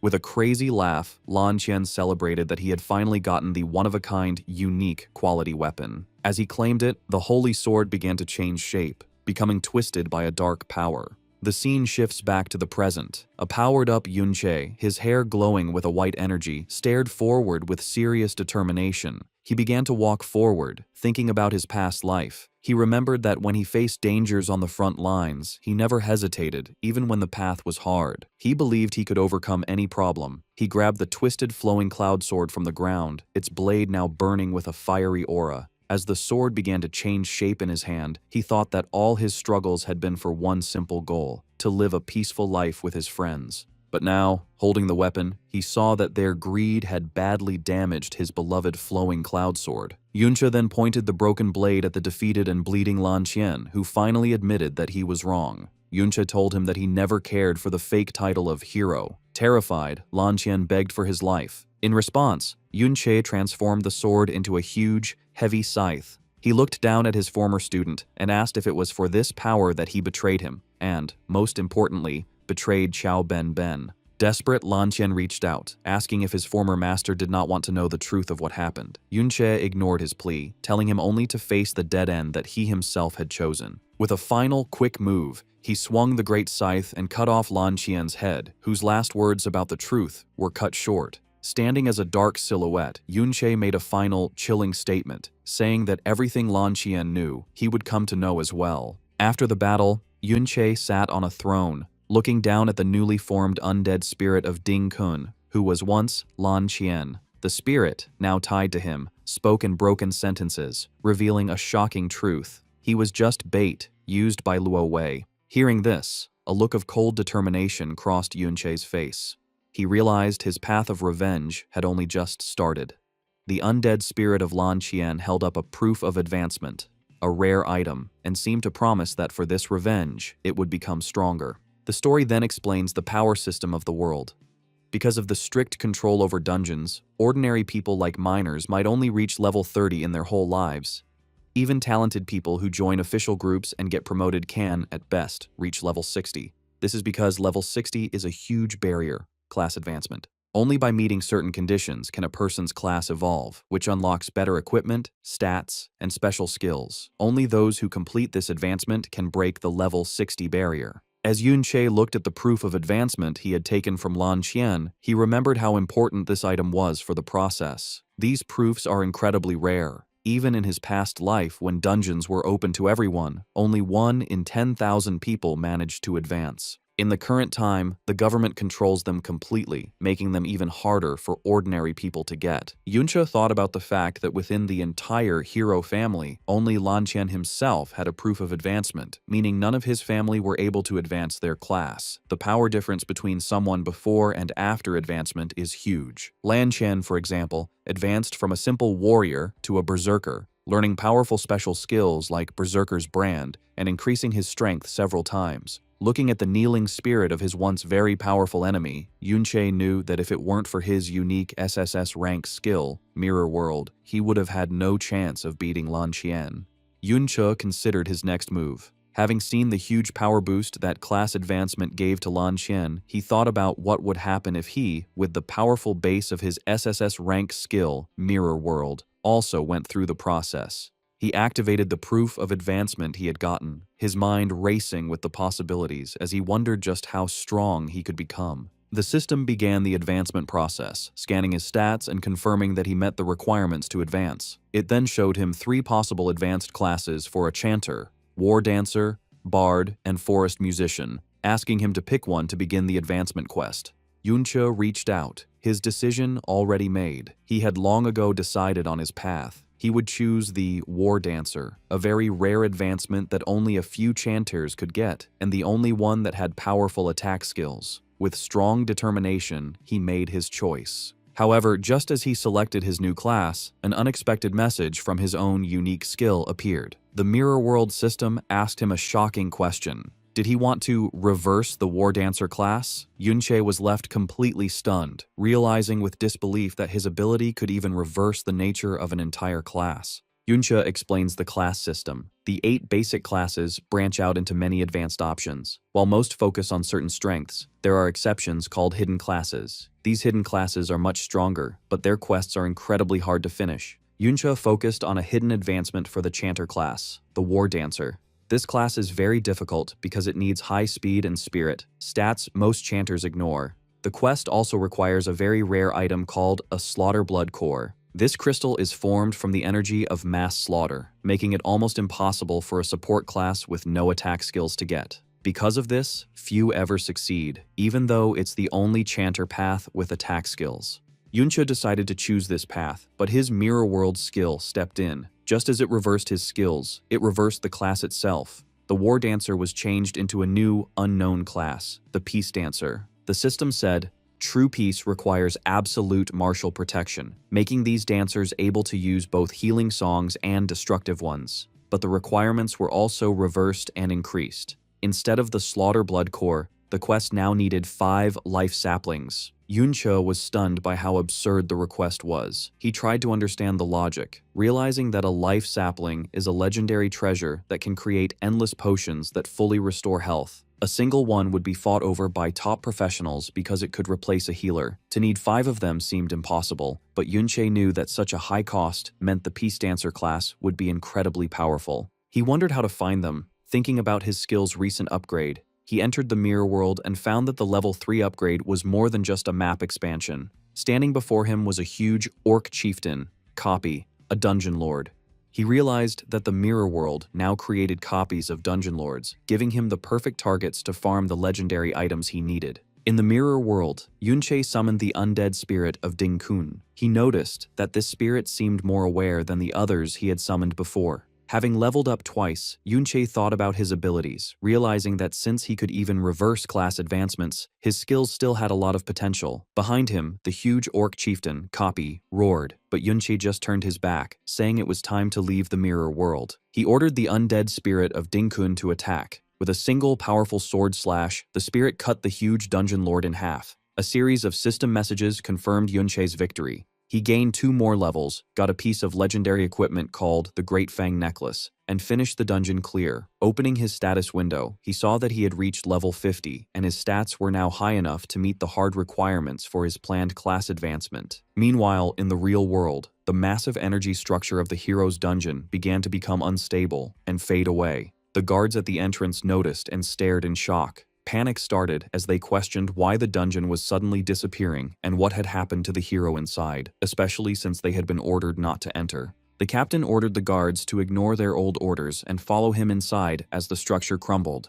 Among the debris, they made a horrible discovery: the lifeless body of Ding Jian. The guards shouted in disbelief that a member of the hero's family had been killed. The news of the event spread quickly across the empire. Newspapers filled the sky over the city, carrying the shocking headline of the death of the hero. Citizens watching the news in their homes were stunned and terrified, unable to believe that the powerful hero family had been killed and that the hero himself was dead. In a military command center, an officer stood before a screen showing the only evidence they had: a blurry image of Yunche's back with his white hair and cape. He announced that a wanted order had been issued and ordered his troops to use all their power to hunt down the criminal.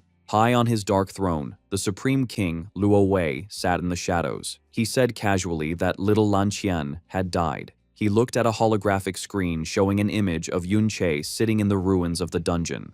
Luo Wei asked his subordinate what had been found, noting that even though the army was stationed outside, they only found out about the event after it was over. In a wasteland filled with corpses, a hooded subordinate sat on a pile of defeated S-class fighters. He reported to the king that none of the officers guarding Ding Kun knew what had happened. He handed a book of records to someone, explaining that he had his men check the entry and exit logs and the security bureau's information. The subordinate revealed that the current suspects were Yunsha and Yunche.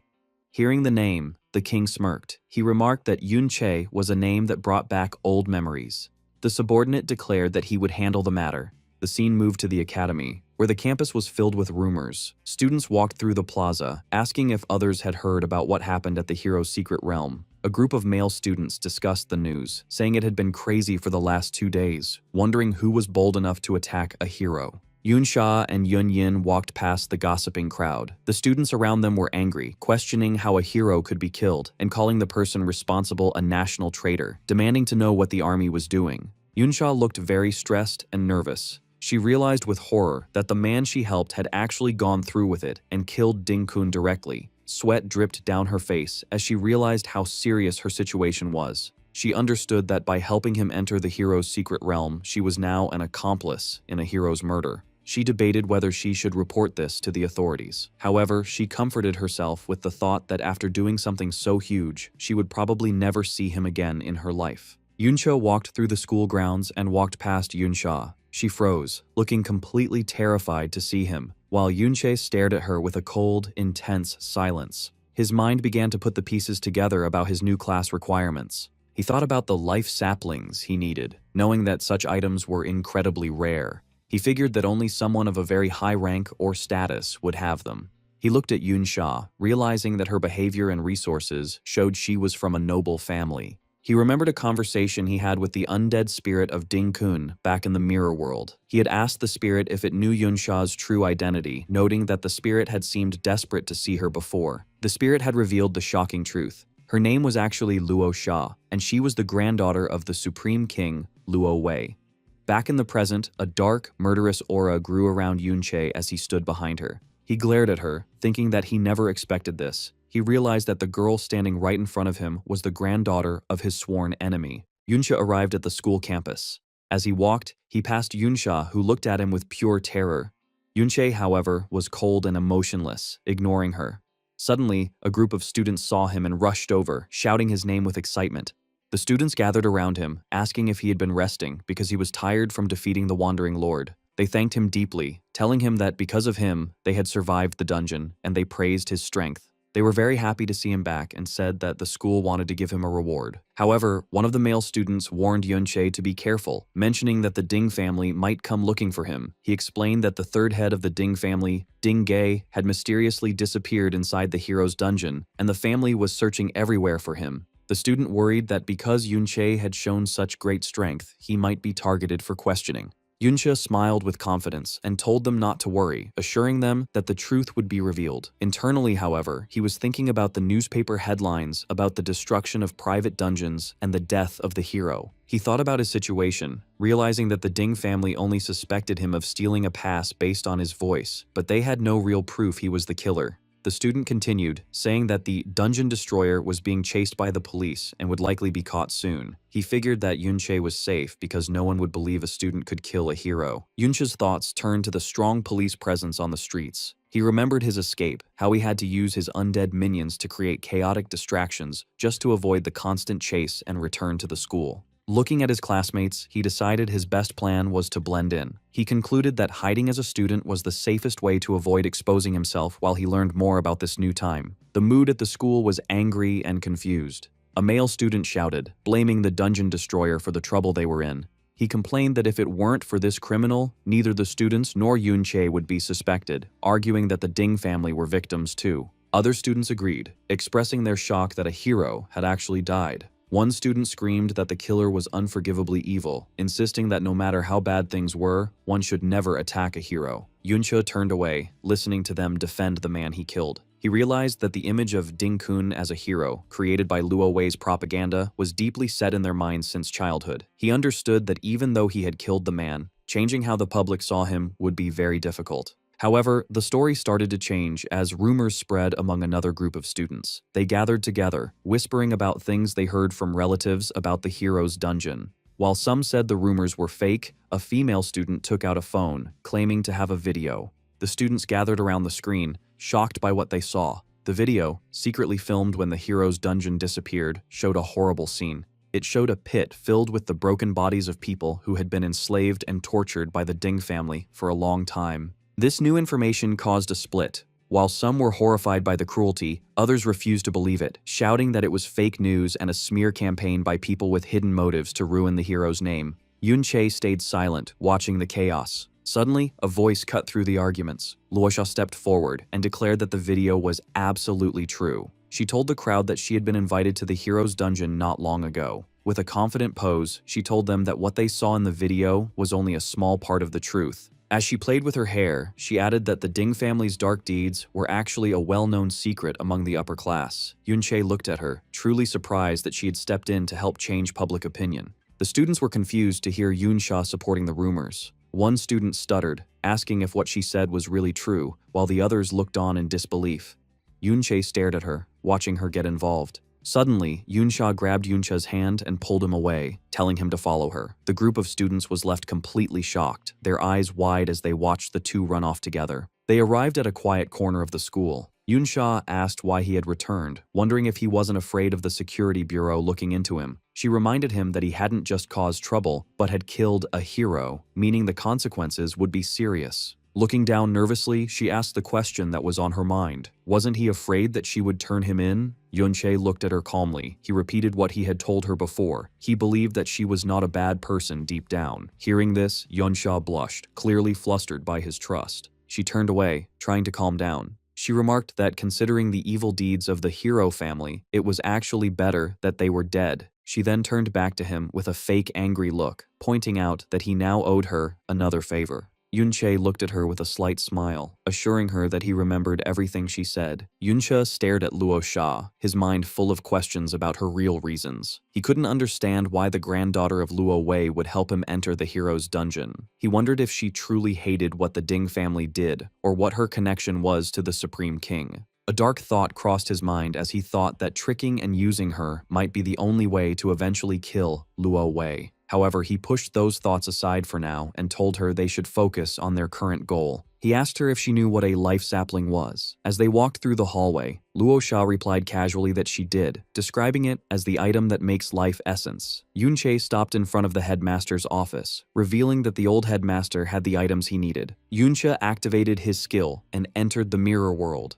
Inside the ghostly copy of the office, he watched the headmaster sitting at his desk. He explained that the old man had collected a rare, world tree sapling and treated it like a great treasure. Yunche knew that the headmaster had bought almost all available life saplings just to water and feed this precious tree. As he approached the center of the room, he saw the SS rank secret treasure, the World Tree Sapling copy, surrounded by many Life Sapling copies. Yunche's eyes widened in genuine surprise, shocked to find so many of the rare items he needed all in one place. Yunche tried to use force to get the items, hitting the protective barrier with his sword, but a strong shockwave pushed him back. He realized everything was sealed behind a complex magic circle made by the school's principal. Inside the barrier, he could see the World Tree Sapling copy and the Life Nursery copy he needed. He hadn't expected the security to be active even inside the mirror world. Yunche looked at the glowing blue and red magical lines. Although he was a master of formations in his past life, he saw that this one was different because it mixed magic with machinery from the current time. He knew that with his current strength, he couldn't break the formation. Even if he tried to force it, the delicate items inside would be destroyed. Deciding to forget the saplings for now, Yunche took other items from the room, picking up copies of a robe, boots, and a book called Formations and Machinery. As he walked out, he realized that the owner of this office, the principal, was much stronger than Lan Qian, and he would need to be careful. Yunche made a plan. He knew there were only two ways to get the Life Nursery. Either wait for the principal to open the seal himself, or learn about this era's technology to crack the code. He chose the second option and went straight to the school library. He grabbed books on general knowledge and machinery, knowing that building a solid foundation was important before he could challenge his enemies. He sat at a desk and tried to take apart modern devices he had copied, like a smartphone, but found the mechanics confusing. He read that his enemy, Luo Wei, was the one behind this technological growth, which made him wonder where those ideas came from. Yunche spent his time studying late into the night, learning how mana cores were used as power sources and trying to understand how they worked. Although he began to understand the basics, he found that the way machines and dungeon items worked together was complex, bringing up more questions than answers. He realized the knowledge was unclear, and he would need to read many more books to fully understand this new world. Yunche walked into the school library, deep in thought. He figured that the most important information about this era's technology and history wouldn't be in the popular, censored books. Instead, he needed to find unpopular or rare copies that might have the truth. However, he knew that looking through mountains of useless books to find one gem would take a long time. Suddenly, he noticed someone sitting high up on the library shelves, lit by a light. He squinted and was surprised to see it was Yun Yin. He found it strange to see her alone, as she was almost always with Yun Sha. Knowing she was the guard for Luo Wei's granddaughter, he immediately became suspicious, wondering if she was looking for something secret in the library. However, as he looked closer, he saw the cover of the book she was reading, Complete Collection of World Classic Fairy Tales. This unexpected choice for a serious guard surprised him. Yun Yin noticed him looking and looked down at him with her usual cold, sharp eyes. But moments later, realizing she had been caught reading fairy tales, she became clearly flustered and defensive. Yunche, finding the situation funny, asked if he wasn't welcome. Yun Yin, still holding her book tightly and looking embarrassed, didn't answer right away. Yunche explained that he just wanted to grab a book from that section. When she asked him which one he was looking for, he gave a charming smile and admitted that he wasn't sure yet either, leaving her in silent, awkward confusion. Continuing their conversation in the library, Yunche said he was looking for books on how dungeon products and mechanical things work. To his surprise, Yun Yin immediately found a book on the topic and handed it down to him. The usually cold and serious guard looked flustered, looking away. Yunche thanked her and walked away to find a place to read. Yun Yin, after a moment, went back to her own book. He then asked her if there were any books on mobile communication, but she stayed silent and didn't answer his question. The next day, Yunche returned to the library. Yun Yin, who was in the same spot, handed him another book, probably the one he had asked about the day before. In return for her help, Yunche offered her a boxed sandwich, telling her it was quite tasty. Yun Yin sharply refused the offer, but Yunche decided to leave the food for her anyway, placing it on a nearby ledge.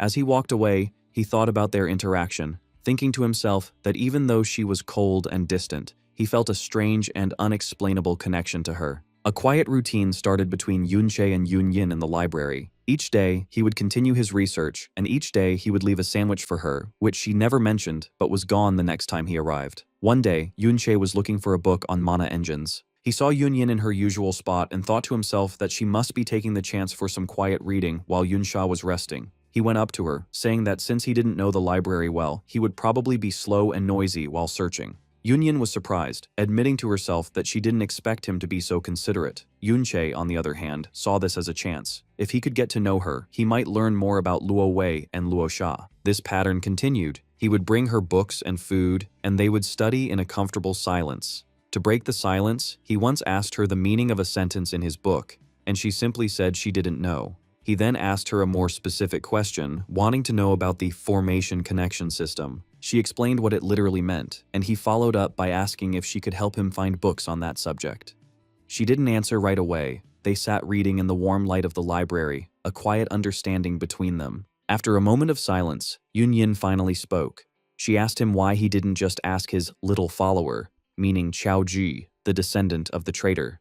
Yunche simply looked at her with a confident smirk, telling her that Chao Ji would be back soon. The scene changes to the inner residence of the Ding family, where Ding Hao and Ding Yi were talking about a serious matter. Ding Hao was furious as he looked at a photo they had received. It showed his son, Ding Shu, tied up and gagged. He expressed his anger that they were being threatened with his son's life, asking what the kidnappers wanted since they had only sent one photo and made no contact for days.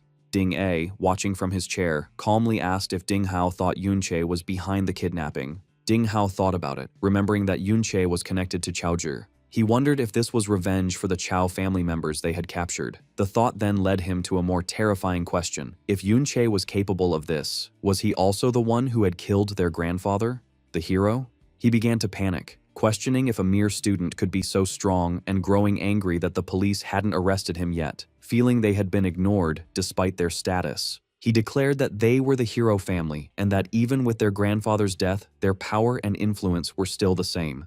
Just then, a guard in armor rushed in, interrupting them with news that Chao Ji had returned to school. Meanwhile at the school, Chao Ji was standing alone by a fountain, holding a large sign that read, "Topple the traitors." Other students watched from a distance, confused by his actions. They identified him as the Chao family member and wondered why he was causing trouble, especially after the hero's death. They repeated their belief that while there were rumors, his ancestor, Chao En, was still a confirmed traitor. Chao Ji passionately argued his case to the people watching. He claimed that when the Valiant Dungeon disappeared, someone must have seen the final battlefield. He declared that even if they didn't see it themselves, he had a video as proof. From a balcony above, Yunche and Yunyin watched the scene in the courtyard. Yunche thought about how the truth had been hidden for years, with the hero being wronged and called a traitor, but he saw that there were always people, like Chao Ji, who would keep seeking the truth. Down below, Chao Ji made his final powerful statement, shouting that he now had enough evidence to prove his great-grandfather, Chao En, was not a traitor, but a true hero. Watching his friend's courageous stand, Yunche thought to himself that perhaps this world was about to change, all because of Chao Ji's persistence. Chao Ji passionately told the crowd of students that everything he said was true, inviting them to question anything they doubted. The students were surprised by his certainty, with many looking on in disbelief. They started to whisper to each other, finding it hard to believe his claims since their official textbooks told a very different story. Chao Ji understood their doubt, saying he didn't expect them to believe him right away. His main point, he said, was that his family was innocent. In a surprising move, he then bowed his head deeply, begging the Ding family to spare his innocent relatives. This plea confused the students, who began to gossip about the long relationship between the two families. They remembered that the Chao family had always been known as servants to the Ding family, which was supposed to be an act of mercy after their ancestors' betrayal. As rumors about the Ding family's dark side spread, some students began to understand how difficult life must have been for the Chaos. They correctly guessed that Chao Ji was trying to free his family from their service. Chao Ji watched the public's opinion change with a determined smile. He knew this was the perfect moment to use the scandal to free his family from the Ding's control. He decided to make the public anger bigger to create a larger distraction, feeling that since Yunche couldn't openly help, the job of saving his family was all on him. Just then, Yunche, who was watching from a distance, saw he was being approached. 3 men in formal military uniforms confronted him. The leader, a man with a large mustache named Lei Yu, introduced himself and his 2 helpers, Ma Shu and Ma Te. They said they were from the Peacekeeper's office and told Yunche that he was a suspect in the incident at the Hero Secret Realm. They asked for his cooperation, but Yunche stayed silent, his expression hard to read. The chief, Lei Yu, then read from a file, listing Yunche's official background: a 17-year-old male from the East Town, an orphan since age 11 who had been living alone.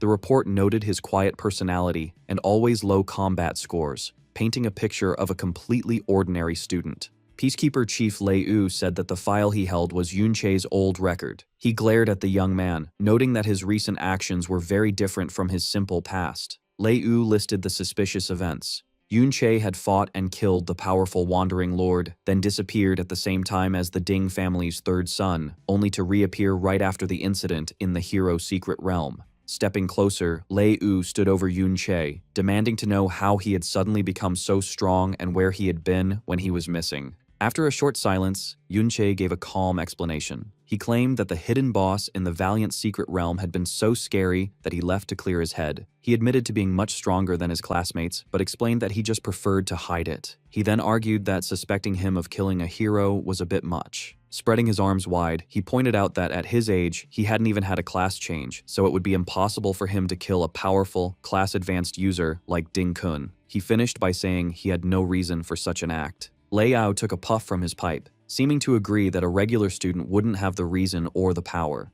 However, he then leaned in close, his face inches from Yunche's. He revealed his suspicion, mentioning that there were class-changed users with skills that could hide their identities. He directly asked Yunche if he was one of them. As Yunche tried to stay calm, Lei Yu dismissed his innocent act. The chief then used an epic-quality skill called Dispel Disguise, planning to forcefully reveal any illusion Yunche might be using. To his complete shock, the skill failed, with a system message saying that the target was not under any disguise effect. Leo was surprised, wondering if the student's skill level was somehow higher than his own. Changing his questions, he asked Yunche if, at his age, he had just started learning about communication machines. Yunche pretended not to understand in response to Lei Yu's sharp question about communication machines. He claimed that such advanced subjects were for graduates and that he hadn't even mastered the basic systems yet, acting confused. The peacekeepers stood in silence, seeming to think about his answer. After a tense moment, Lei Yu decided to end the questioning for the day. As he turned to leave, he gave a firm warning that they would be back. Yunche watched them go, thinking to himself that his recent studying of general knowledge and textbook information had worked, allowing him to successfully avoid their questions for now.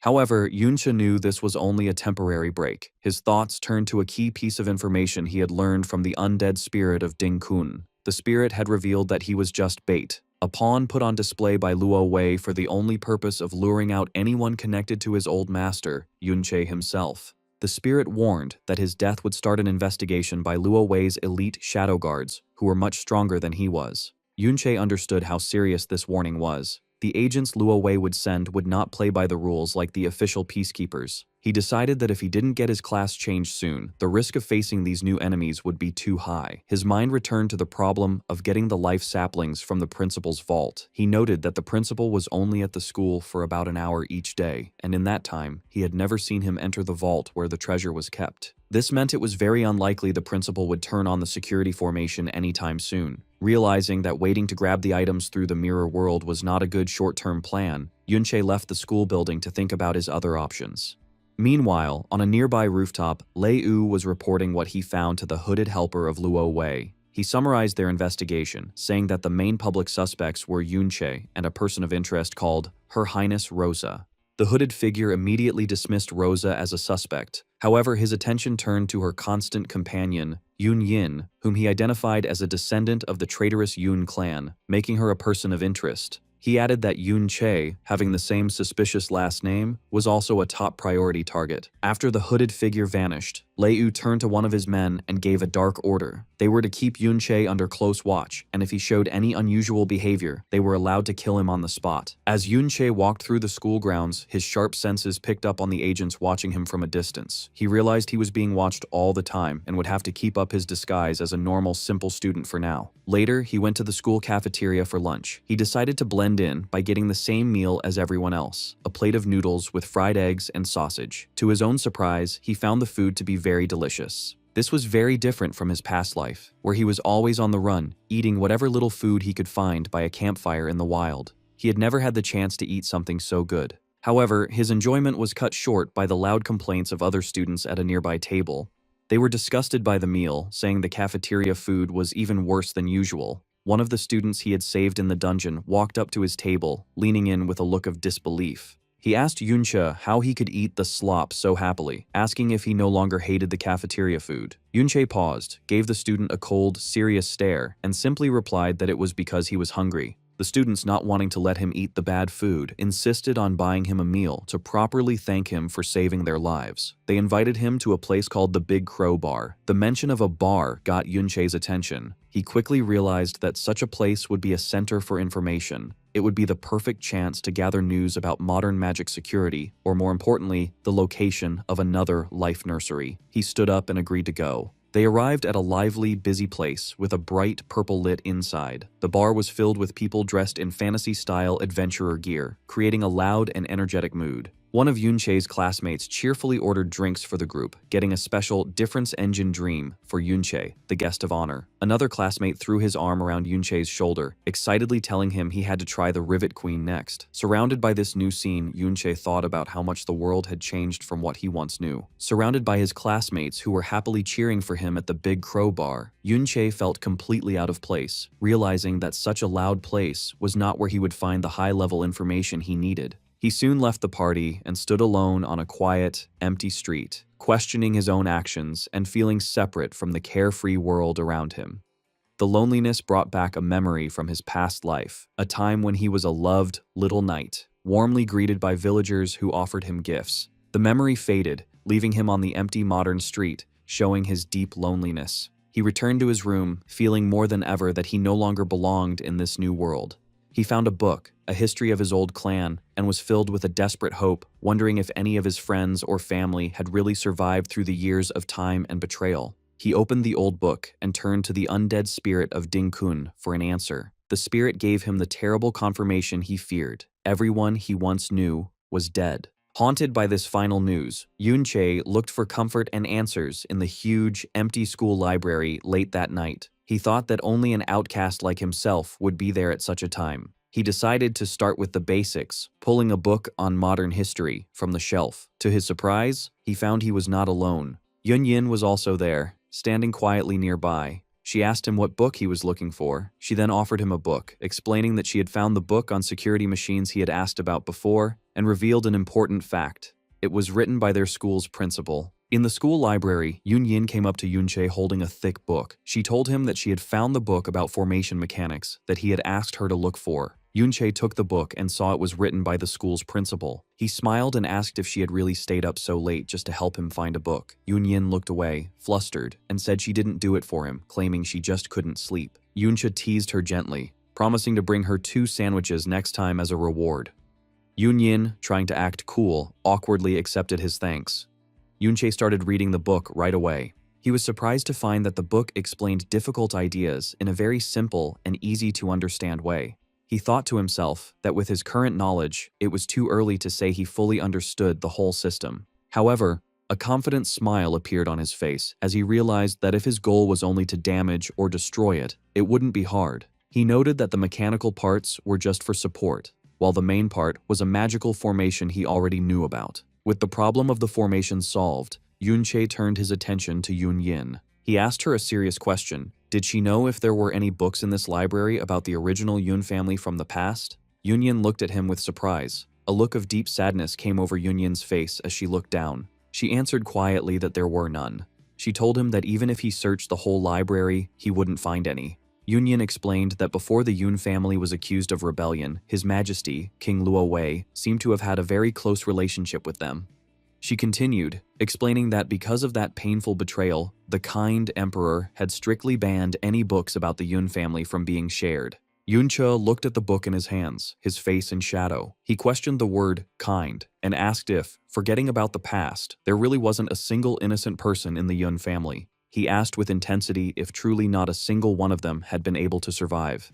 Yunyin stood silently for a moment before confirming that yes, there were no innocent survivors. In Yunche's mind, the undead spirit of Ding Kun appeared, confirming the horrible truth that everyone had died. The memories of the past showed the truth. Luo Wei had personally led his shadow guards to take action under a blood-red moon. Because Luo Wei was close to the Yun family, he easily tricked them to gain their trust. He then used a sneak attack to kill the head of the Yun family, who was the strongest fighter. The killing was total. It wasn't just the Yun family members. The guards, the servants, and even the servants' children were all captured, tortured, and killed until no one was left. After Yunche's past self died, Luo Wei spread the story of his treason. To get rid of any risk, he ordered the killing of anyone who had even a blood connection to the Yun family. Back in the present, inside the mirror world, Yunche gripped his sword tightly, his hand shaking with hidden rage as he said the name of his enemy, Luo Wei. Using that anger as power, he attacked the magical barrier protecting the principal's vault in the mirror world with a furious series of sword strikes. With a final hate-filled look, the defensive formation broke into pieces, unable to handle his attack. The barrier's destruction brought back a memory from deep in Yunche's past. The scene changed to a warm, sunny day years ago, showing a smiling 12-year-old Yunche. In the memory, the young Yunche was practicing with his sword against a wooden dummy, breathing out sharply as he focused on his training. He stopped and shouted at his training partner, a blonde boy with long hair who was tired and lunging at a target, telling him that was enough. Yunche warned him that there wouldn't be any dummies left if he kept going. The blonde boy, a 12-year-old Luo Wei, looked back with innocent determination. He misunderstood Yunche's concern, asking if they had run out of dummies and offering to ask his mother, the queen, for money to buy more. Yunche corrected him, explaining that he didn't want him to buy more dummies, but to rest. He asked Luo Wei why he and his older brother were so obsessed with training, saying that if they didn't rest, he would feel bad about resting himself. Suddenly, a sharp blade cut through the air in another part of the training ground. A muscular teenager was training with intense focus, sweating a lot. He repeated their father's teaching, that every drop of sweat now meant one less drop of blood on the battlefield. This was Yun Yi, Yunche's 16-year-old older brother. He looked fierce and determined, saying that he would soon be allowed to enter the secret realm and couldn't slack off. Yun Yi declared he would do 10 more sets. Yunche, looking concerned, reminded his brother that their teacher had also stressed the importance of hard work, but was cut off before he could finish his point about not overdoing it. Leaning over to whisper to young Luo Wei, Yunche finished his thought, joking that too much is as bad as not enough. He teased that his big brother was just afraid of being beaten by people 4 years younger than him, which would be embarrassing.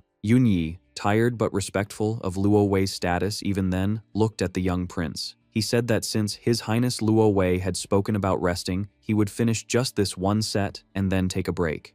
Yunche smiled mischievously at his success in getting his brother to relax. At that moment, a cheerful young girl ran into the courtyard carrying a large tray of drinks and snacks. She called out happily to her big brother, second brother, Yunche, and Luo Wei. The girl was Yun Ti-er, Yunche's 8-year-old little sister.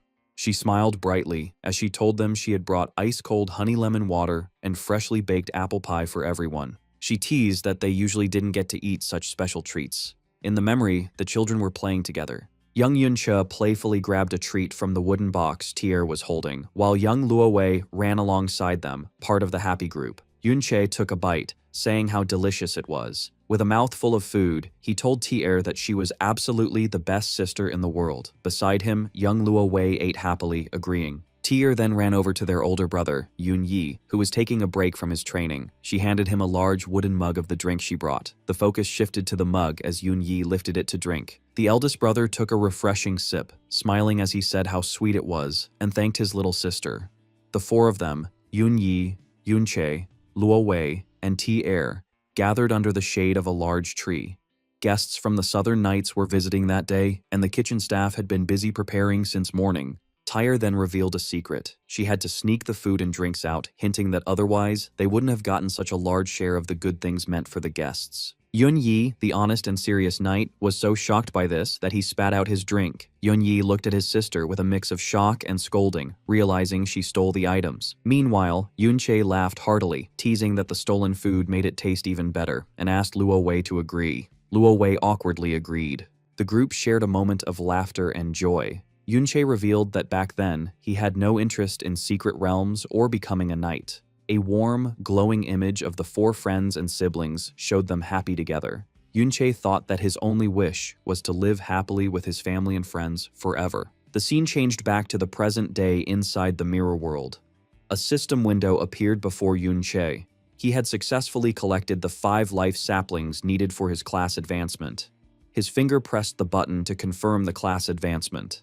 Green magical energy swirled around him as the process began. However, the happy memory of the past began to crack like a broken mirror.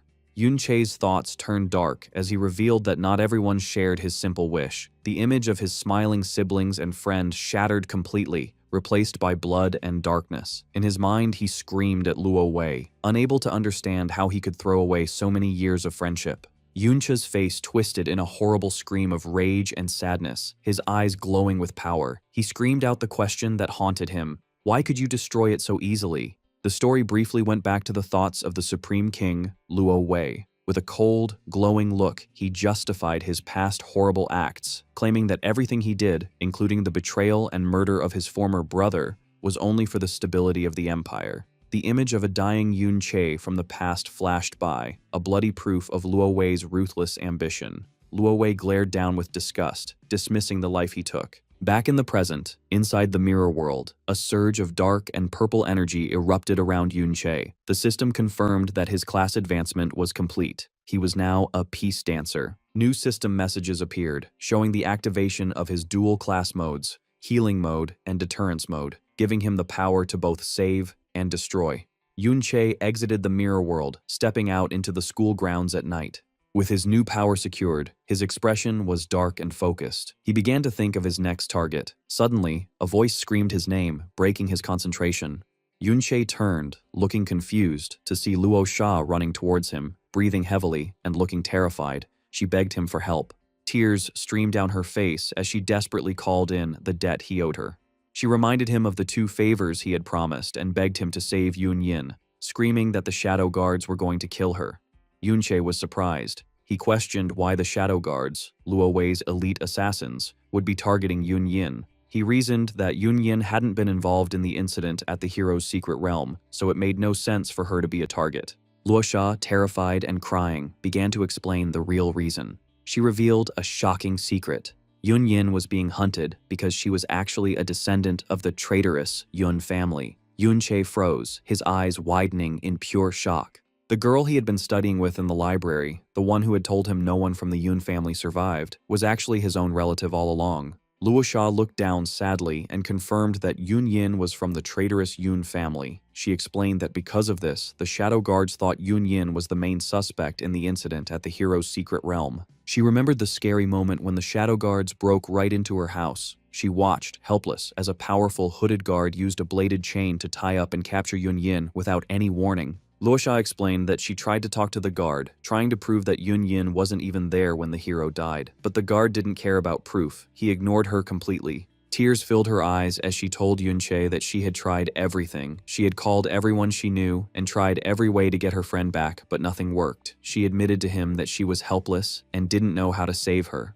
Without hesitating, Yuncha pulled up his hood to hide his face. His voice was calm as he asked her for the exact location where they were keeping Yun Yin. Luo Sha immediately offered to go with him and show him the way. However, Yuncha stopped her. He turned back, his eye glowing with power, and said no. He told her that she needed to stay behind to handle things and cover for them, saying it would be easier for him to handle the rescue alone. He used his mirror world skill and jumped into the parallel dimension. He moved quickly through the ghostly flipped city, using the reflection of the world to travel without being seen. Once he reached the place, the system told him he had left the mirror world. He burst back into the real world, rushing forward with amazing speed. As he moved, Yunche opened a system window and made a call. He needed to check the shocking information he had just learned. He spoke to Luo Sha through the screen, questioning her claim. He asked if Yun Yin was really from the Yun family, pointing out that the whole family was supposed to have been killed by Luo Wei years ago. He demanded to know how she could have survived. Luo Sha appeared on the screen and explained what she knew. She revealed that, according to her information, the Yun family had an illegitimate child who had been living outside the main house back then.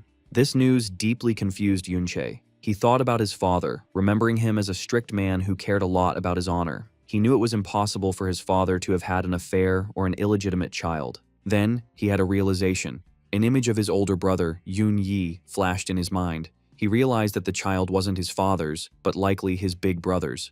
Luo Sha continued, revealing a rare moment of kindness from the enemy. She said that the king, Luo Wei, had decided not to kill that specific baby. Whether it was out of mercy or because of his past friendship with the Yun family, the child was spared. Luo Sha revealed the tragic life of the Yun family member. She explained that the child was kept near the royal palace to be raised, but she was treated like a prisoner, never allowed to leave the small estate where she lived. The story got even darker as Luo Sha described Yunyin's mother. She didn't even know who the father of her child was, and eventually, unable to handle the sadness, she killed herself by hanging. Luo Sha explained that Yunyin was the daughter of that illegitimate child. After her mother's death, a young Yunyin was left all alone, still living in that isolated small estate under the shadow of her mother's body. Yunche listened with a heavy heart, clearly saddened by the cruelty his relative had faced. He asked Luo Sha how, in those circumstances, Yunyin managed to get out and become her personal guard. Luo Sha walked along the rooftop, looking down as she revealed her own secret. She told Yunche that she wasn't just a noble, she was actually the daughter of the kingdom's third prince. She remembered the first time she met Yunyin. It was when Luo Sha was only 7 years old. She had gotten tired of her hard etiquette lessons and sneaked away to a quiet part of the palace. There, she saw Yunyin being bullied. Luo Sha explained that the area near the palace was full of the children of high officials, who were used to being arrogant and spoiled. Because Yunyin was known as a traitor's descendant, no one would blame them for bullying her. In the flashback, a group of noble boys surrounded a young Yunyin. One of them held up a book she had been reading, making fun of her. He sneered that a traitor's bastard didn't deserve to read fairy tales and asked if she even knew how to write the word happiness. Luo Sha noted that many people bullied Yunyin just to get on the king's good side. The bully shouted that such books were for noble ladies, not for someone like her. He yelled that she made the book dirty just by touching it, and told his friends to tear it up and burn it. Behind him, another boy laughed cruelly, while Yunyin tried desperately to hold on to her book. The bullying got physical as the boy grabbed Yunyin by her hair, pulling it hard while she held her torn book to her chest. With a nasty grin, the bully crouched down to her level. He mocked her for holding onto a broken book like it was a treasure. Then, he delivered a cruel insult, telling her that he heard her mother was a crazy person and predicting that Yunyin would soon become crazy too. At that comment, something inside young Yunyin snapped. Her eyes, usually full of fear, filled with a sudden, strong anger. In a desperate act of self-defense, she grabbed the bully's hand and bit down on it with all her strength. The bully screamed in pain and shock, shaking his hand to get her off. He stumbled back, looking at his hand in disbelief. He looked back at the small, trembling girl, his face twisting into an expression of pure rage, furious that she had dared to fight back. Luo Sha thought about that day, noting that while she had seen many people cry from being beaten, she had never seen anyone show such a desperate look just to protect a torn book. The bullies shouted threats, angry that she dared to bite them and promising to beat her to death. At that moment, the young Luo Sha stepped out from the shadows. Dressed in her fine royal clothes, she pointed a finger at the boys and ordered them to stop, demanding to know what they were doing. The boys were shocked to see the princess. Sweating nervously, they tried to defend themselves, claiming that the wild seed had stolen a book and attacked them like a mad dog. Luo Sha walked up to Yunyin and looked at the book she was protecting. She pointed out that all books from the library had a royal seal on them and asked if that one did. The bullies fell silent, unable to answer because they knew it didn't. Realizing that the book was probably just something picked out of the trash, Luo Sha held out a brand new, beautiful book with a flower design on the cover. She offered it to Yunyin, telling her to take the new one and throw the old one away. Yunyin looked at the shiny new book with wide, surprised eyes. However, to Luo Sha's surprise, the girl shook her head. She refused the gift and hugged her torn book tightly. Ignoring the princess, Yunyin crouched down and began to carefully pick up the torn pages that had been scattered. Holding the scraps of paper, she walked away with tears streaming down her face. Luo Sha realized then that the pile of torn paper was far more important to the girl than a brand new treasure. She watched as Yunyin sat alone in the corner of the hallway, the only spot where a beam of sunlight touched the floor. Looking at the girl's hand on the cover, Luo Sha sensed that perhaps that broken book was the only bit of light and warmth Yunyin had in her dark life. Even though the book was torn, to Yunyin, it was better than charity because it was something real she protected. Luo Sha began visiting that corner often, sometimes helping her, and sometimes just watching. Eventually, Luo Sha asked the king to let Yunyin become her personal guard. This official position stopped most of the public bullying she faced. However, Luo Sha explained that while the open abuse stopped, the secret bullying continued. Hiding her identity at the school was supposed to be safer, but now Yunyin had been dragged into this deadly situation again. Luo Sha warned Yunche about the Shadow Guards, explaining that they are the king's direct unit. They are ruthless and would rather kill the wrong person than let a suspect escape, having killed many innocent families in the past. Desperate and crying, Luo Sha bowed her head on the screen, begging Yunche to save her friend and promising to do whatever she could to repay him. She asked him to tell her if there was anything else she could help with.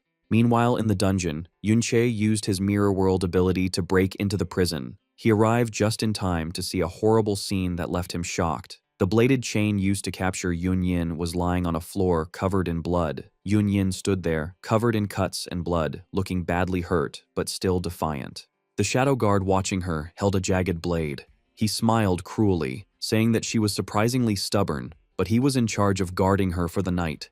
His eyes glowing red with evil, the guard glared at her. He threatened that the night was long, and he had countless torture methods to use on her. As he screamed that no one could save her, a foot suddenly appeared out of nowhere. Yunche landed a brutal kick directly to the shadow guard's face. The impact was huge, creating a shockwave and sending the guard flying away from Yunyin. Yunyin looked up, her eyes wide with surprise, unable to believe someone had actually come for her. Yunche, with his hood up and eyes glowing purple, turned to her and simply asked if she was okay. The shadow guard stood up from the rubble. He said he had finally smoked out the intruder. With a bloody grin, he realized Yunche was the one who had killed Ding Kun. However, he mocked the dead hero, calling him a powerless mascot who had hidden in the dungeon for too long. While the enemy talked, Yunche focused only on Yunyin, feeding her a potion for her injuries. The guard continued, guessing Yunche was from the old Yun family, as they were the only ones with a grudge against Ding Kun. He revealed that he had used Yunyin as bait to test this theory, and Yunche had walked right into his trap. Ignoring the taunts, Yunche activated his Peace Dancer class abilities. He summoned a large healing bell over Yunyin, which helped to stabilize her condition. The guard pulled down his hood, showing a scarred face. He remarked that it was lucky the king had kept these family members as bait. He admitted that without this trap, Yunche's stealth skills would have been too hard to handle, noting that even a citywide search had failed to catch him before. Suddenly, a huge pink energy barrier appeared around them, sealing the area. The guard announced it was a lockdown formation and that Yunche could no longer escape. He smiled, boasting that the barrier was so strong that he was likely the only S rank who could break it. The system identified the enemy as Shadow 33, a juggler class user. Holding his jagged chained blades, he told Yunche that hiding his face was pointless and suggested he surrender to avoid torture, but his cruelty showed right after. Swinging his huge blades with scary speed, Shadow 33 declared he planned to have his fun with Yunyin first before dealing with Yunche. In response, Yunche activated a skill called Peace Domain. A golden aura exploded out, creating a zone that reduced damage for his allies and slowed down his enemies. As Shadow 33's blades came crashing down, Yunche stood his ground. With precise movements, he deflected the heavy attacks with his staff, knocking the weapons aside as if they weighed nothing.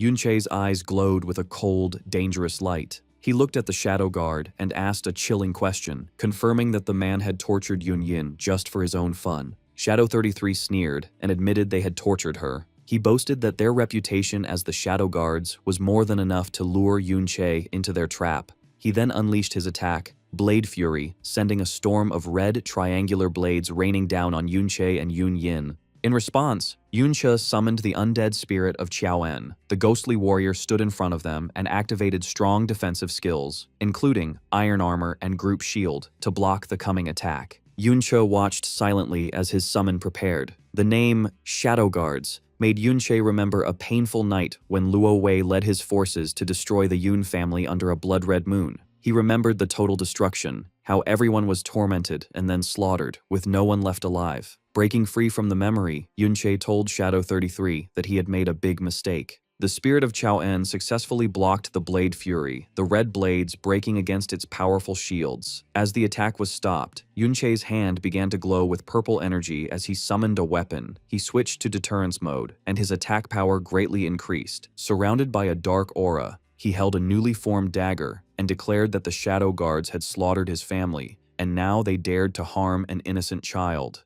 He then activated several reversed chanter skills, each one boosting his attack power through his Blade of Trickery ability. With his eyes glowing with rage, Yunche proclaimed that his enemies were the ones who should not think about escaping. Shadow 33 was interested in Yunche's new weapon, smiling as he asked if it could change forms. He then used a powerful technique called Chain Trick, 1,000 blade spin, filling the area with dozens of spinning portals. He confidently said that because Yunche had used high-level healing and aura skills, he must have a support-type class with no attack skills. Continuing his taunts, Shadow 33 launched his 1,000 Blade Spin attack, sending a storm of red projectiles from the dark portals around him. He mocked Yunche, saying that changing his weapon didn't matter because he was still just a target. However, Yunche was no longer just defending. He skillfully used his new weapon, a dark purple chain, whipping it around to easily deflect every projectile. He then began to teleport around Shadow 33, using his own portals to counterattack. He activated his Martial Deterrence Domain, a skill from his Deterrence mode. This ability created a zone where enemies took more damage while he and his allies moved faster. Shadow 33's arrogance faded, replaced by a wild grin. He admitted that Yunche's moves were impressive and that it made sense he was able to kill Dingkun. Still, he believed he was better, screaming that Yunche was still far behind him. He lunged forward, but Yunche vanished just before the blow landed. Suddenly, a blur of purple energy appeared directly above him. Yunche had teleported into the air and was diving down. Caught by surprise, Shadow 33 could only look up in confusion. Yunche's dark chains shot down and pinned the guard's shoulders to the ground. Struggling in pain, Shadow 33 finally understood. He realized Yunche came out of a mirror, finally understanding his stealth skill. He cursed, amazed that such an ability existed, which explained why Yunche had been so hard to catch. Despite his injury, Shadow 33 sneered, mocking Yunche for revealing his best skill just to cause a small wound. He concluded that Yunche was still just a weak support class user. However, at that moment, he was hit from behind by a powerful, shadowy attack. The system announced the skill's name, Deterioration Blade. This was another deterrence mode skill that made any damage and status effects on an enemy worse. The guard staggered, wounded, and shocked as the attack tore through him. Shadow 33 was in complete shock, unable to believe he had been hit. He screamed in disbelief, demanding to know Yunche's real class and how a support class could have attack skills. Announcing he would no longer look down on his opponent, he prepared his ultimate attack. The guard activated a juggler skill called Splitting Trick, which filled the area with a storm of countless red triangular blades. He boasted that Yunche couldn't use his mirrors to escape this time, and that none of his summons could block such a huge attack. He then screamed for Yunche and Yunyin to die a death by 1,000 cuts. Despite the terrifying attack coming down on him, Yunche remained completely calm. He simply raised a finger to the sky. In response, he activated his own legendary skill, Dance of Finale, Celestial Requiem Bell. A giant golden bell appeared above, surrounded by glowing, angelic figures playing trumpets. This legendary skill reflected all attacks made against the angel figures back at the attacker. Shadow 33's eyes widened in horror as he saw the angelic figures in his reflection. His storm of blades rained down, but instead of hitting their targets, they were all sent flying back at him. He was hit by his own attack hundreds of times, screaming in pain. He couldn't understand how his opponent had a skill that gave both invincibility and damage reflection. The force of the reflected attack was so strong that it caused the lockdown formation he had created to shatter. When the skill ended, Yunche walked calmly forward.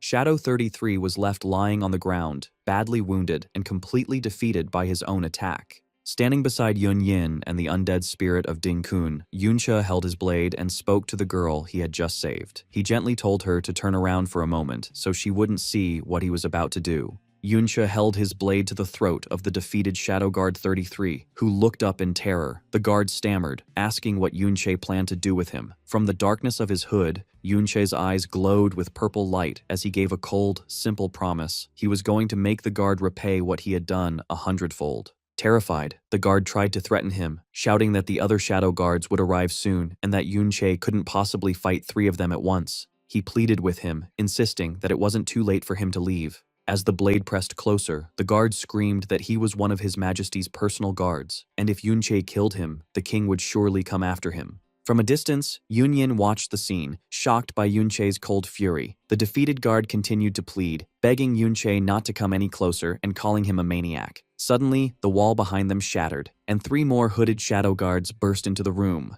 Seeing the situation, they immediately charged forward, calling Yunche a rebel and demanding that he surrender. However, they stopped in their tracks, completely shocked by what they saw.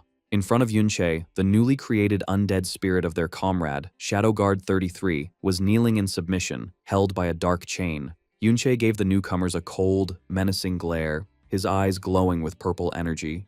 Yunyin watched the scene unfold in stunned silence. She looked on in utter disbelief, realizing with a growing sense of awe and terror that Yunche hadn't just defeated the 3 S-rank guards who had just arrived, he had instantly killed them and added them to his undead army. Yunche stood over the fresh corpses of the 3 shadow guards he had just killed. He held the chain connected to the spirit of the first guard, having completely and effortlessly dominated his powerful enemies. After defeating the shadow guards, Yunche turned to Yunyin. He told her that Luo Sha had prepared a nearby hideout for support and that she should go meet up with her. He told her his undead servants would protect her on the way out. Yunyin, looking worried, asked what he planned to do now. Standing over the bodies of the guards, Yunche explained that he still had some cleanup work to do. He expressed his concern, saying he didn't know how many guards had come or if he could keep the incident hidden. He then turned to his real goal, summoning his undead army to deal with the remaining threats. With his army ready, he focused on one of his undead servants. He remembered that the shadow guards were the same group that Luo Wei had led to slaughter the Yun family. He asked the spirit a critical question. Was it there when the Yun family was massacred all those years ago? The undead spirit of Shadow 33 confirmed that it had been there at the massacre. Yunche then asked for the names of the specific shadow guards who were part of the slaughter. The spirit began to list the names it remembered, naming Shadow 3 and Shadow 5. Hearing these uniform names, Yunche concluded they must have been people raised in secret since childhood. He pushed the spirit for more names, asking who else was there. The spirit gave a shocking and unexpected answer. His own older brother, Yun Yi, was also among them. The news stopped Yunche cold. He stood motionless, trying to understand the horrible information. He slowly turned around, his face twisted in absolute shock and disbelief. He stammered his brother's name, unable to believe the spirit's claim, remembering the kind and protective older brother he once knew. Meanwhile, in a messy, luxurious room, a man in a dark hood sat on a sofa, surrounded by women. This was Yun Yi, now the captain of the Shadow Guards. A subordinate came to report that Shadow 22 had lost contact after going to capture Yun Yin. When they checked the dungeon, they only found the bodies of the Shadow Guards, and Yun Yin was gone. Yun Yi stood up suddenly, his dark energy swirling and pushing the women away. He was surprised to hear that his elite guards were dead. With a cold look and glowing red eyes, he wondered if there were really hidden survivors of the Yun family who could do this. He immediately ordered his men to contact all locations. He decided it was time to turn the public against her, commanding them to release Yun Yin's photo and spread the news that she was a descendant of the traitorous Yun family. Almost right away, the plan started. Across the city, people began getting urgent messages on their phones. A huge holographic billboard appeared in the city plaza, showing Yun Yin's profile picture and personal information. The citizens looked on in shock, unable to believe that a member of the evil Yun family was still alive. 2 men on the street reacted with anger, shouting about why this was only being reported now, and wondering how she had survived for so long. The news spread quickly to the school. Students walked through the courtyards, asking each other if they had seen the report about Yun Yin. 2 male students discussed the situation. One of them said it felt fake, but since the official report was out, it must be true. However, the student in the hoodie showed sympathy. He argued that even if the report was true, Yun Yin was just a girl. He said that what happened years ago wasn't her fault. He compared her situation to Chaoji, noting that she was probably innocent but had suffered for years just because of her family name. The student in the suit rubbed his head and admitted that his friend was right. Despite their understanding, the student in the suit pointed out a harsh truth. He said that only their generation might think this way. He admitted that if he said such things to his family, his grandfather would probably beat him to death. The student in the hoodie sadly agreed. They knew that to the public, she was still the descendant of the wicked traitor Yunche, who ruined the empire. On the streets, 2 women walked past, expressing their disgust that someone from the Yun family dared to live, suggesting she should kneel and die before the king's statue for her ancestors' crimes. Yun Yin was hiding inside a building, looking out the window at the angry mob below. She could hear them shouting that death was too easy and that she should be tortured first. Among the crowd, a young man carefully suggested that while she deserved to die, torture might be too much. However, his moment of doubt was met with anger. A large man grabbed the young student by the collar, screaming at him and asking if he had forgotten the history of the kingdom's greatest traitor. The man continued to yell, claiming that millions died because of Yunche and that his own parents were victims. Under the intense pressure, the terrified student broke. He changed his mind to agree with the mob, forcing a smile as he shouted that a descendant of such a sinner must not live and should have the sense to kill herself. Inside the dark room, Yun Yin stood in silence, her expression empty as she listened to the world wishing for her death. Her mind was filled with cruel voices from the past and present. They mocked her gloomy eyes, insulted her mother, and repeated that she should kill herself just like her mother did. Suddenly, a beam of light cut through the darkness as the door opened. Yunyin looked up in surprise as a voice warned her that the security chief had arrived and that it was time to change hiding places. Inside the other room, Yunche sat with Luo Sha. Yunche was thinking about the situation, asking how Yunyin's identity was revealed so quickly. He figured that the security bureau must have a connection with the shadow guards, as they clearly knew the goal was to capture Yunyin. Yunche revealed that the security bureau had been secretly watching him for some time. He realized that on the night Luo Sha came to find him, the agents saw her, even though he lost their surveillance later. Yunche analyzed the dangerous situation. He noted that after the shadow guards died and Yunyin went into hiding, the authorities had enough reason to suspect him. He realized that with the hero death case and the public reveal of Yunyin's identity, the enemy now had a good reason to blame him for the crimes. He remembered walking past the statues with Luo Sha while disguised as an unidentified cloaked person. He reasoned it was logical for investigators to suspect he was that cloaked figure, and, therefore, the hero's killer. He understood their plan was to force him to reveal his true power to complete their evidence. However, he explained that a bit of luck had saved him. The principal stepped in and used his magic to shout away the security chief, preventing Yunche from being exposed. Sitting on the sofa, Luo Sha looked worried. She admitted that if the principal hadn't been paying attention to her situation, she would have been in trouble surrounded by so many security officers.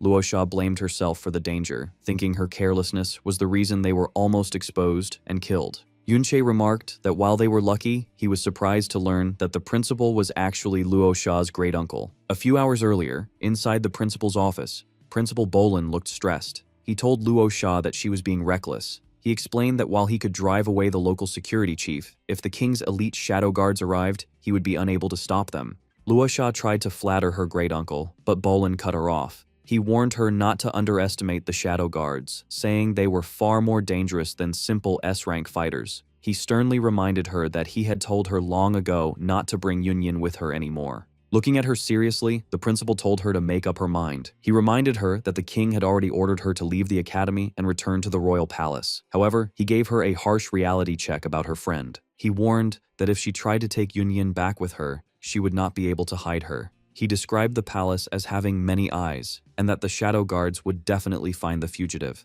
He advised Luo Sha that it would be best for her to return alone. Back in the present, Yunyin stood silently outside the door, having heard the entire conversation. She was filled with guilt, thinking that if she were exposed, she would die, and blamed herself for being careless. She looked down sadly, thinking of herself as a burden, and feeling she had relied on Luo Sha for too long. She imagined Luo Sha's life without her, realizing that without the weight of a traitor's descendant, Luo Sha could have lived a better life. Her guilt deepened as she thought about Yunche. She realized that she had now dragged him down as well. She thought that he would have been safe if he hadn't exposed himself to save her. A painful memory from her childhood flashed in her mind. A young Yunyin standing before her mother, who had killed herself by hanging. Haunted by her past and refusing to be a burden any longer, Yunyin turned away from the safe house door. She decided it was time to leave.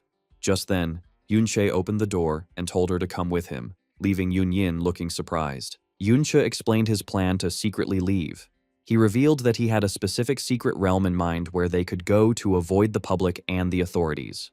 Luo Sha joined them, agreeing with the plan. She urged Yunyin to come in and suggested they all go to the secret realm together to wait for things to calm down. Trying to be positive, Luo Sha winked and reassured them that since Yunyin was innocent, she could later beg the king to let them continue attending school. However, Yunyin was filled with guilt. She refused to move at first, saying that she had harmed everyone and that Yunche didn't need to help her. She also reminded Luo Sha that the king had ordered her to return and she shouldn't disobey. Luo Sha brushed off the serious mood, cheerfully hugging Yunyin. She suggested they simply pretend they went out to play without her great-uncle knowing, sure that the principal would go along with their story. Yunche interrupted them with a heavy confession. He looked at them and admitted that he was the one who caused Yunyin to be in this situation. Yunyin looked at him with a confused and gentle expression, asking how that could be possible. With a shadowed face, Yunche explained that her suffering since birth started because of him. Yunche reflected on the true cause of the tragedy. He realized that it was his past relationship with King Luo Wei that had led to the massacre of the Yun family years ago.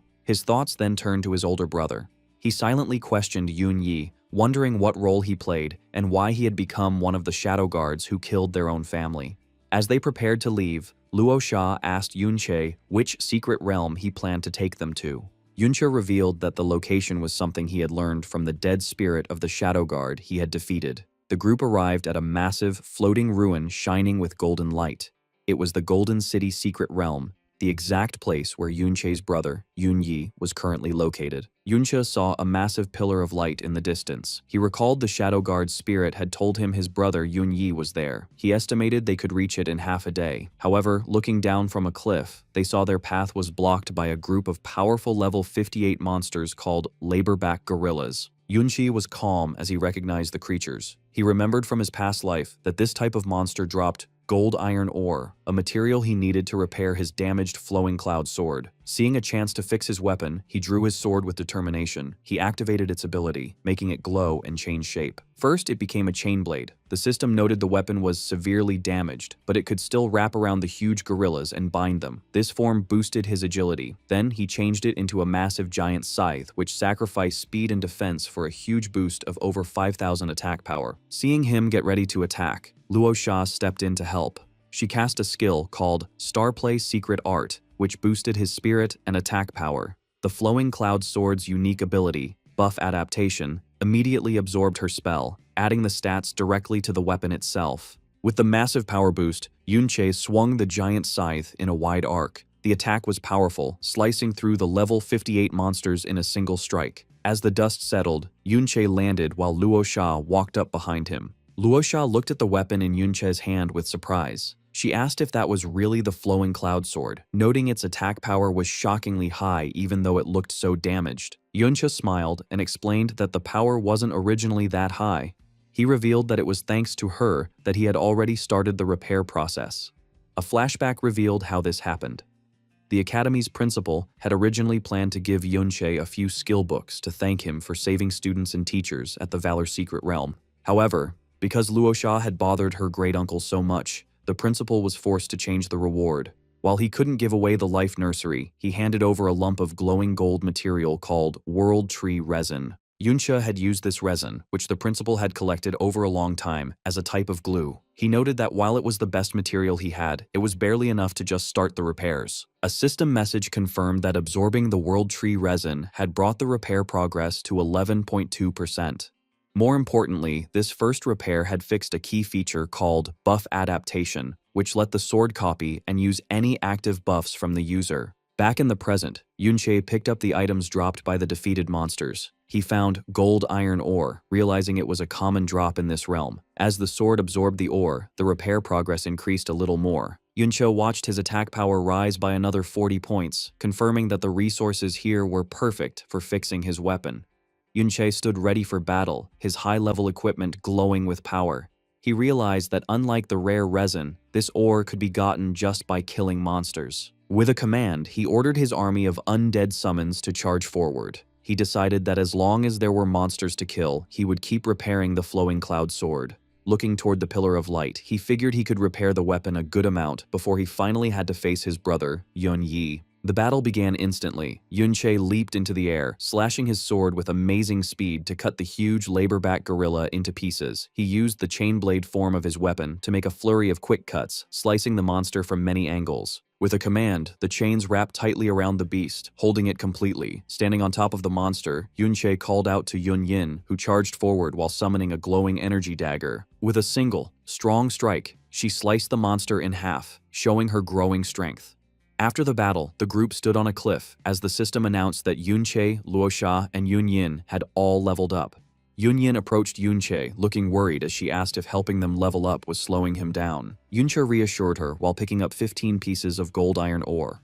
He stood among his undead summons, including the spirit of Ding Kun, and explained that his spirits were always killing monsters for him, so he wasn't being held back at all. He revealed that to keep things quiet, many of his spirits were fighting monsters inside the mirror world at the same time, meaning he was killing things much faster than it looked. He then absorbed the gold iron ore into his weapon, increasing its attack power by 300 points and bringing the repair progress to over 20%. Luo Sha jumped down to join him, saying that he seemed very sure of his path and clearly had a goal. She pointed toward the massive pillar of light in the distance and asked what was over there.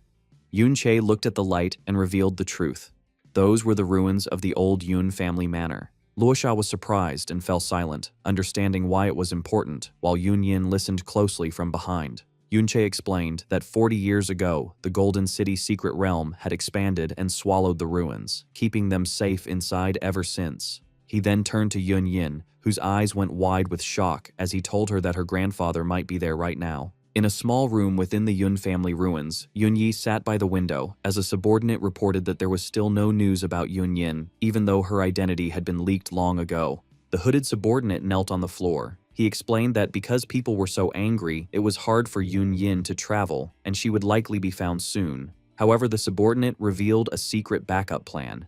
He showed 3 glowing devices called locator scepters and explained that a tracker had been secretly placed on Yun Yin long ago. He said that if these scepters came within 1,000 meters of her, they would show her exact position. The subordinate declared that since the scepters were spread out, Yun Yin could not hide for much longer. Yun Yi stood up, and walking through the dusty room, he decided his time for looking back was over. Holding one of the glowing scepters, he declared it was time to get rid of the last remnant. Suddenly, a system window popped up near his chest, catching his attention. Yun Yi's face turned to one of pure shock as he sensed something he didn't expect. Meanwhile, Yun Che and Yun Yin continued their fight through the secret realm. They fought side by side, with Yun Che using his scythe and Yun Yin using her dagger to take down monsters. With a huge swing, Yun Che sliced 2 monsters in half and collected 2 more pieces of gold iron ore. After the battle, Yun Che held his glowing sword and glanced at Yun Yin, who stood silently looking at a screen. Several hours ago, Yun Che had revealed the hard truth to her, that Yun Yi was now Luo Wei's Shadow Guard captain and, more importantly, the person who had killed the Yun family back then. Standing in the empty landscape, the two had shared a quiet moment. Yun Che told her that he didn't know what kind of person his brother was now, or how he would treat his daughter. He reassured Yun Yin that she and the Yun family were innocent. He then gave her a choice. If she didn't want to face her father, she could stay behind, and he would leave undead spirits to protect her. Yun Yin stood in silence, holding her dagger tightly, clearly shaken by what she had just heard. She thought that being told all of this so suddenly made it impossible to sort out her feelings right away. Her mind raced with the new information, realizing it would take a long time to understand. However, she came to a serious conclusion. She reasoned that no matter what happened in the past, the reality was that she grew up alone. She decided that since he chose to be a shadow guard, her life wouldn't change.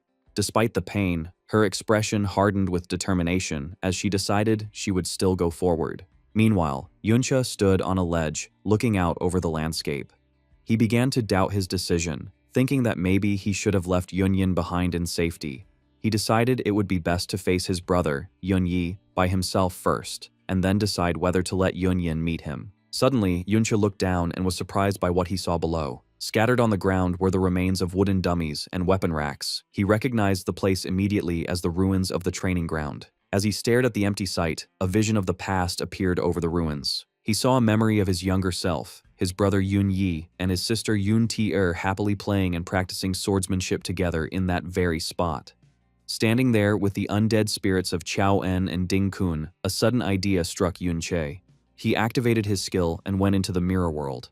As he landed, he thought that just as his friend Ben's soul had stayed in the secret realm, the souls of his murdered family might also be wandering there. Yun Che stood in the ghostly ruins of the mirror world training ground, searching for his family's souls. Disappointed, he realized there were no souls here. A system notification confirmed his exit as he returned to the dusty ruins of the present day. Wondering if his search was in vain, he surveyed the desolate area and noticed an old sword lying in the rubble. He fell silent, his purple eyes staring as the old training grounds triggered a vivid memory from long ago. In the memory, the grounds were bustling with life. Swords clashed as a younger Yun Yi engaged in a fierce sparring match. An excited crowd cheered for the fighters. Impressed by their skill, they remarked that these men were the best, and one would surely be champion. During the exchange, Yun Yi's opponent slipped on loose stones and stumbled. Despairing, the man believed the fight was over, and he had lost. However, just as victory seemed certain, Yun Yi paused his attack. Smiling calmly, he noted there shouldn't be loose stones on the field and offered to restart the match. This honorable act brought a roar of approval. The crowd cheered for Yun Yi's noble character, calling him a true member of the Yun family.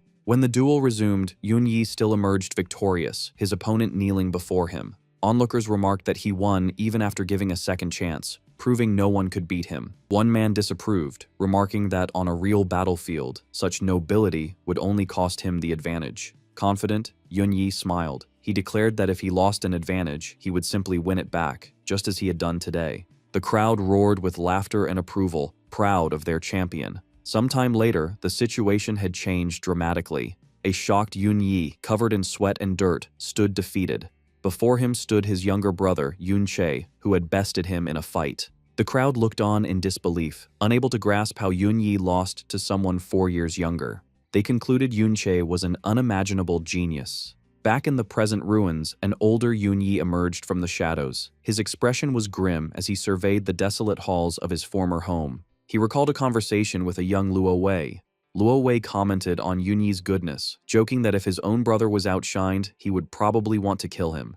Yunyi humbly reminded Luo Wei not to speak ill of the royal family. He felt only pride for his brother's incredible talent. Luo Wei confessed his jealousy, noting that everyone, from Yunyi to their master, seemed to spoil Yunche. Yunyi was surprised to hear this. Nearby, their master relaxed with young Yunche, letting his guard down in a way he didn't with others. With a sinister smile, Luo Wei asked if Yunyi thought their master would pass his title to Yunche, planting a seed of doubt. Young Yunyi dismissed the idea, though the question lingered in his mind. Another memory surfaced of a chaotic battle where Lanyuan village was being overrun by bandits. A younger, armored Yunyi fought desperately amidst the flames. They were outnumbered, but he was determined to protect the villagers. He leaped into the fray, clashing with bandits and deflecting arrows meant for the villagers he shielded. Fighting with all his might, he swung his sword in wide arcs to protect a child and fend off multiple attackers. Despite his efforts, they were short-handed and couldn't hold back the tide of enemies. Nearby, Luo Wei shouted that they couldn't stop the bandits. He proposed a difficult strategy: focus all strength on killing the enemy leader. He admitted this would cause more villager casualties, but saw no other choice, and urged Captain Yunyi to decide.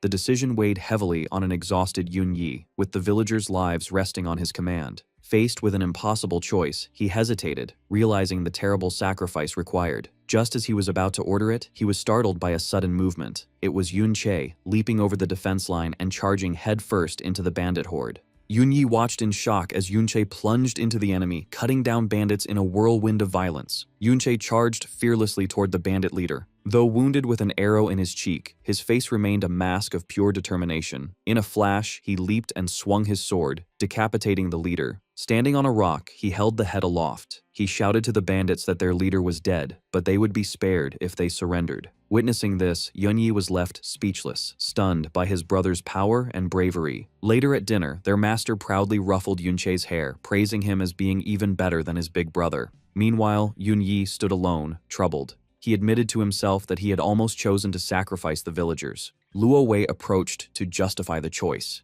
He argued that sacrificing a few is sometimes unavoidable for the greater good, noting that Yunche's risky charge wouldn't always succeed. With a cunning look, Luo Wei insisted that Yunyi's plan to focus on the leader was the correct tactical choice. In another memory, a scarred man knelt before Yunyi, begging. He explained his wife was ill and he had only borrowed something, promising repayment. He pleaded, reminding Yunyi that he had taught him to ride, but Yunyi only stared back with a cold glare. Luo Wei advised that they must make an example of him, or others would follow and ruin the family. Luo Wei used a proverb about how losing a single nail can eventually lose a kingdom, emphasizing the need for strict order. He told Yunyi that he had to manage the big picture to save the family, as Yunche was too reckless. Then, Yunyi chopped off the man's hands, legs, and head. He was then seen strangling a long-haired woman amidst the bodies of those he had slain. Finally, under a menacing red moon, cloaked figures stood on a cliff, led by a figure on a rearing horse. The devastating truth was revealed. For the kingdom and his goals, Yunyi had joined Luo Wei and sacrificed his family. Luo Wei blamed the tragedy on Yunche. Returning to the present, Yunche walked through the desolate ruins of his ancestral home. Suddenly, he became alert, sensing an immense and familiar pressure nearby. A powerful aura swirled in the distance. He wondered if it was his brother, Yunyi. Gripping his sword, filled with sorrow, he questioned how his brother could have become what he was. A figure on horseback appeared in the distance. Yunche was shocked as he recognized the rider. It was not his brother. Pure rage filled him as he realized who it was. He screamed the name of his greatest betrayer, Luo Wei. Astride his horse, Luo Wei looked down arrogantly, asking how Yunche recognized him in his current form. Facing his old enemy, Yunche trembled with rage, his sword held ready. Luo Wei, looking down from his horse, casually asked what he looked like now, noting he should appear to be in his 20s at most. The question only made Yunche's anger worse, his face twisting in a silent snarl.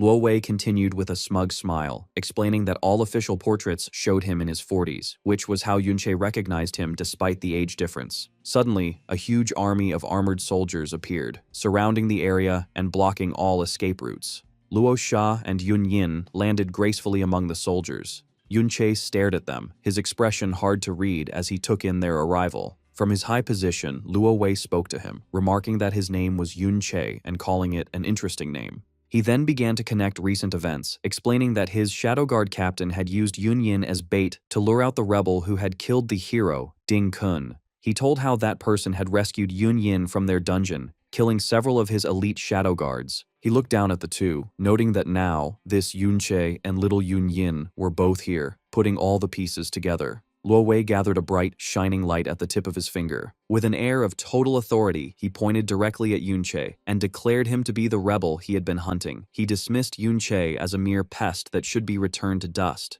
As Luo Wei prepared to release his attack, both Luo Sha and Yun Yin looked on in pure terror. In a desperate move to protect him, they both rushed forward, placing themselves directly in front of Yunche to shield him from the coming blast. Luo Wei paused for a moment, a look of confusion on his face at their unexpected action. A massive beam of golden energy then shot out, narrowly passing by the three of them as they stood outlined against the blinding light. The energy beam hit the ground in the distance, causing a huge explosion that shook the entire area. Terrified by the close call, Luo Sha and Yun Yin turned to look back at the destruction. The sheer power of the attack was immense, filling the battlefield with a fiery light. Yun Yin realized with horror that if the attack had hit her, she would not have survived. Luo Wei looked down at his granddaughter with a condescending tone, scolding her for being naughty again and remarking that he had almost hit her.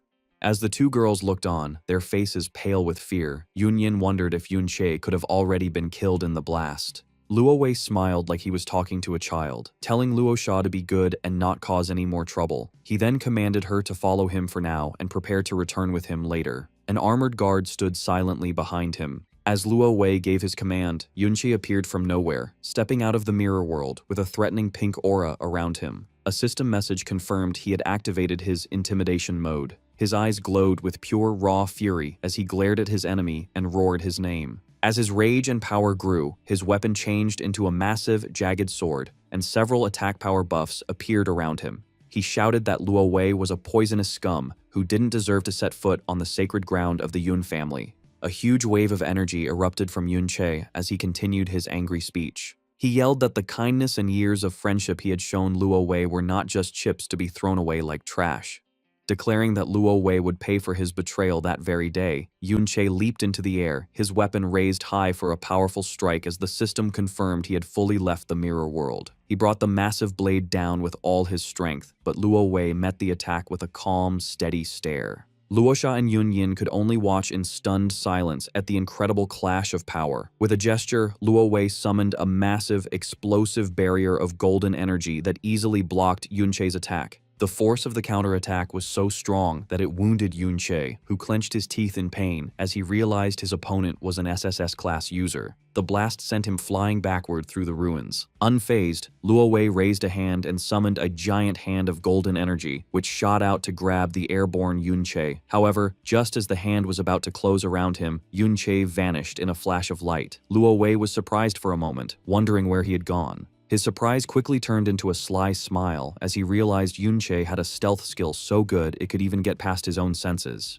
Inside the crystal world of the mirror world, Yunche violently hit a wall, the impact shattering the surface around him. He was left in critical condition, suffering from a laceration status effect that couldn't be healed and caused continuous bleeding for 60 minutes. He was also hit with a mental spell shock that left him confused. His HP had dropped to just 272 out of 2410, putting him near death. Bloodied and beaten, he finally lost consciousness, with just under 5 minutes left on his mirror walk ability. A worried Luo Sha spoke to Luo Wei, her voice filled with concern for Yunche's fate. Luo Wei, however, remained calm and uncaring. He explained to her that Yunche had been wounded by his automatic counter-damage skill. With total confidence, he declared that the traitor must be on his last breath and would not survive the attack. Luo Sha was shocked by his coldness. Luo Wei added that they should be safe now. He turned and gave an order to Yun Yi. He commanded Yun Yi to take a few squads to the area where Yun Che was struck down. Luo Wei finished his order with a chilling certainty, stating that even if their target was just a pest, they needed to clean it up properly. With a cold, emotionless expression, Yun Yi accepted the command to hunt for his brother's body.